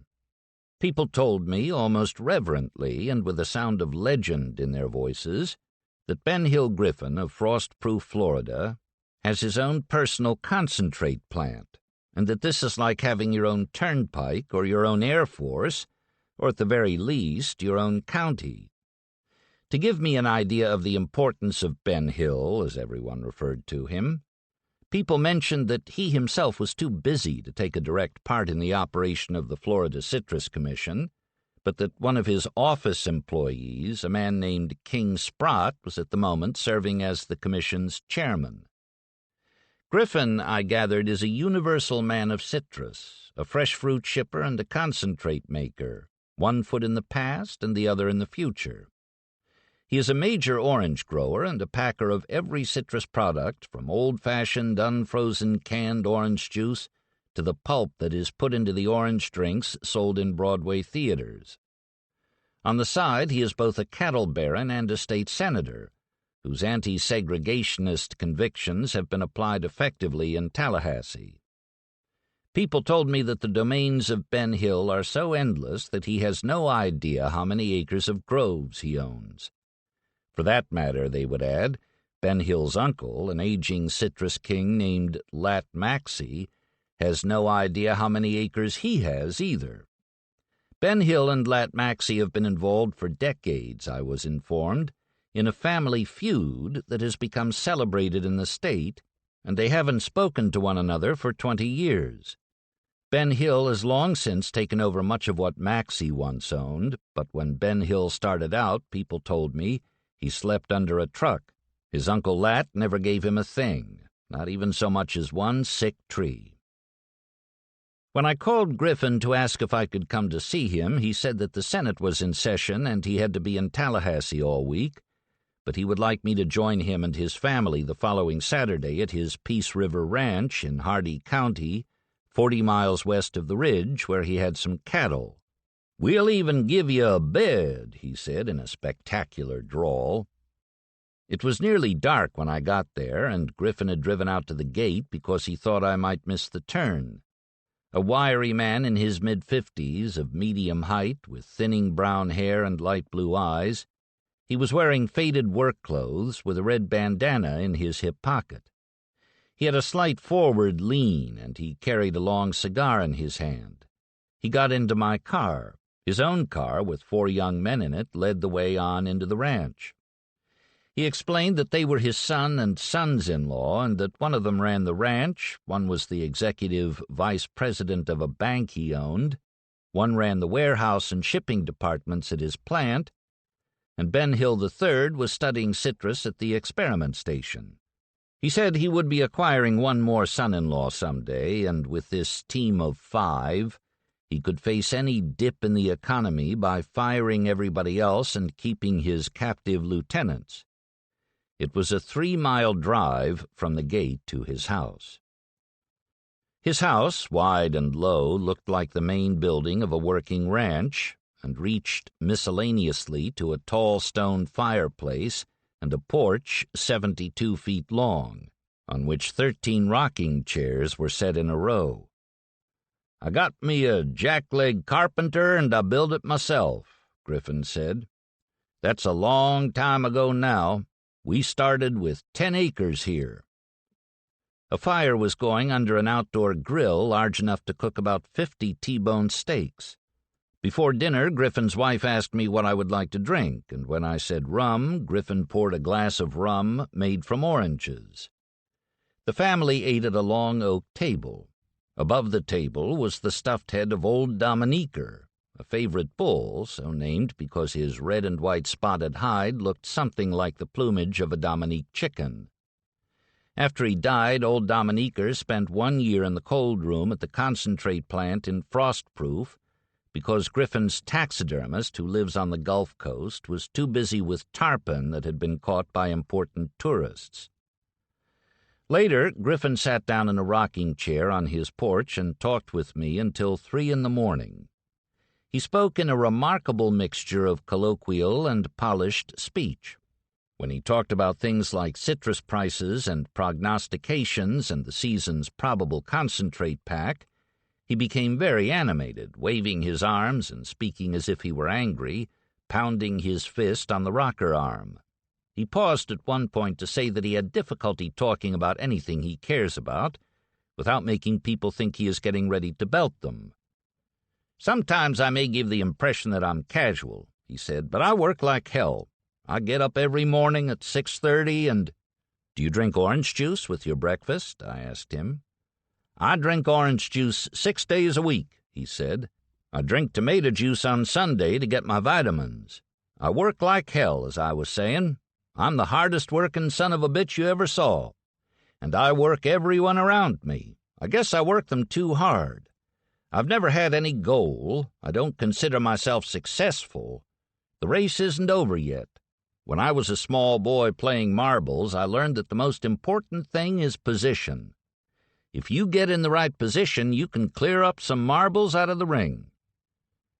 The air became damp and chilly, and he picked up a woman's cardigan that had been left on a chair next to him and set it over his shoulders as a kind of shawl.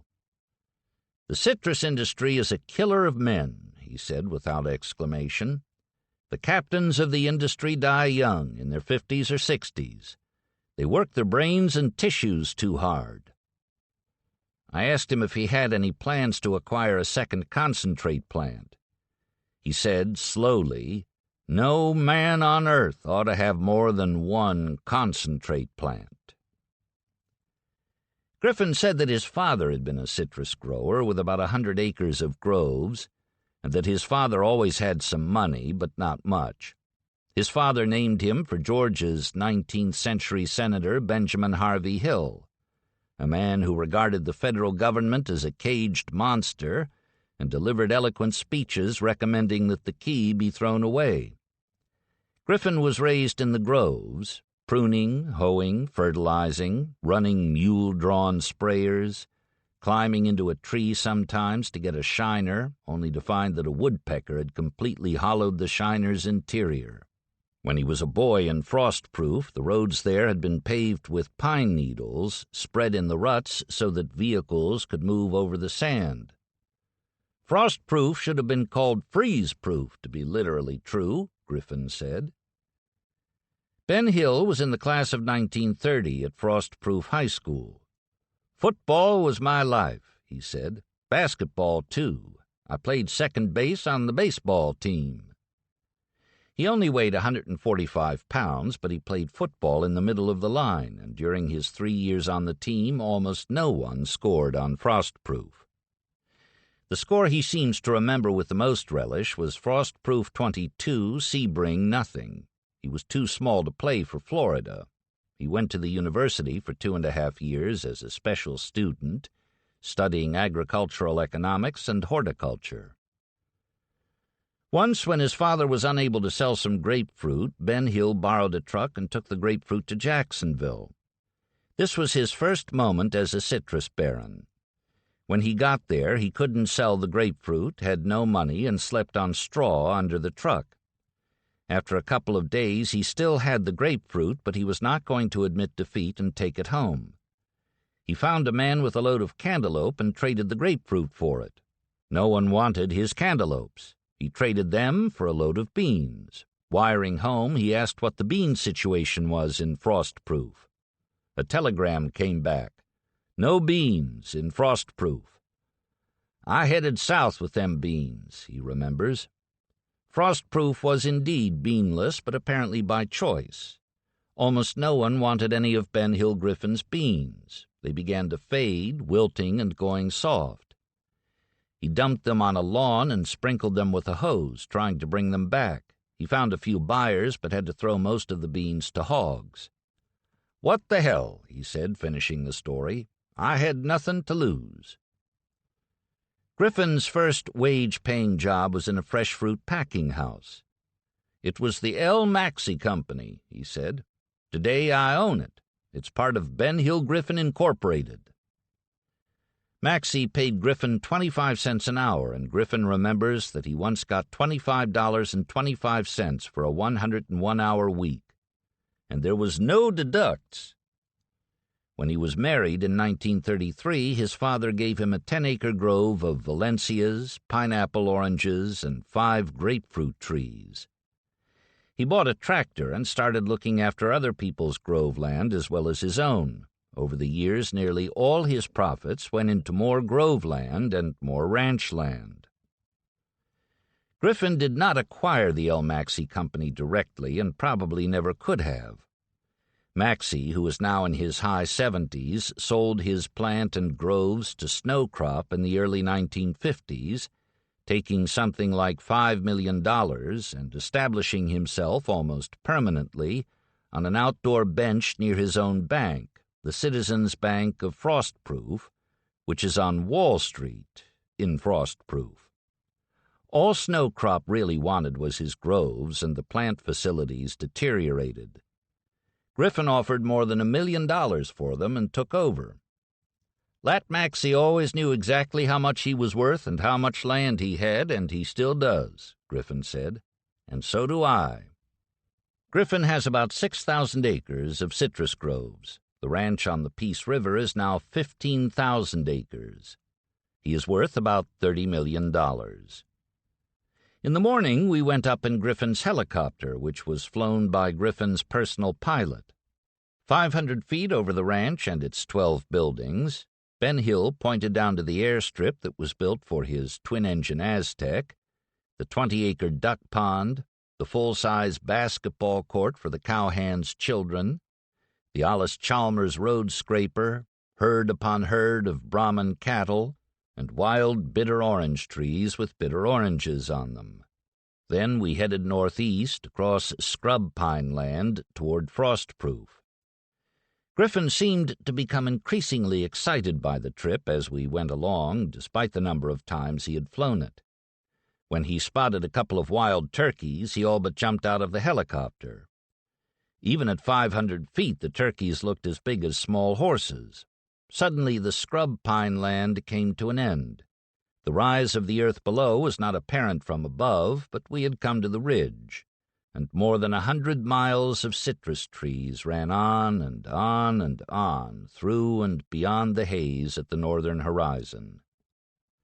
"That's where we started," Griffin shouted, pointing toward a block of trees.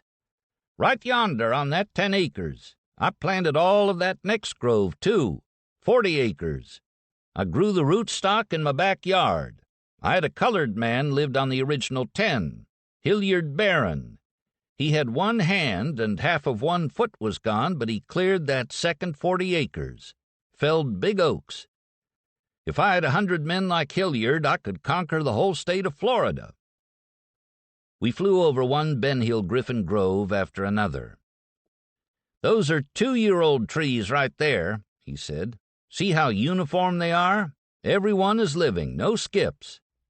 Up ahead, the ridge was perceptibly higher, forming a vast low dome of earth, flat at the summit, where 2 enormous circular lakes almost touched one another. There was a town on the narrow strip of land between the 2 lakes. Griffin was really excited now. "There it is," he shouted. "That's it. That is the Isthmus of Frostproof." The air over the town was full of the aroma of Ben Hill Griffin's concentrate plant, as if the whole of Frostproof was an orange cake baking. He pointed out an automobile agency that he owns, a fertilizer plant that he owns, his Florida Spanish house, and an empty lot where Ben Hill III was about to start building a house. Around the two big lakes, Lake Clinch and Lake Reedy, dozens of smaller lakes, all of them round, were spaced out in every direction, and the earth from the air was all circles of blue against a field of citrus green. The helicopter slid down into a town park behind the concentrate plant. Griffin got out and led the way, running up a hill to a complex of buildings that included his concentrate plant and his fresh fruit packing house. Outside was a flagpole flying the flags of the United States and of Florida. He said he was having his own flag made and that it would soon be flying there too. Running into the packing house, he picked up an orange, took a knife out of his pocket, rapidly peeled a helical ribbon from the blossom end, and handed the orange to me. "When you've eaten the rest, you can use the peel for a handkerchief," he said. "You know, I'm just as lost as a by-god without a knife in my pocket. If you see me with my pants on, I've got a knife in my pocket. You can't tell what's inside an orange from the outside. You've got to cut in." Moving on into the laboratory where Ben Hill Griffin concentrated orange juice is repeatedly tested, he picked up a beaker from the day's run and handed it to me. At that moment it seemed to me to taste like the fresh juice of a high-season Valencia picked from far up on the south side of the tree. Going back to the helicopter, we walked beside a rushing stream, which might have been a trout stream in Vermont, full of boulders, pools, eddies, and tumbling cascades. "That water is coming from the evaporator," Griffin said. "It was inside oranges a few minutes ago." This concludes Oranges by John McPhee. Narrated by Grover Gardner. Copyright 1966-1967 by John McPhee. This unabridged audiobook is produced by arrangement with Farrar, Straus & Giroux and was produced in the year 2023 by Tantor Media, Incorporated, a division of Recorded Books, which holds the copyright thereto. Please visit Tantor.com for more information on our growing library of unabridged audiobooks.